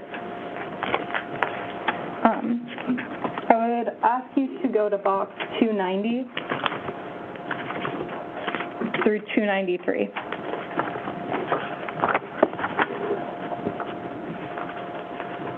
Yes. And again, is this in reverse chronological order? Yes, so it starts at the highest, so it's descending. And up on the screen, we can see some of the websites visited. Throughout your review of the Cellbrite and this exhibit, were there multiple searches for gun stores or guns in general on the defendant's phone? Yes. And on these specific boxes, what date and time was that? So these are the numbers that she's talking about again, the 290 through 293. And then it goes into the website, so you can see all three of these are a version of sighour.com, just like going into different things like optics or the general website, which is the first thing, so that makes sense that the general website would be first. And then it starts 8/5/2023, 3:53 p.m. Alaska Standard Time, and then descends to 3:52 Alaska Standard Time p.m., 3:52 p.m. And you can see on this side it kind of goes into a little bit more, some micro red dot sights on guns. There's things that can enhance the vision of the gun. That's what a sight is. A red dot helps with aiming. It's pretty much like this laser, so you can put it on a target. Thank you. Beginning at box 283, that's in reverse order, and I'll ask you to look through 281, and if you could highlight those, please.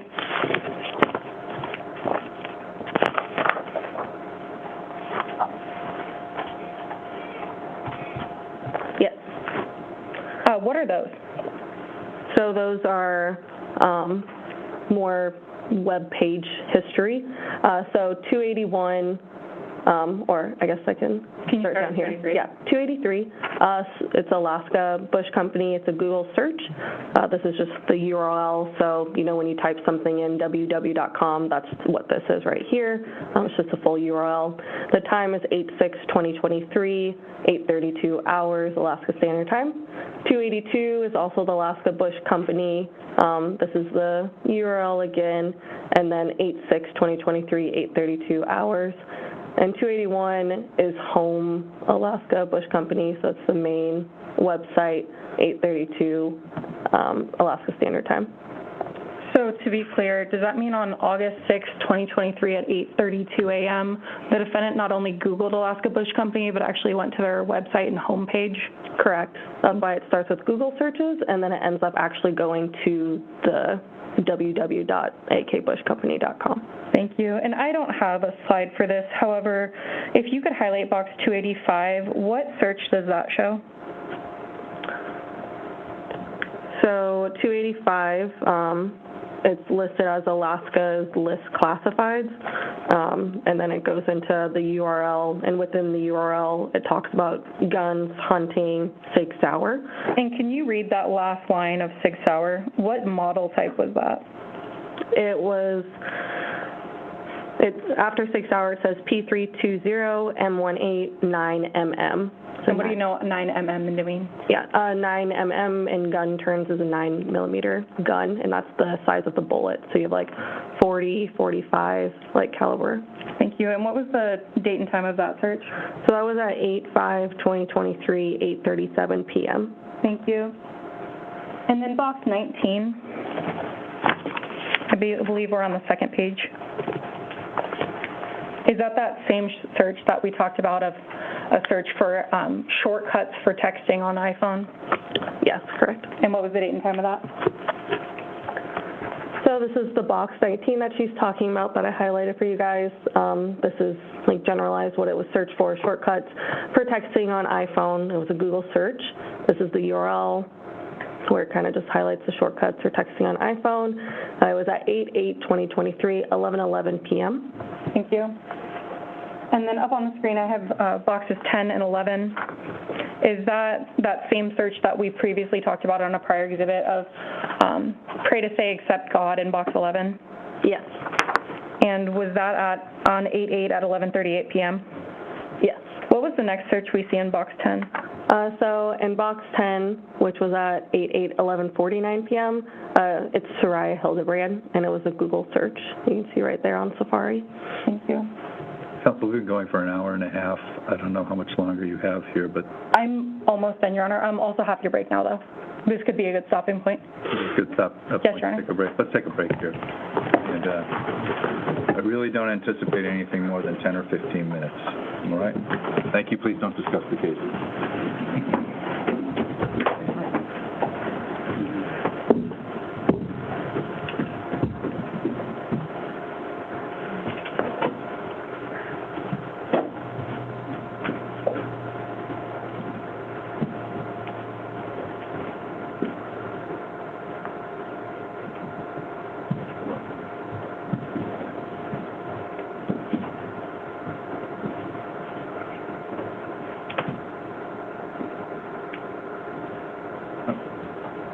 Thank you. It's about noon, 12:15.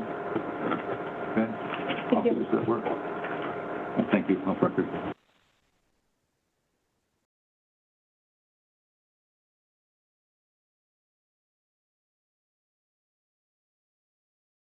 Well, there's a lot to unpack there.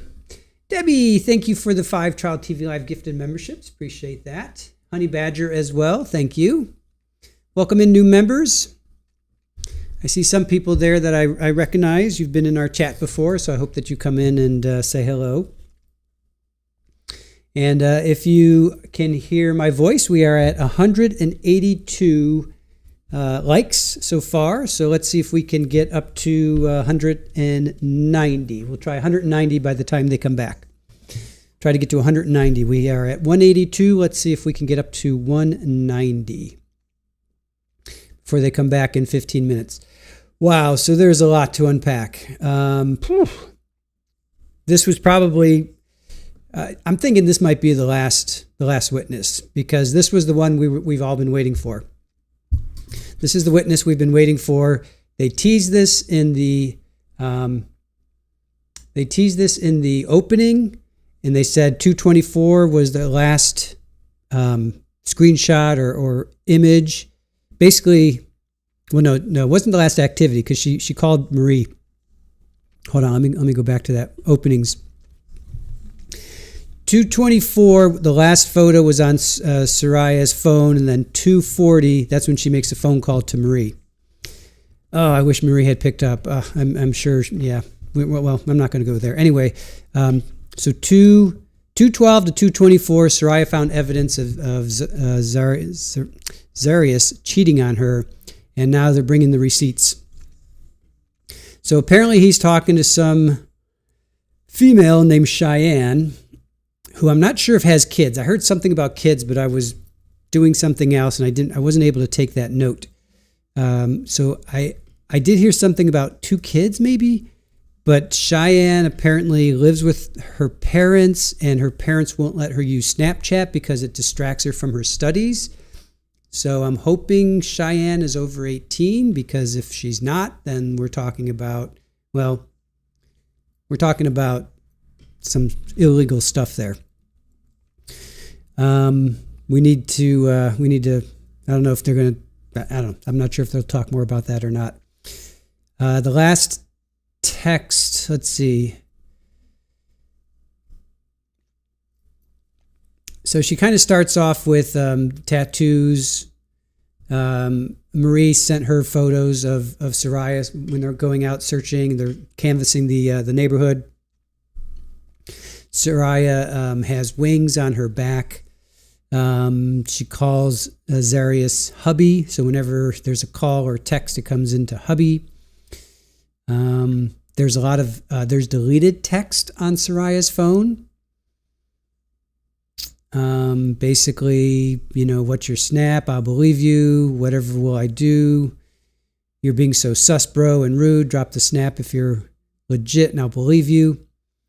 My parents don't let me use Snap because it's a distraction from my studies. Then he says some stuff. It should be illegal being that fine. She's talking about her underwear size to him. She's talking about, anyway, they just go back and forth. I don't need to read any more of that. So there were some texts that were deleted from Saria's phone. August 6th at 11:30 p.m. There are some searches on Zarrius's phone about a gentleman's club, going to adult websites. I found this interesting on August 5th at 8:37 p.m. So this is right before they go out. Or when did they go out? I think they went out around 8 or 9. So he goes to 6 Hour, 9mm, and he's at a site. Now he did just buy.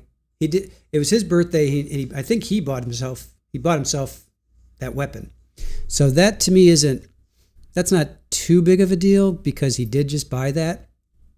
So maybe he was just kind of saying, hey, I just got this new weapon, firearm, checking it out. Some other things were the distance traveled from 1 a.m. to 2 a.m. 134.7. I'm guessing that's feet.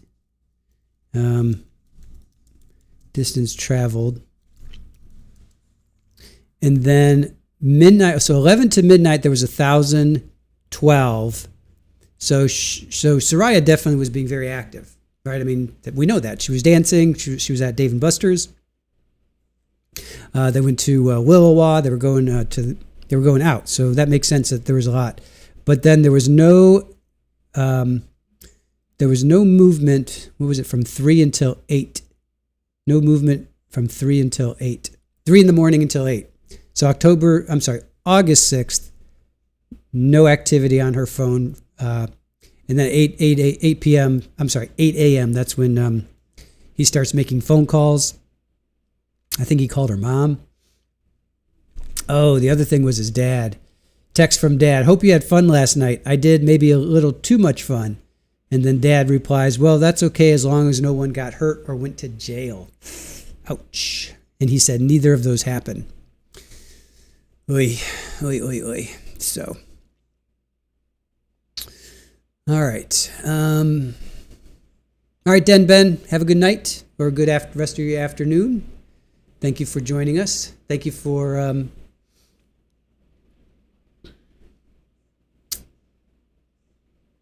joining us for sure. Glad you appreciate the recap. And before that, we had Aaron Clay. He was the forensic. Oh, wait, I already talked about him. He was at the break. They were trying. Okay, so the defense was before that, before Detective Padnos.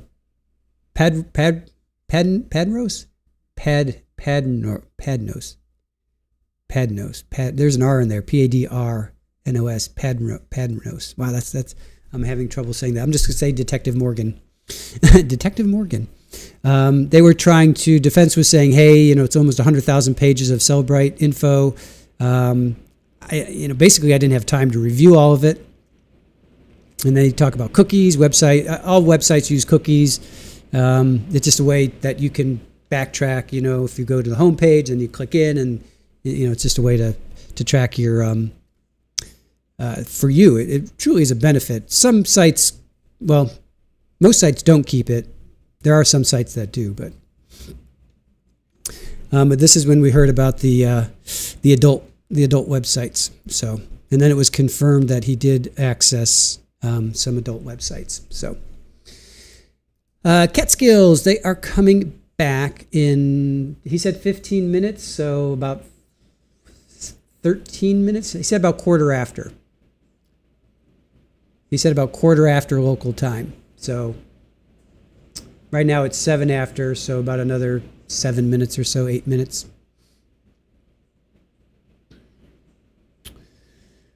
All right, let's see. What are you guys talking about? Richard says, steps don't mean actually walking steps on our phones. The accelerometers and gyroscopes can misinterpret any movement and record it as a step. Yeah, because if she's dancing, right? I mean, she's up dancing, she's moving around, we heard from Marie that they were dancing, that she was dancing and she was very active. So it does sound like, I don't think he put Saria in the drain pipe that night. I think he waited because he had to get the 96-gallon trash can, and he did that he did it that day, which would have been in the afternoon. So I think, and that was Sunday. I think Sunday night is when he actually put Saria, unfortunately, put her in that drain pipe. So. Great Gams, you're losing YouTube connection. We're looking good here. We are looking good here. Oh, we're at 189. Awesome. So we were at 182. We made it to 189. Thank you guys. Appreciate that.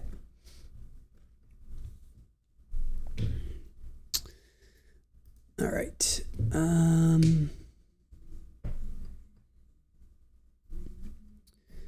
Let's see what else. We've got 189 likes. Let's see if we can get up to a little bit more. Richard, you could be sitting on your couch and it will record as steps. So don't you have to do some kind of movement? I mean, if it's still, it's still. But wouldn't you at least... So if I'm just picking up my phone and looking at it, that's movement. But if it's just... there has to be some kind of movement, right? Richard, there has to be some kind of movement.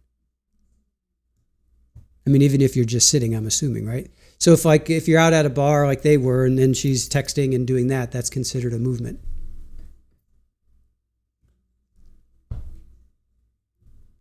Right? Is that how it works? Even if you're 191, awesome. We're almost up to 200, and our subscribe count is 27,989. So we're still a little away from our sub, but our likes are at 191. So I'm waiting for Richard's answer. Gordon, so what's the point? What's the point? What's the point of what? What's the point of what?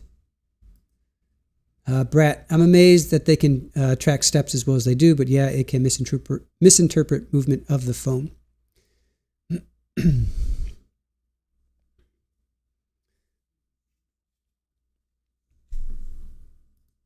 All right, let's see. Richard, I just looked and you had 767. I started moving wrist back and forth and it shot to 787. Okay.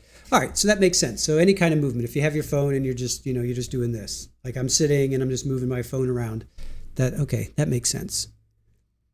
So it's not necessarily a step, it's some kind of movement, but we know that night that she was very active. We know she was taking pictures, texting, dancing. We know she was very active. So, oh, I see, Gordon. Okay, thank you. What's the point of counting steps? I got you. Yeah. What is the point? You're right. You could literally sit at your desk and do this for like all day and be like, see, I did 10,000 steps today. Yep. It's really funny. Aaron and I met at a marketing company, and they had this thing. I think this even was before iPhones. That shows you how long ago that was, but not too much. iPhones were just coming out, but they were challenging us to be more active because right, you're sitting at a computer all day, so they challenged us to be more active, and which department could win would get whatever pizza, whatever it was, and I understand the joke in that. But so they had these little step counters, right? So we literally would sit at our desk. We'd be like, click, click, click, click. Oh no, it was just movement. You literally would just move it. If you shook it, if you just did this, so people would sit at their desk and they'd be working on, we'd be working on direct mail and websites and whatever. And we'd just sit here and shake and say, see, I did 10,000 steps. When in fact I did like 5. So. Kaylee, your watch gets mad when you haven't stood up every 30 minutes?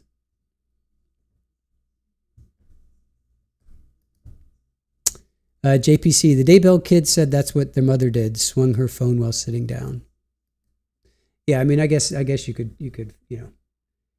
fool. It's not. You're only fooling yourself ultimately, but I guess it depends on what you're doing. Kathy, I don't see a need to have something track my move. Well, it's just to show how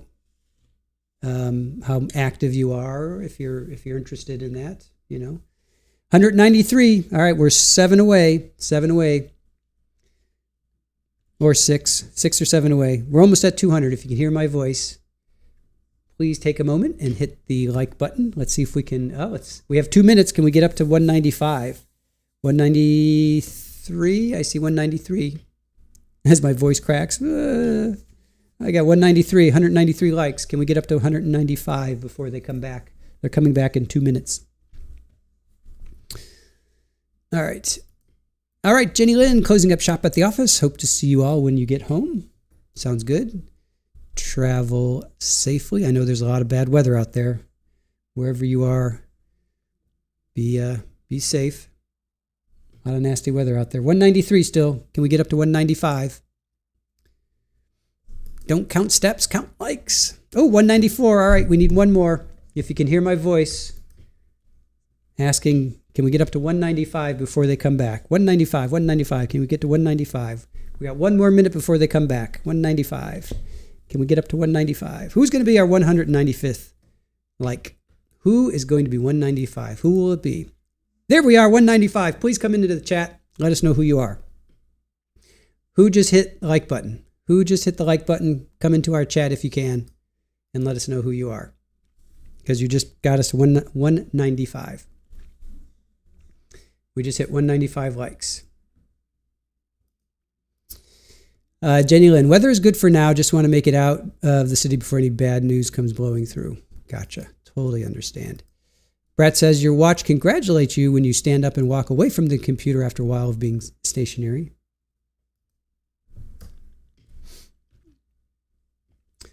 Yeah, before we had this YouTube channel, I would get up like every half hour to walk around, and sadly I do not do that. I do not do that as much anymore. Kathy, does YouTube gift you anything for reaching the goal? No.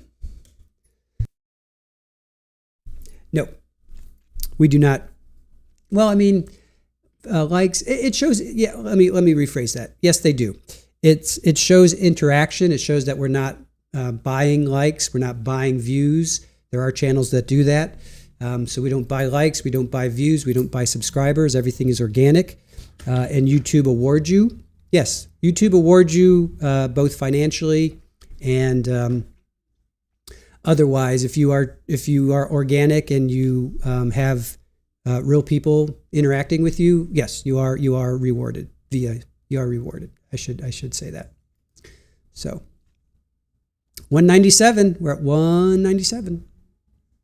We're almost there to 200. Good job. Impressive. Thank you guys. Really appreciate it.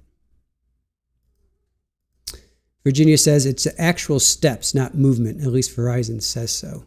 So how do they determine what's a step and what's a movement? Because Richard, right? I mean, how does a phone determine if you're walking it's on your hip or in your pocket or on your arm, wherever you put your phone? How do they determine that versus somebody just shaking it at their desk? Ooh, 198. Who's going to be our 200th? We need to have 195 come in and also 200.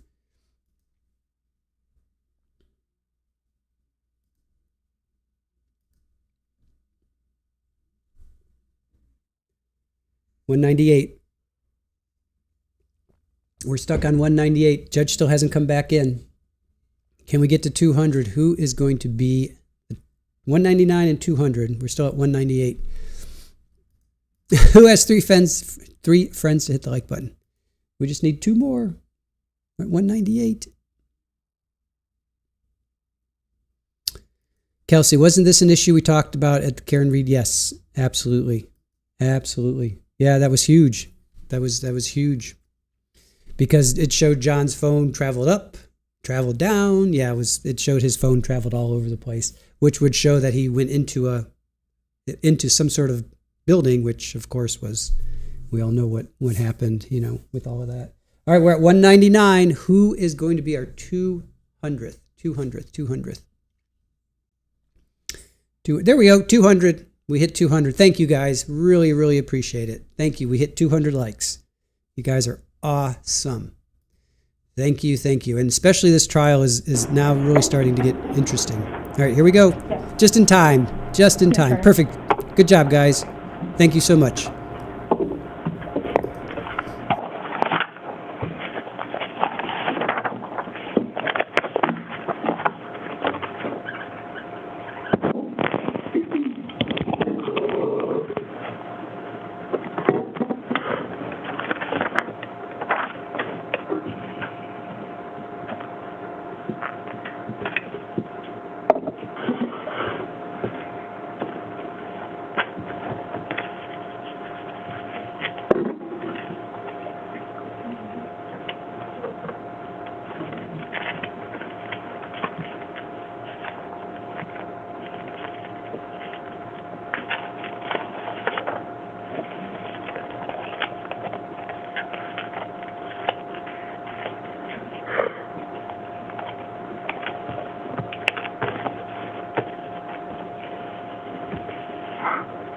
Remind me, which exhibit were we on?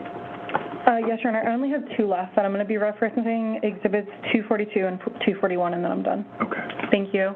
341 and 342. You mean 3, yes, I'm sorry. 341, 342.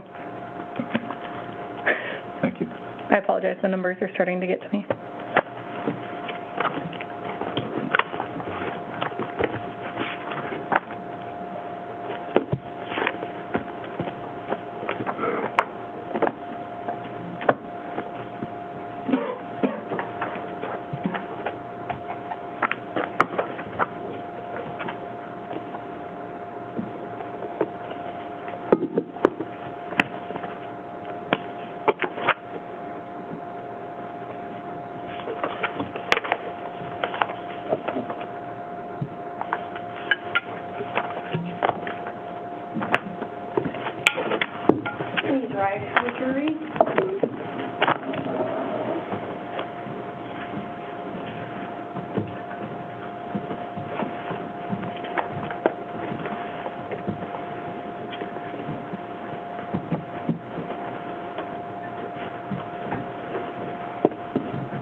Please be seated.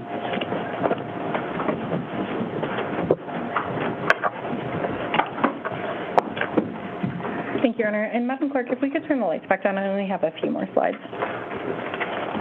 Detective Paternos, if you could please go to State's Exhibit 342. Yes. And is that a copy of the defendant's location? Yes. And in a Cellbrite report, what does locations normally show? So locations show like a specific, let's say you stay at an area for a really long time, it might accumulate that point of data. It also shows the search locations too. Thank you. So looking at box 22 and 23,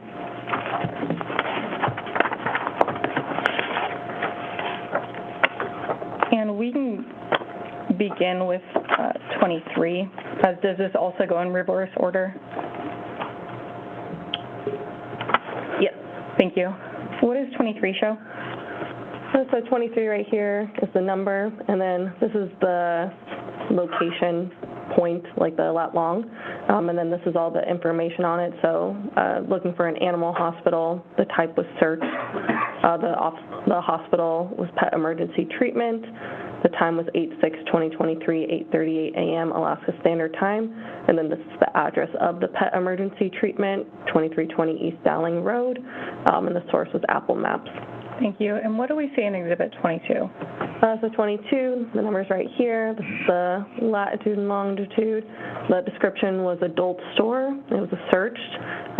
Castle Mega Store was what was found. The time was 8/6/2023, 9:19 a.m.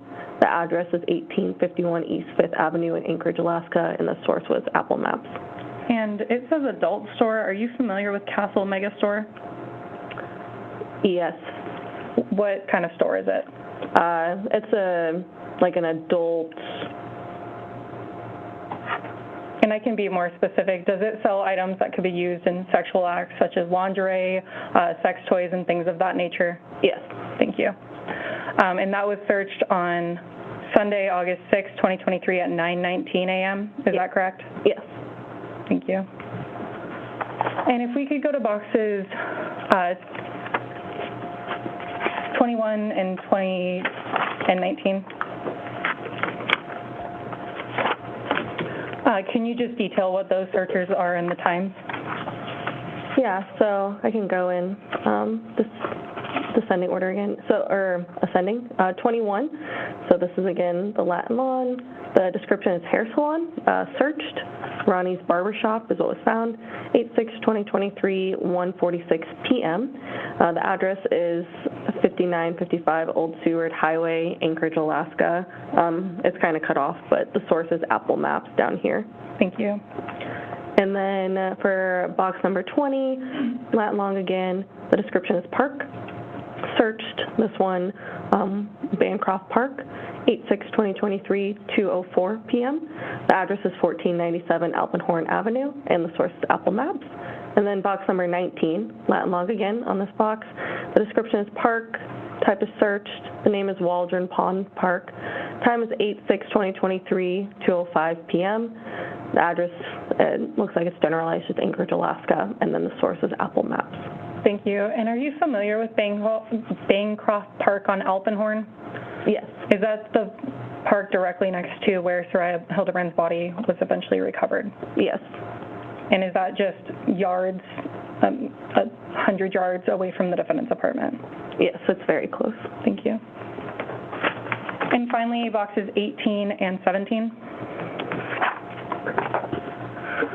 So 18, the lat and long right here, description home and garden supply store was searched. The name is Lowe's, 8/6/2023, 7:59 p.m. The address is 333 East Tudor Road, and the source is Apple Maps. And then we move to 17, lat and long right here. The description is Trailhead. It was searched, Mount Baldy Trail, 8/7/2023 at 2:13 p.m. It's located in Eagle River, Alaska. The search method source was Apple Maps. Thank you. 16 and 15, if you can read everything above the address one on both of those, we can skip the address. Okay. Yeah. So for number 16, lat long, hospital searched, and then Providence, St. Elias Specialty Hospital. Time is 8/7/2023, 5:04 p.m. And then in box 15, description, correctional facility. It was searched, Anchorage Correctional Complex. The time was 8/7/2023, 5:03 p.m. Thank you. And finally, if you could please go to States Exhibit, and again, please ignore the slide, States Exhibit 341. Is that the journey aspect? Yes. And what does journeys mean in a cell phone extraction?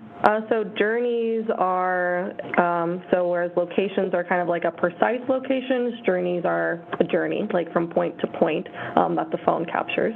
Thank you. And if you could go to box 6.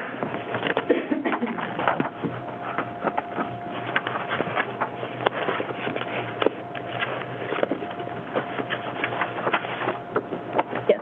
And what does that show? So this is box 6, and then we're kind of missing the headers right here, but the header right here would be number, the header right here would be name, this would be the start time, this would be the end time, the source, and then this would be the waypoints or the lat and long. And is that on the first page of the exhibit though? Yes. Thank you. So for box number 6, we have 2 lows. The start time is 8/6/2023, 7:59 p.m.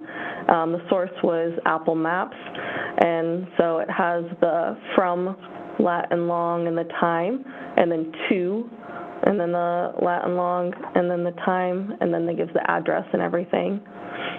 And then the waypoints, it's still the lows, the lat and long, the same. And I don't have it up on the slide, but is box 4 that same kind of from to mapping to bread and brew in box number 4? Yes. Thank you. Did you want the times for that at all? Yes, please. So for bread and brew, that column, the column that had the start time, it's 8/8/2023, 9:10 a.m.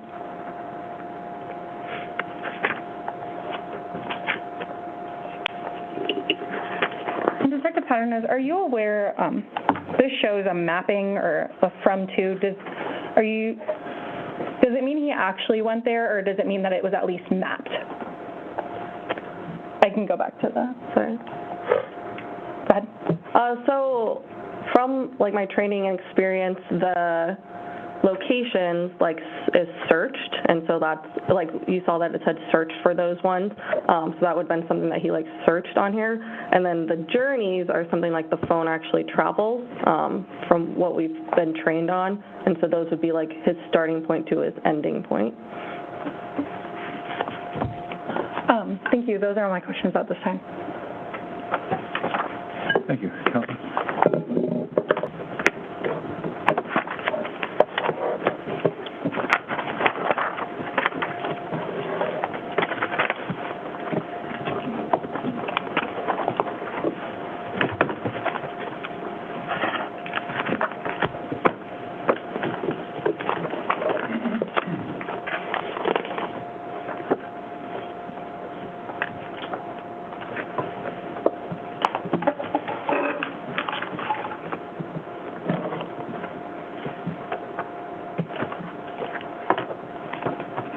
Good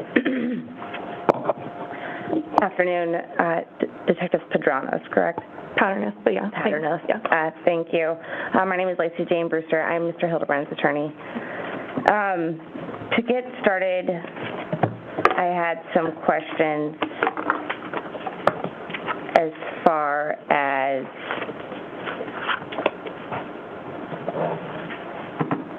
the generals with cell phones. Fair to say that a cell phone can be handed to another person, for example?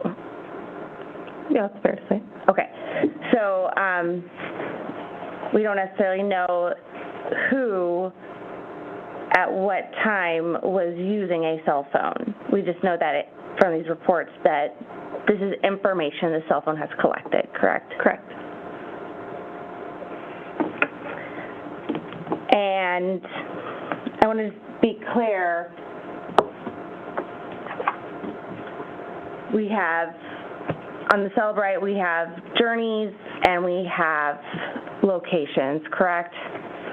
Yes, those are the two that we just went over. And journeys can document where the phone has traveled to, correct? Yes, from my training, that's how I understood it as. And then locations documents where the phone has searched a specific location in the maps function. Is that correct? So it can be searched. So I don't know if you noticed, but it said type and it said search. Not all of the ones in the Celebrite report say searched on type. So it could also be like the phone has been there so long that then it collects that as an actual location point. So there's actually one in the exhibit that doesn't say searched. It just has the time and the actual location of it. So that's collected from the phone as an actual location of the phone. So when the jury is looking through this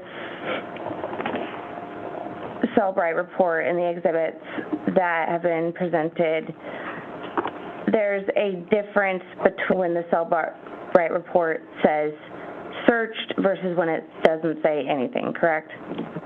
Correct, yeah. So the ones that we went over were all searched, but when you guys look at this, you'll see some of them don't say searched, and that's kind of what I'm talking about.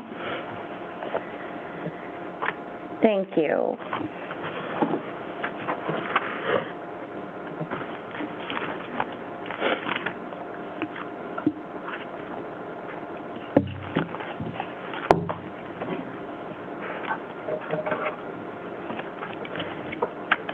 And we've been through quite a few exhibits relating to the phones in these cases. So let's start with Exhibit 290.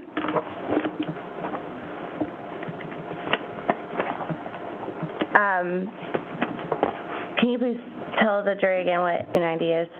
Yes, may I present it to them or just explain it? Just explain it. Okay, so 290 is the screenshot that I took of Saria's phone when I first got in and started manually or physically going through it. Or not a screenshot, a photo that I took of her phone. And did you take that before or after you opened the phone? I mean, technically I pressed the phone and it kind of, like I didn't unlock it yet. So it was before I unlocked the phone. And if we look at Exhibit 290, we see a little on the right-hand upper side, we see what kind of looks like a battery, and we also see an airplane, correct? Yes. And a phone physically has to be put into airplane mode? Yes.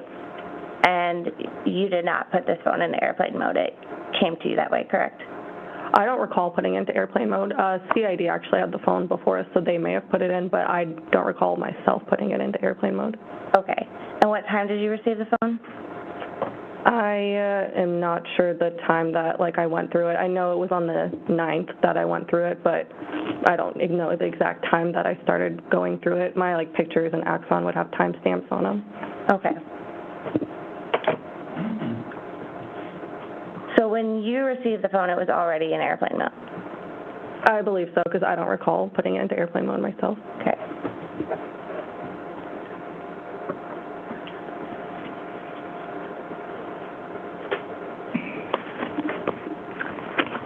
Next, I want to direct you to Exhibit 294.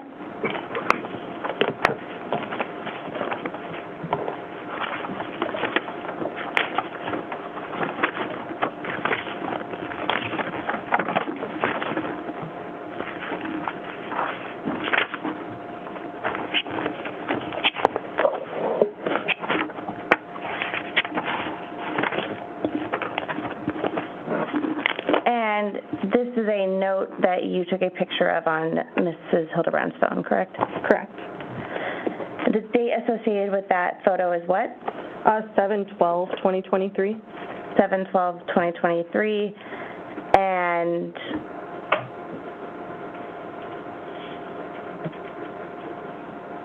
it's in the notes section of the phone, correct? Correct. Can you tell the jury what the notes section of a phone is? Yeah, so you know how you have different apps on your phone, like Health app or Safari or something like that. There's usually, I think it's pretty much programmed in the iPhones to already have a Notes app, and then you just click it, and then it's almost like what you're writing on. It's just like a notepad, and you can type whatever you want in there. You can make lists or do bullet points or whatnot. And you described this as notes of their relationship. Do you recall saying that? Yes. Fair to say the Notes app is not directed at a specific person? There is no name mentioned in this particular one, yes. And again, this is a note that was placed on the phone by Mrs. Hildabrand. It was found on the phone. Okay. So we don't necessarily even know who made it? No. We don't know who this is directed at? There is no name on it. Yep. And it's just something you found on the phone? Yes.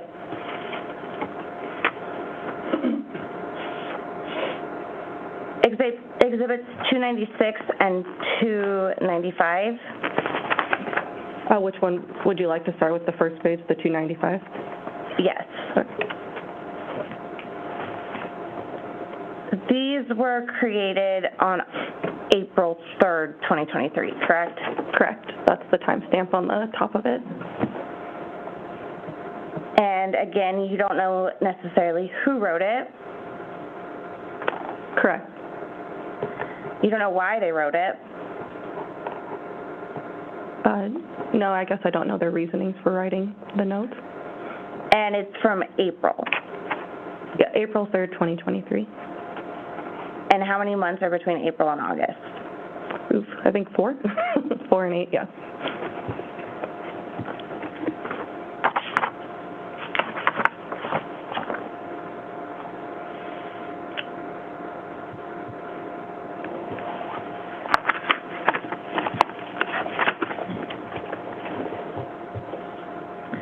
Exhibit 298. Yes. Who's depicted in that photo? So it looks like Zarrius is the one with the white shirt, and then you can't see the other person's face in the photo, but you can see tattoo and then clothing. Okay. And that time was, the stamp on that is Sunday at 0055, correct? Yes. So in layman's terms, that's Sunday morning at 12:55 a.m. Yeah, 55 minutes after midnight. And what is Zarrius doing in this photo? He looks like he's partially sleeping. I mean, his eyes are slightly closed and his mouth is open, consistent with someone sleeping. Thank you.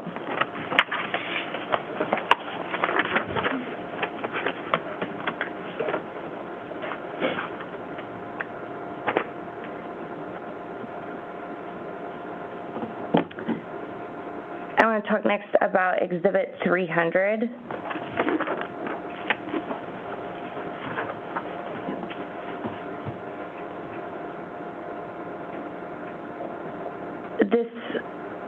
is a screenshot you took of an Instagram conversation, correct? It's a photo of a screenshot, but yeah. So let's break that down. First is a photo of a phone, correct? Or yeah, photo that's on a phone. I took a photo of the photo that's on the phone. So there's a bunch of layers there, fair to say, of different layers of photos. So you start with a picture of your phone, correct? Like the picture I took with my phone?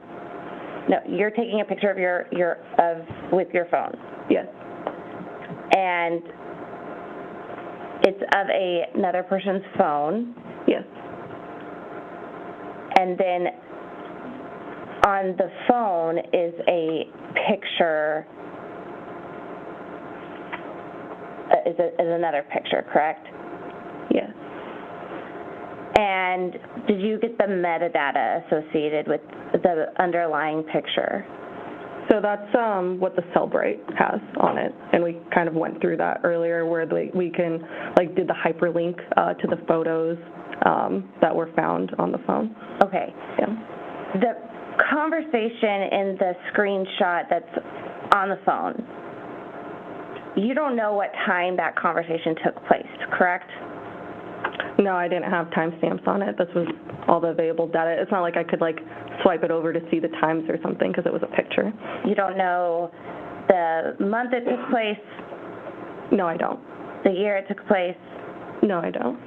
You don't know who it's between? No, I don't.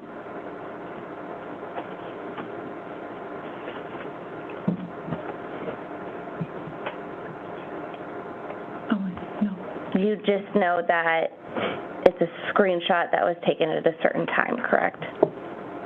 Correct.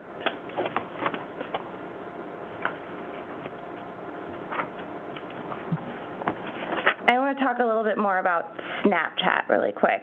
Okay. Do you use Snapchat? Yes.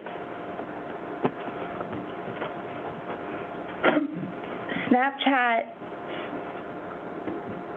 doesn't save messages automatically, correct?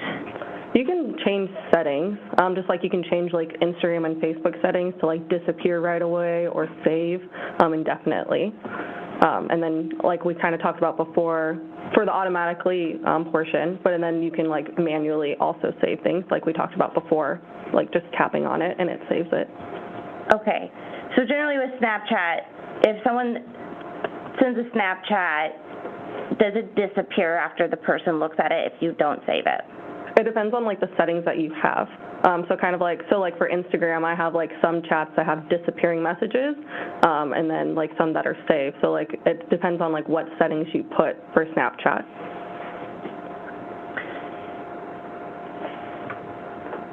Were you using Snapchat in 2023?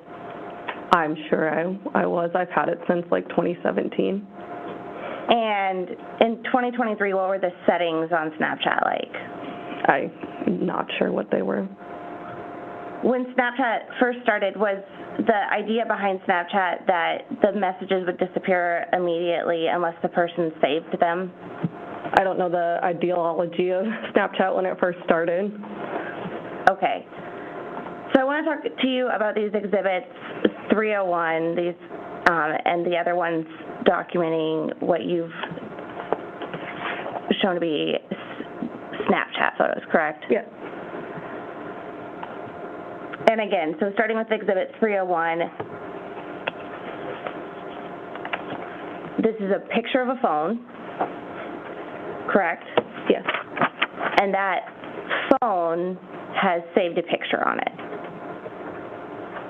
No, so this isn't a Snapchat. I'm not in the Snapchat app. I'm in the deleted album of photos. So this is a photo of a Snapchat, a snippet of a Snapchat conversation.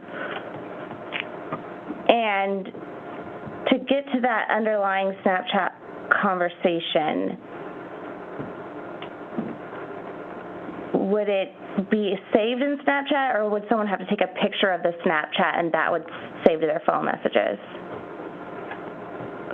So, like, if I could log in to their Snapchat account, and then I could just scroll and look at all of this, and, like, I can take pictures of it, or if you're logged into your Snapchat, you can take a screenshot of, like, the conversation. But this is not, like, I'm not in the app Snapchat, I'm in the photo album portion of the phone, and so this is a picture that someone took of Snapchat, like, when they're actually logged into the app, if that makes sense. And starting with Exhibit 301, this is a photo of a Snapchat conversation, and the Snapchat conversation includes a date of April 28th, correct? Yes, you can see it in the middle. And then we also see at the bottom a date of May 18th? Yes. On Exhibit 302, there are no dates associated with that, correct? No, there's just timestamps on the right hand. Yeah, but no dates. So we don't know what day of the week it was that the Snapchat conversation took place. So if you look at Exhibit 303, those, like, pictures kind of match up to these blue light ones, and there's a date on that one. Okay. April 27th. If you see that on 303.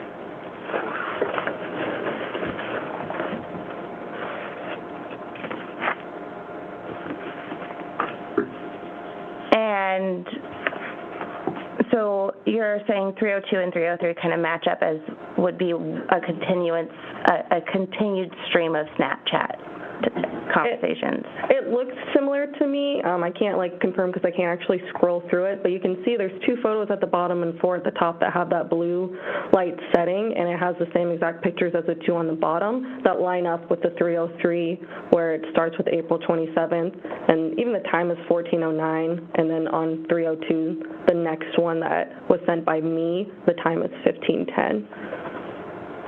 On Exhibit 302. 302? Yeah, so if you see 303, where those, like, blue kind of photos are, it says 14:09 above it. And then later on 302, like, below those, so the next person that sent something, it was at 15:10. Okay. So again, this appears to be April, correct? Yeah, April 27th was the top of Exhibit 303. And we don't know what year in April, fair to say? So kind of like what we went through with the my prior testimony, there was, I guess, screenshots for that July one, but I guess the April one, there isn't the, like, it says today was when the screenshots were taken. And let's talk about that today. It's Exhibit 307.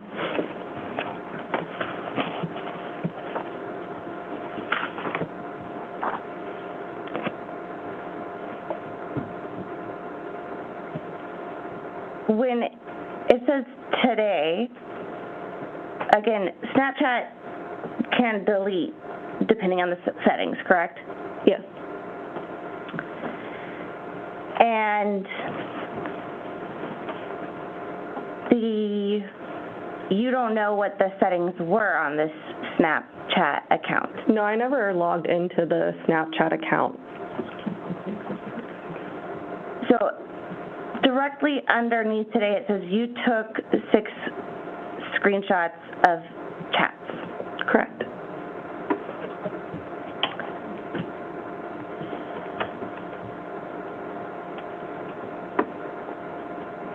Fair to say that today could be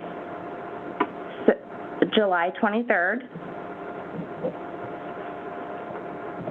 Referencing the date above.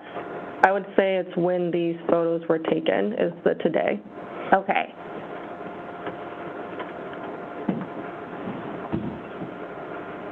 But that today could be July 23rd, correct?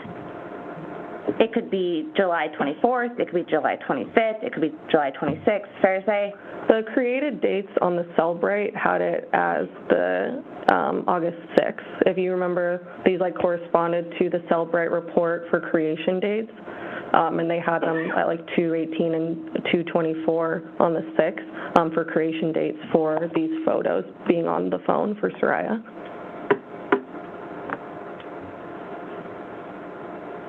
So directly under July 23rd is a message from me, correct? Yes. It says, huh? Yes. And the July 23rd, does that correspond to the message above or below? It's usually above. So like when you're texting too, it'll have like the new date. Like if you haven't texted someone in a while, it'll have like the date and then your messages below it. So we don't know, if I can approach the witness, Judge.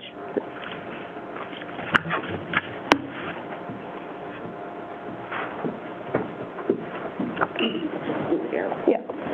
So we see July 23rd, correct? Yes. Does that correspond to this message? No, those are probably, there's probably a date up above it. So the July 23rd corresponds to huh? Yes. Okay. And then the today would correspond to the you took screenshots of the chat. Okay. Kind of like that chronological look of it.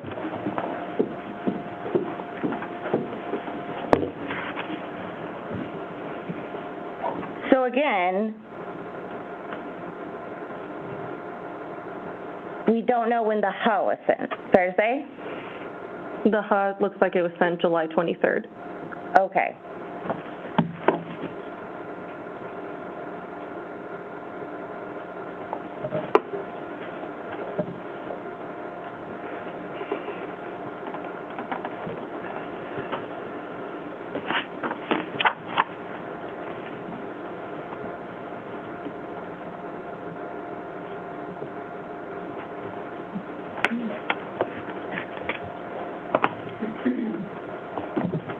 And the message above July 23rd, when was that sent?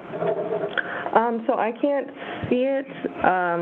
Like I said, I can't like scroll. So I could try and line up the photos to see if like I did earlier with the blue light and trying to line them up and I can like estimate. But I can't like actually look. So you don't know when the message that was sent above July 23rd was sent? Correct. I would assume it was before July 23rd, though, because it goes in chronological order.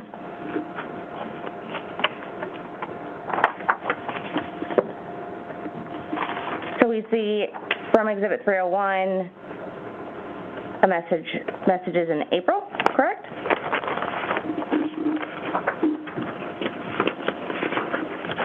Yes. April 28th, and then May 18th is also on there. And they're kind of scandalous, flirty messages, fair to say?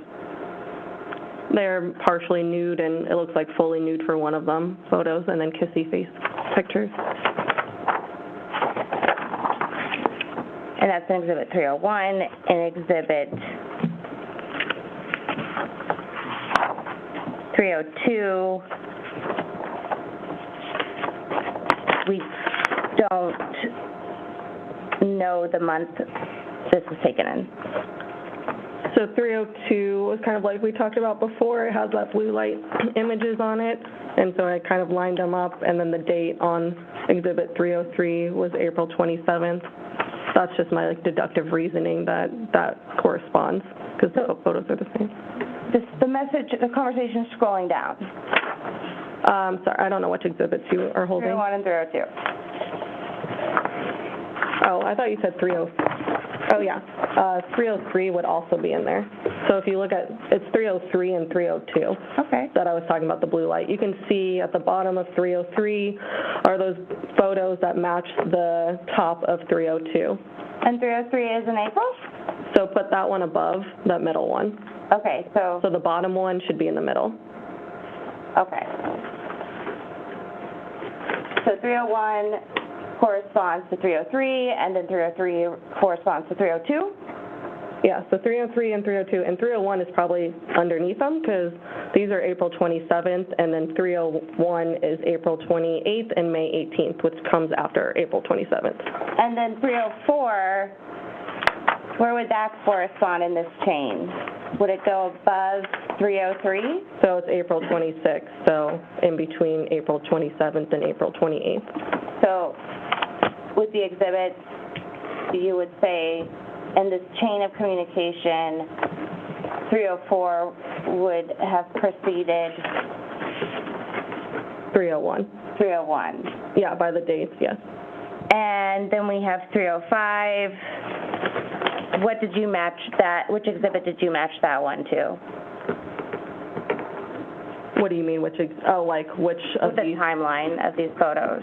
Yeah, I mean, I didn't actually put them in timeline. I took them as what they were when we were investigating them, so I'm doing this with you now. But I don't see, like, obvious, like, pictures, like, you know, how 302 and 303 are. I don't see, like, obvious ones to, like, line it up. I just see the timestamps, the 1351, 1653, and 1655, so I can't really say where it would be in this timeline.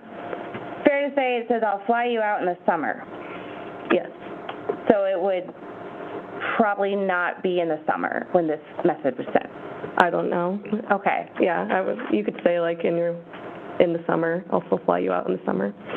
And then can you match 306 up in this chain? Does it correlate to any other of So it's April 24th. It's April 24th. Yeah. Okay. So it would be the first one? Yeah. It'd be before everything, so the very first one for what we have so far. And then 308 was on April 20th, so it'd go before the other exhibits? Yep, so that'd be the new number one. Okay. 309,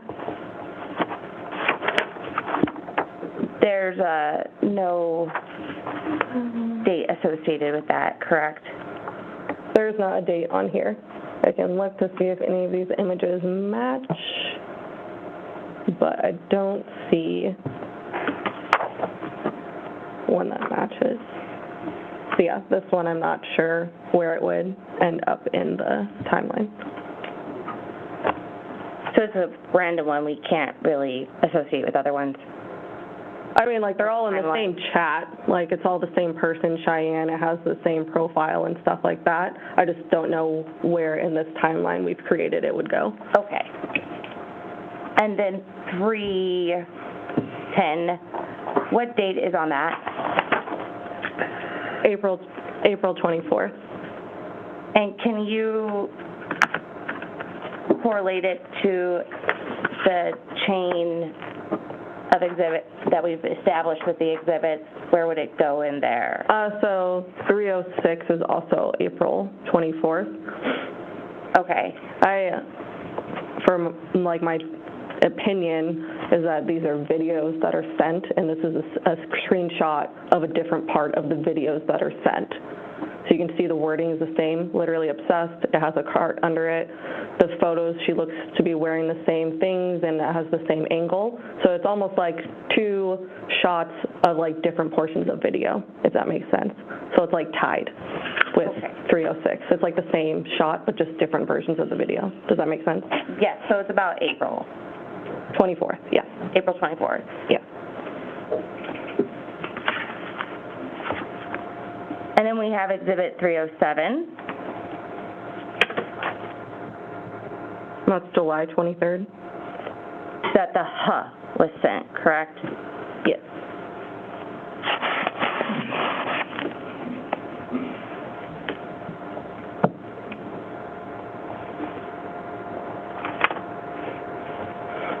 Okay. If I can approach again? Yes. I kind of have a mess. The timeline. Yes, I do. So let's start with your first one. Which exhibit is the first? 308. 308. And what day is that? April 21st. And then just what would be the next So, like I said before, I think 306 and 310 are the same, just different screenshots of the video, and those are April 24th. And the next? 303 and 302, and that would be April 27th is 303.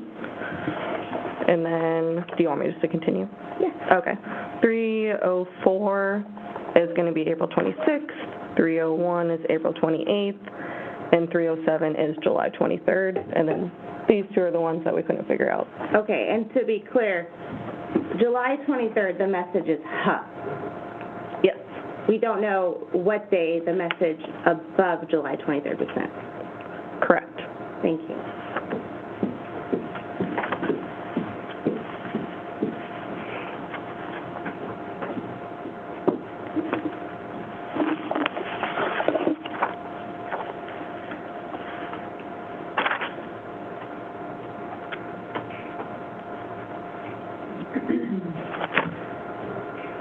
I do want to follow up a little bit more about just some of the other work that you've done, and you're welcome to put those away however you feel will be best.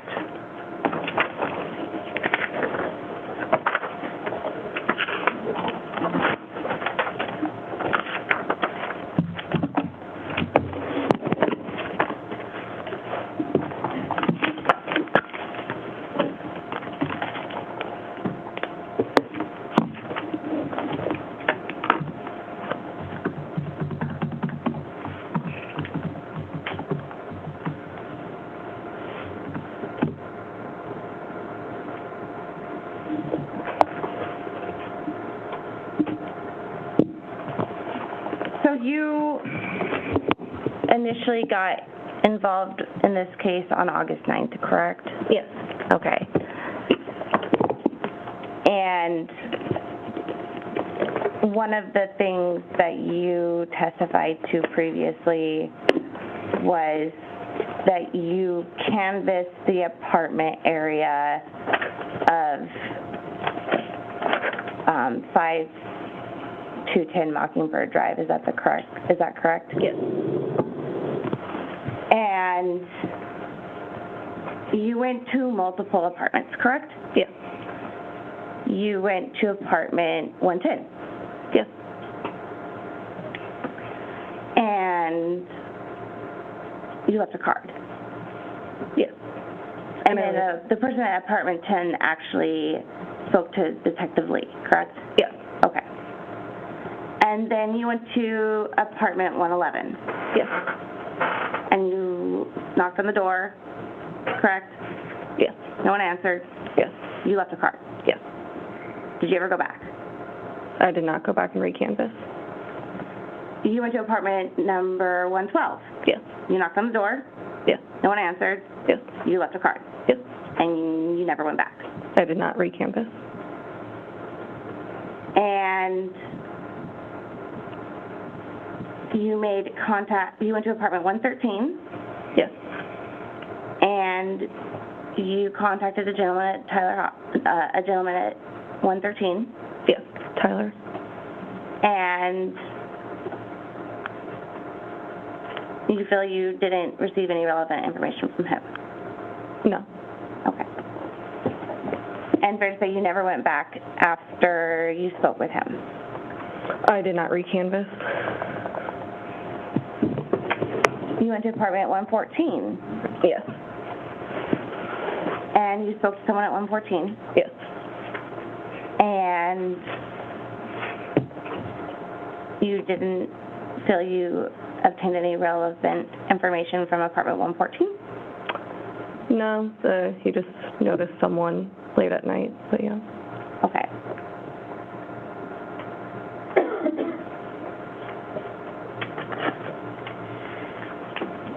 You also went to apartment number 15? Yes.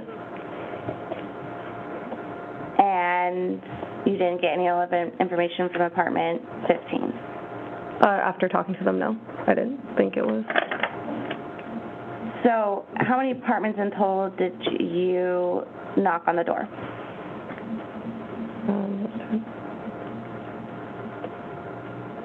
I believe 5. And if I may recollect, my yes.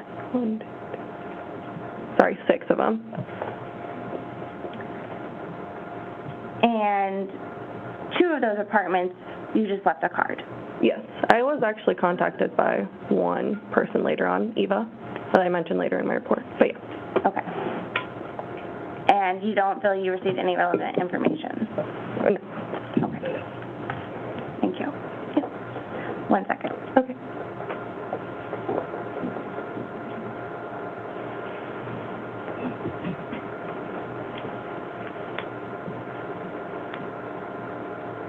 Thank you. Those are my questions. Thank you.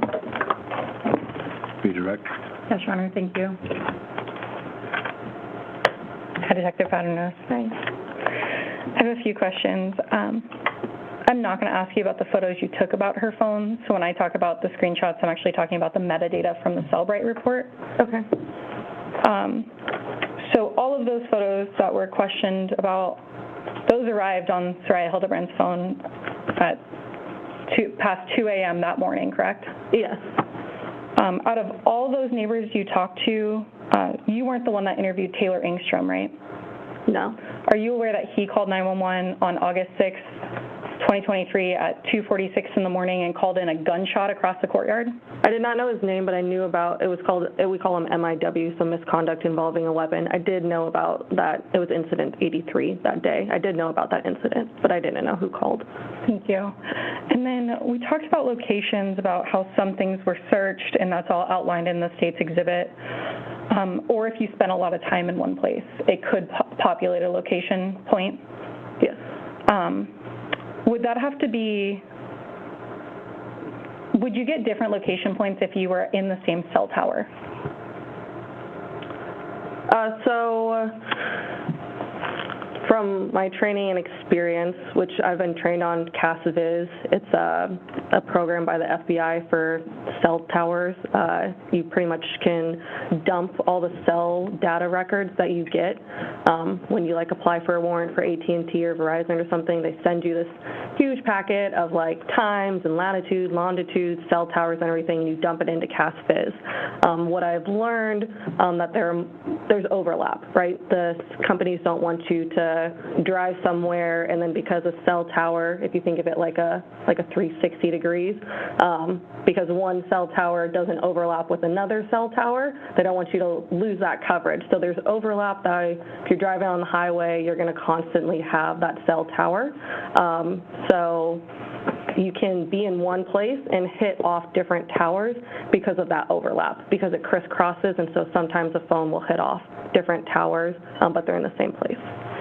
So that can all lend to getting a location point? Yes, those can all just bring in together a location point. Okay. If something's very close, would there maybe not be different location points though? Could you possibly not? Yeah, so if something's within, say, a couple hundred yards, would they maybe not populate different location points?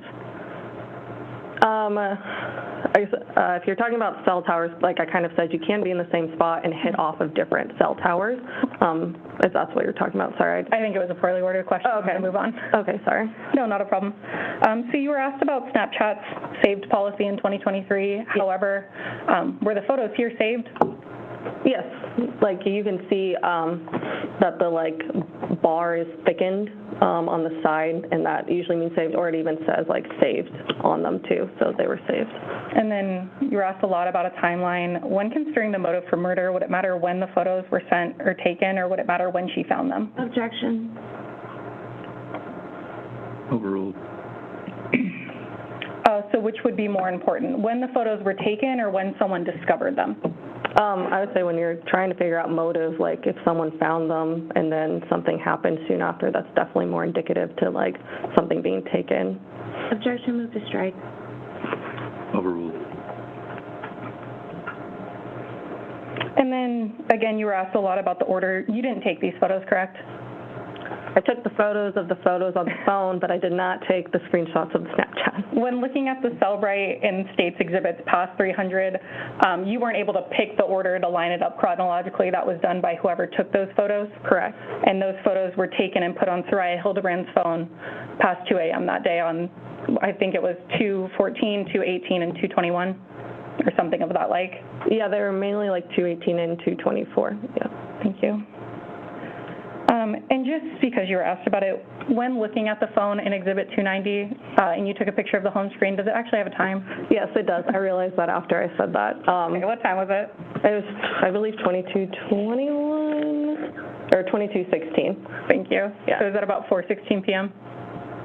10:16 p.m. 10:16 p.m. I am so sorry. That's okay. And then about the airplane mode, I believe I asked you about that. Is that common practice for all law enforcement as an effort to preserve the data and evidence on a phone? From my understanding, yes. I mean, we were trained that like day one in the academy, like to do that. It wasn't something I just learned as a detective. So, and I think with all the TV shows and everything out now, it's like put your phone in airplane mode because stuff can happen to it. Yeah, and just for final clarity, whenever the photos were sent of the defendant, I think they were described as flirty or kissy lips. They were put on Saria Hildabrand's phone on August 6, 2023, that morning, approximately 20 minutes before that shot was called in by Taylor Engstrom. Yes, those screenshots were created. And then you didn't find those same photos on the defendant's phone, right? I did not. And I believe you previously testified if someone deletes the photo and then deletes it out of the trash can, it may never show up on a Cellbrite report because it's not on the phone, right? Correct. It's like that, like tracing of that photo is just completely disappeared because you delete it twice. Kind of thing. It's like you send things to the trash on your computer and then you empty your trash bin, then it's just gone. But you can see that on Saria Hildabrand's phone on August 8th at 11:30 a.m., they were deleted on her phone. Yes. And it's because that's how I was able to find them in her trash because they weren't deleted again from the trash. Judge Mary, those are all my questions, Your Honor. Can you approach, please?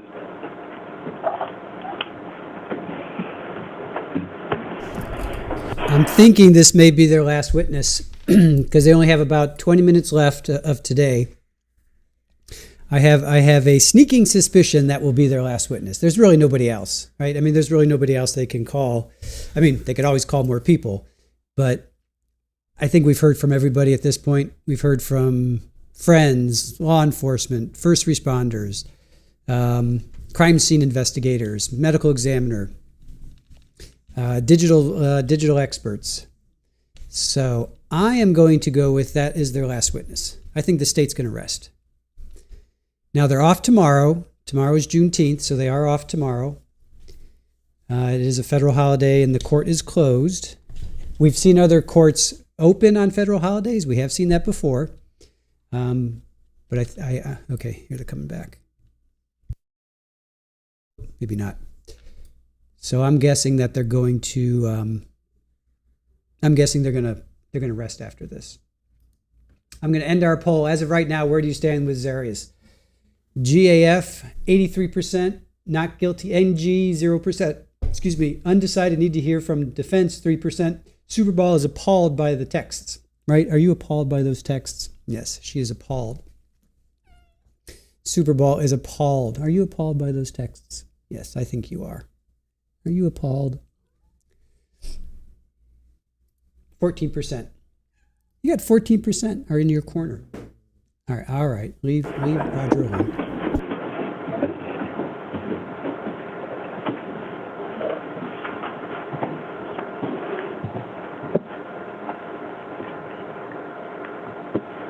I have some follow-up about the Snapchat.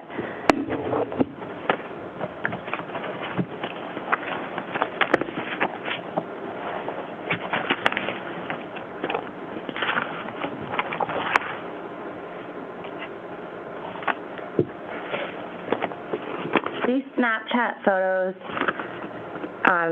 in Exhibits 307, 310, I believe they start at 301, are documenting a conversation that occurred on Snapchat, correct? Yeah.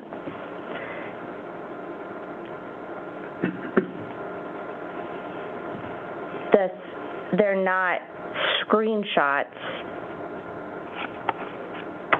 So they're photos of a Snapchat conversation. Yes. And the Snapchat conversation data, where is that saved?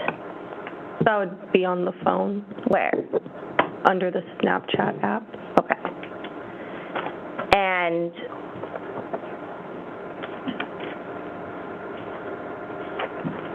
what, do you have those?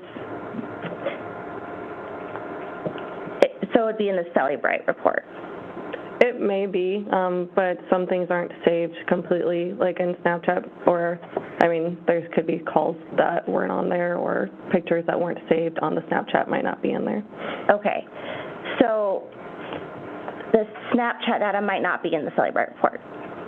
I mean, it could be. We have seen, like in Saria's phone, I was able to see that there were calls with Marie on Snapchat, so there was that. But there were also, sometimes there were things that weren't on there that were in the Snapchat. But they might not have the photos on the Celebrate report. I don't recall, like, going through the Snapchat portion and seeing them in the Celebrate report, if that's what you're asking. Okay, so just because they're not in the Celebrate report, does that mean they don't exist? No, the Celebrate report may not have things within certain apps, kind of what I talked about before when I was explaining the Celebrate report. It might not extract everything. I'm sure Mike maybe explained to you, like, brute force and, like, different types of Celebrate reports that, like, give you all the data or partial data or something like that. I think, like, the Celebrate report may not be all inclusive of what is actually on the app when you go on the phone, which is like why I manually go through the phones, because then I can like click through and actually see what's on the app. And in this case, you reviewed Mr. Hildabrand's Celebrate. Yeah, just a Celebrate, not a manual. Yeah. Thank you. Yes, Your Honor, briefly. I think there's some miscommunication, so I want to make this very clear. Are the photos that you took of Saria's phone with the Snapchat stuff, those are photos of the photos that were later admitted, right? Yes. So, like the other exhibits, like 325 and 327, those are actually extracted from the Celebrate report. The ones like 310 and so forth are ones that I did manually. So there's a difference between like manually going through a phone, like physically having the phone and going through it, and then a Celebrate report, which is that they plug it in, they download it, and then I get a PDF that I go through. So in complete clarity, the exhibits of the photos on her phone are no different than the exhibits that are taken from the Celebrate report that were on her phone. I was trying to do that. I was trying to like line up like 310 is the same as 325 and so forth, so you could be able to. So again, you're not Snapchat. Those are the photos that Saria took on her phone that day, or whoever was using Saria's phone. Correct. Those are the photos that were created, like the 218 and 224 timeline that I told you about earlier. And is Snapchat a well-known encrypted app that can be difficult to get things off of sometimes? Yes, most apps are nowadays, but yes, Snapchat can be. And then you testified the phone dump may not get everything, so if someone were to like airdrop something, there could not be a recording because that's not a message, right? I'm not sure how airdrop shows on a Celebrate report, but I mean, it could be possible. But final question, when you were going through her phone in the phone dump, you were focusing around the time of this incident? Yes, that was my main focus, was the days leading up, the day it happened, the days after. And a lot of questions, but final recollection here is that Saria Hildabrand, or whoever was on Saria Hildabrand's phone, discovered and created those photos on her phone the early morning hours of August 6th, so they got on her phone at that time. Yeah, the phones were created on her phone per the Celebrate report. So in your review, does it seem like she discovered those photos and they got on her phone based on all the questions you had about screenshots, but that's when they were likely discovered? Yeah, those were likely when they were created on her phone, was when she like saw them or had them on her phone. Those are all my questions. Thank you. All right, it's 1:16. Is this a good stopping point, or do you have anything else to say? It's a good stopping point, Judge. Okay. You have a few days off here. We have no trials tomorrow, holiday weekend. I hope you all have a chance to get out and enjoy it. Hopefully this weather will hold for us. Do not do any research on this case, pay any attention to any of the media, or to discuss the case with anyone. And we'll have you back here on Monday at 8:30. I am told that we are still on track to get this case to you next week for you folks to. All right? Thank you all. Have a good weekend.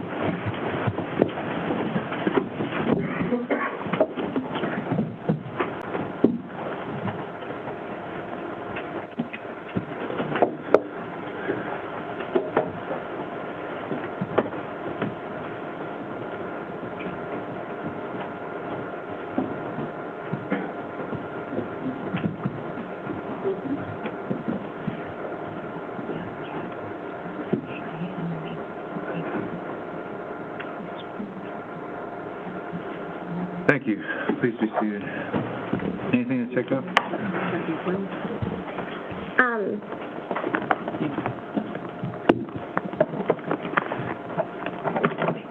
I guess, can we plan on if the state rests on Monday to address jury instructions? And then if defense is going to put on a case, we would start on Tuesday? Have you had a chance to review their proposed instructions? There weren't many. No. I intend to file some. I generally If you don't. intend to file some, can you do that? When do you, let me rephrase that question. When do you intend to file what you intend to file? When the state rests, Judge.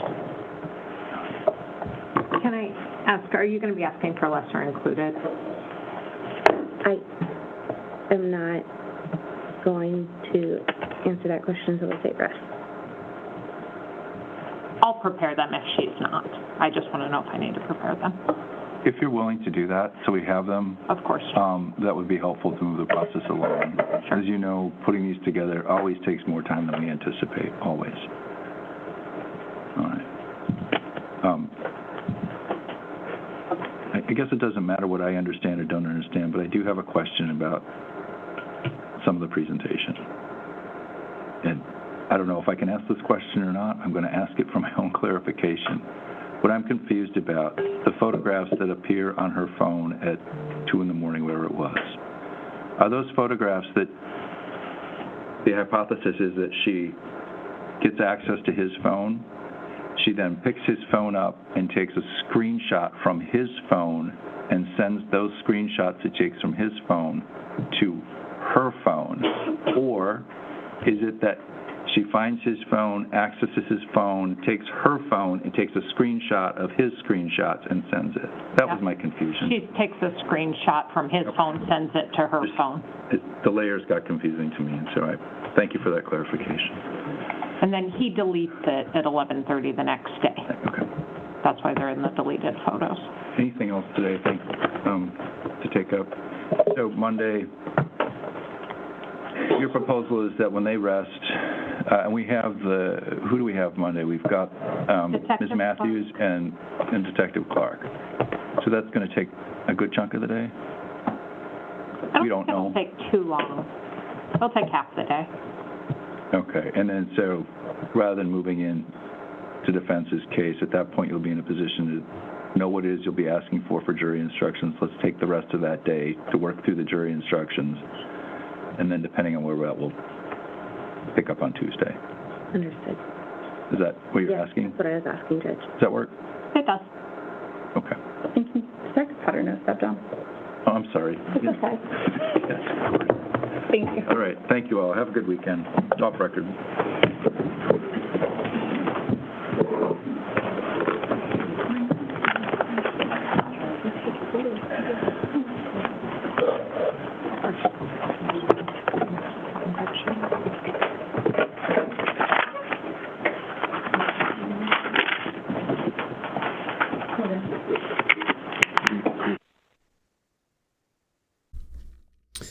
All right. So we hear some pretty good stuff there.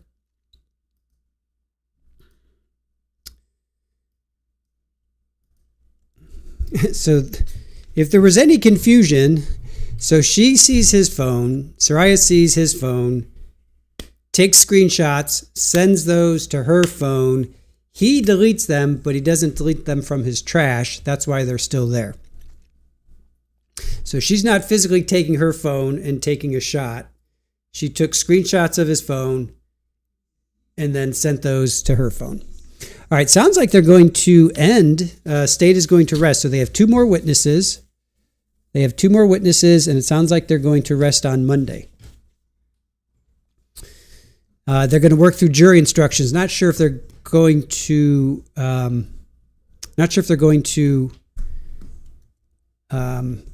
Air that or stream that. Now Monday. That's going to be interesting. I'm not going to dual stream on Monday.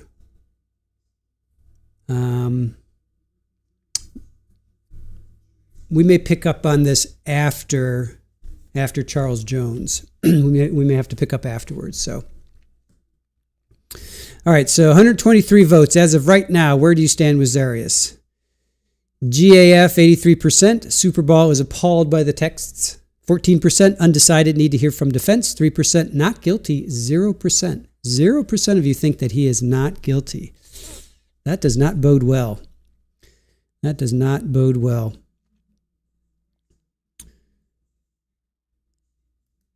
Yeah, that does not bode well for sure.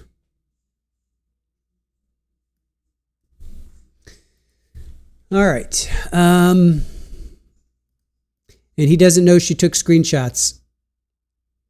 I would think so, because if you saw your phone and you went into your photos and you saw that, I would think that you would know that. Yeah. So she must have done that. Saria must have done that at like 2:15, something like that. Because don't forget, he's so drunk he's passed out. So his phone may be getting alerts at like 1:30, 2 o'clock, 2:15. His phone may be blowing up from this Cheyenne. Oh, I wish we could get Cheyenne. That would be interesting if they brought Cheyenne in, but it doesn't sound like it. Anyway, his phone's blowing up from whoever, and Saria's like, what the heck's going on? You know, I would be thinking the same thing if, Aaron's phone is blowing up at 2 o'clock in the morning, 2:15 in the morning, and all of a sudden I'm seeing Snapchats are coming in from somebody. I'm like, what the hell? So I'm taking screenshots of that, probably to confront him when he sobers up. And she sent those to her phone. No, oh, maybe she deleted them. We really don't know who deleted them. Maybe she deleted them. Maybe that's how it worked. Maybe she's on his phone. His phone's blowing up. She's taking screenshots of, as we heard, some really, gnarly stuff. She takes screenshots and then she deletes them. Somehow he found out. Because there's no way that Saria then takes her own life after all of that. There's no way she's going to see this conversation and be like, oh, I'm gonna end my life because of this. I don't buy that. I don't buy that at all. It's Juneteenth. It's a federal holiday. It's a federal holiday. I would think almost all courts are off. There are courts that I think Judge Everett was on. I forget which. Maybe even Martin Luther King. I forget. He did hold court one day. It was a federal holiday, but federal holiday tomorrow, Juneteenth. We will be on. We will definitely be streaming. We have 2 things we're gonna. Let me finish this and then I'll continue on. So I'm trying to think. Okay, so somehow Saria gets Zarrius' phone. She sees this conversation going on. She takes a screenshot, right? She sees it, gets his phone, takes a screenshot, sends it to herself, possibly deletes it. We're not sure who deleted it. Probably her. She probably deleted it because she doesn't want him to see that. And then he finds out there's a confrontation and he ends her life. I don't see any scenario where she's like so distraught that she ends her life. I'm sorry. I don't see that scenario. I'm not seeing it. So have a good one, Richard. And they were deleted the next day. Right. So, well, they were deleted they were in the trash can, but they weren't deleted. So there's two. You can hit delete, but then you have to delete them from the trash. So it's a two-step process. So he's not taking screenshots of that and sending them to her. She's taking screenshots, probably sending it to her phone, because it doesn't make sense that he would take a screenshot and then send it to Saria's phone. So she's probably taking screenshots. Maybe he wakes up, they have an argument. He loses control and he shoots her. Again, I just don't see any scenario in which she's so distraught that she's like, oh, I'm gonna take my life. I think it was with like his brand new gun too. I just don't understand that. I don't see a scenario in that happening. So, all right. So tomorrow, somebody was going to remind me about something at the end of the day. Who was that? Oh, doggone it! If you're listening, please remind me. I was going to look up something. See, this is why I need people to remind me of stuff. We were talking about something in the middle of the day, and I asked you to remind me at the end of the day. What were you going to remind me to look up? I was going to look up something. What was it? If you're still with us, I don't want to mention any names because I can't quite remember who it was. Somebody was supposed to remind me of something. See you later, Hellrider. Hope your the weather is improving for you. All right, Sharon. I hope you're doing well. I hope got some lemon pound cake. Nice. That's what. Yeah, I'm thinking that as well. I mean, she very well may have said, "Hey, I'm gonna take this to your command." I mean, you never know. Snap. We'll get to that in a second. Ah, yes, Alexa, acquitted. Okay, so remind me further. Because a lot's going on. I got a sick wife. I got 7 cats that want to be fed. I got a stream. Just remind me further. What was? Oh, I know what it was. Directed verdict. It was the directed verdict. Who? Okay. Directed verdict. Directed verdicts in. I thought it was this year. I'm going to look up 2026. Directed verdicts. April 21st. Let's see. Directed verdicts. Yeah, it was a directed verdict. Yeah, acquitted. It was a directed verdict. You were asking about directed verdicts, and I just remember Baldwin. That was the only one that I don't know. Were we even covering it? I don't even know if we were covering it, but we didn't cover it. Directed verdicts. Let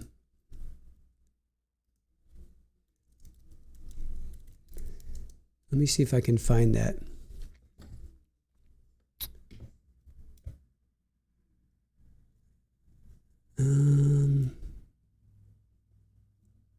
No, I don't know if I can find it. Directed verdicts.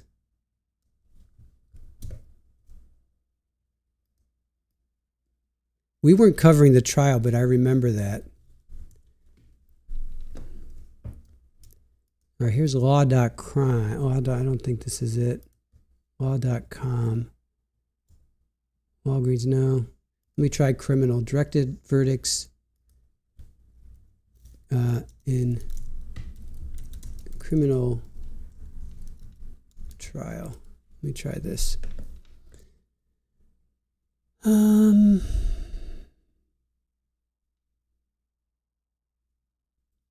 Yeah, I'm not really finding it. We didn't cover it, so that's why I'm not. I remember when it happened, and I was like, ooh. Yeah, I'm not finding it. If you guys remember watching it, I don't remember it. So, all I remember was Baldwin. That's the only one that I was watching that I actually saw it. So anyway. Yeah, Raul wasn't a directed verdict though. He was found not guilty. And they were hung on others. So they found him not guilty and then hung. I can't remember what I remember it happening, but I don't remember who it was. So anyway, all right. So tomorrow we've got, I'm not going to say what it is, but it's really, really cool. I promise you it's going to be 2 hours well spent. It's about 2 hours, and you guys are going to, I think you're going to really dig it. When I saw it, I was like, oh, this is really cool. I want to bring it to you guys. I think you guys will like it. I'm not going to say anything other than that. It is a trial, but that's as far as I'm going to go. And then we're going to kind of get our feet wet again with Charles Jones, because his sentencing is on, the 4 of them is on Monday. So we're going to kind of get our feet wet again with Charles Jones. We're going to review past testimony. We're just going to kind of wrap our arms around Charles Jones. But the first 2 hours, it's going to be 2 streams, and I got to work on thumbnails. Oof, I got a lot of work to do tonight. First 2 hours are going to be something that is completely different. It's a trial, but it's completely different. I think you guys will like it. And then the rest of the day, we'll take like an hour or so, and then the rest of the day, we're going to wrap our heads around Charles Jones again. So yes, it is a surprise stream for sure. So we will be streaming tomorrow. If you guys join us, fantastic. I hope that you do. I got to work on thumbnails now. First of all, I have to feed kitties. Got to make sure Erin's okay. I have no idea where she is. And then I got to work on 2 thumbnails. So a lot of work for me to do. Hope you guys have a great night. I will leave you with Super Ball over here. There she is. Little Super Ball. Yeah, I know. Yes, I know. That's a good girl. All right. So with that, have a great one. Thank you, mods. Thank you to Erin, even though she was on the couch all day. I think she might be upstairs sleeping. So I will see you guys tomorrow for a surprise stream, and then we'll do Charles Jones after that. All right. Take care, guys. 9 o'clock. Maybe 10. I need to sleep. So maybe 10 o'clock. Maybe 10 o'clock. I need to sleep as well. So 10 o'clock. We'll start at 10. Okay, guys. Take care. Bye.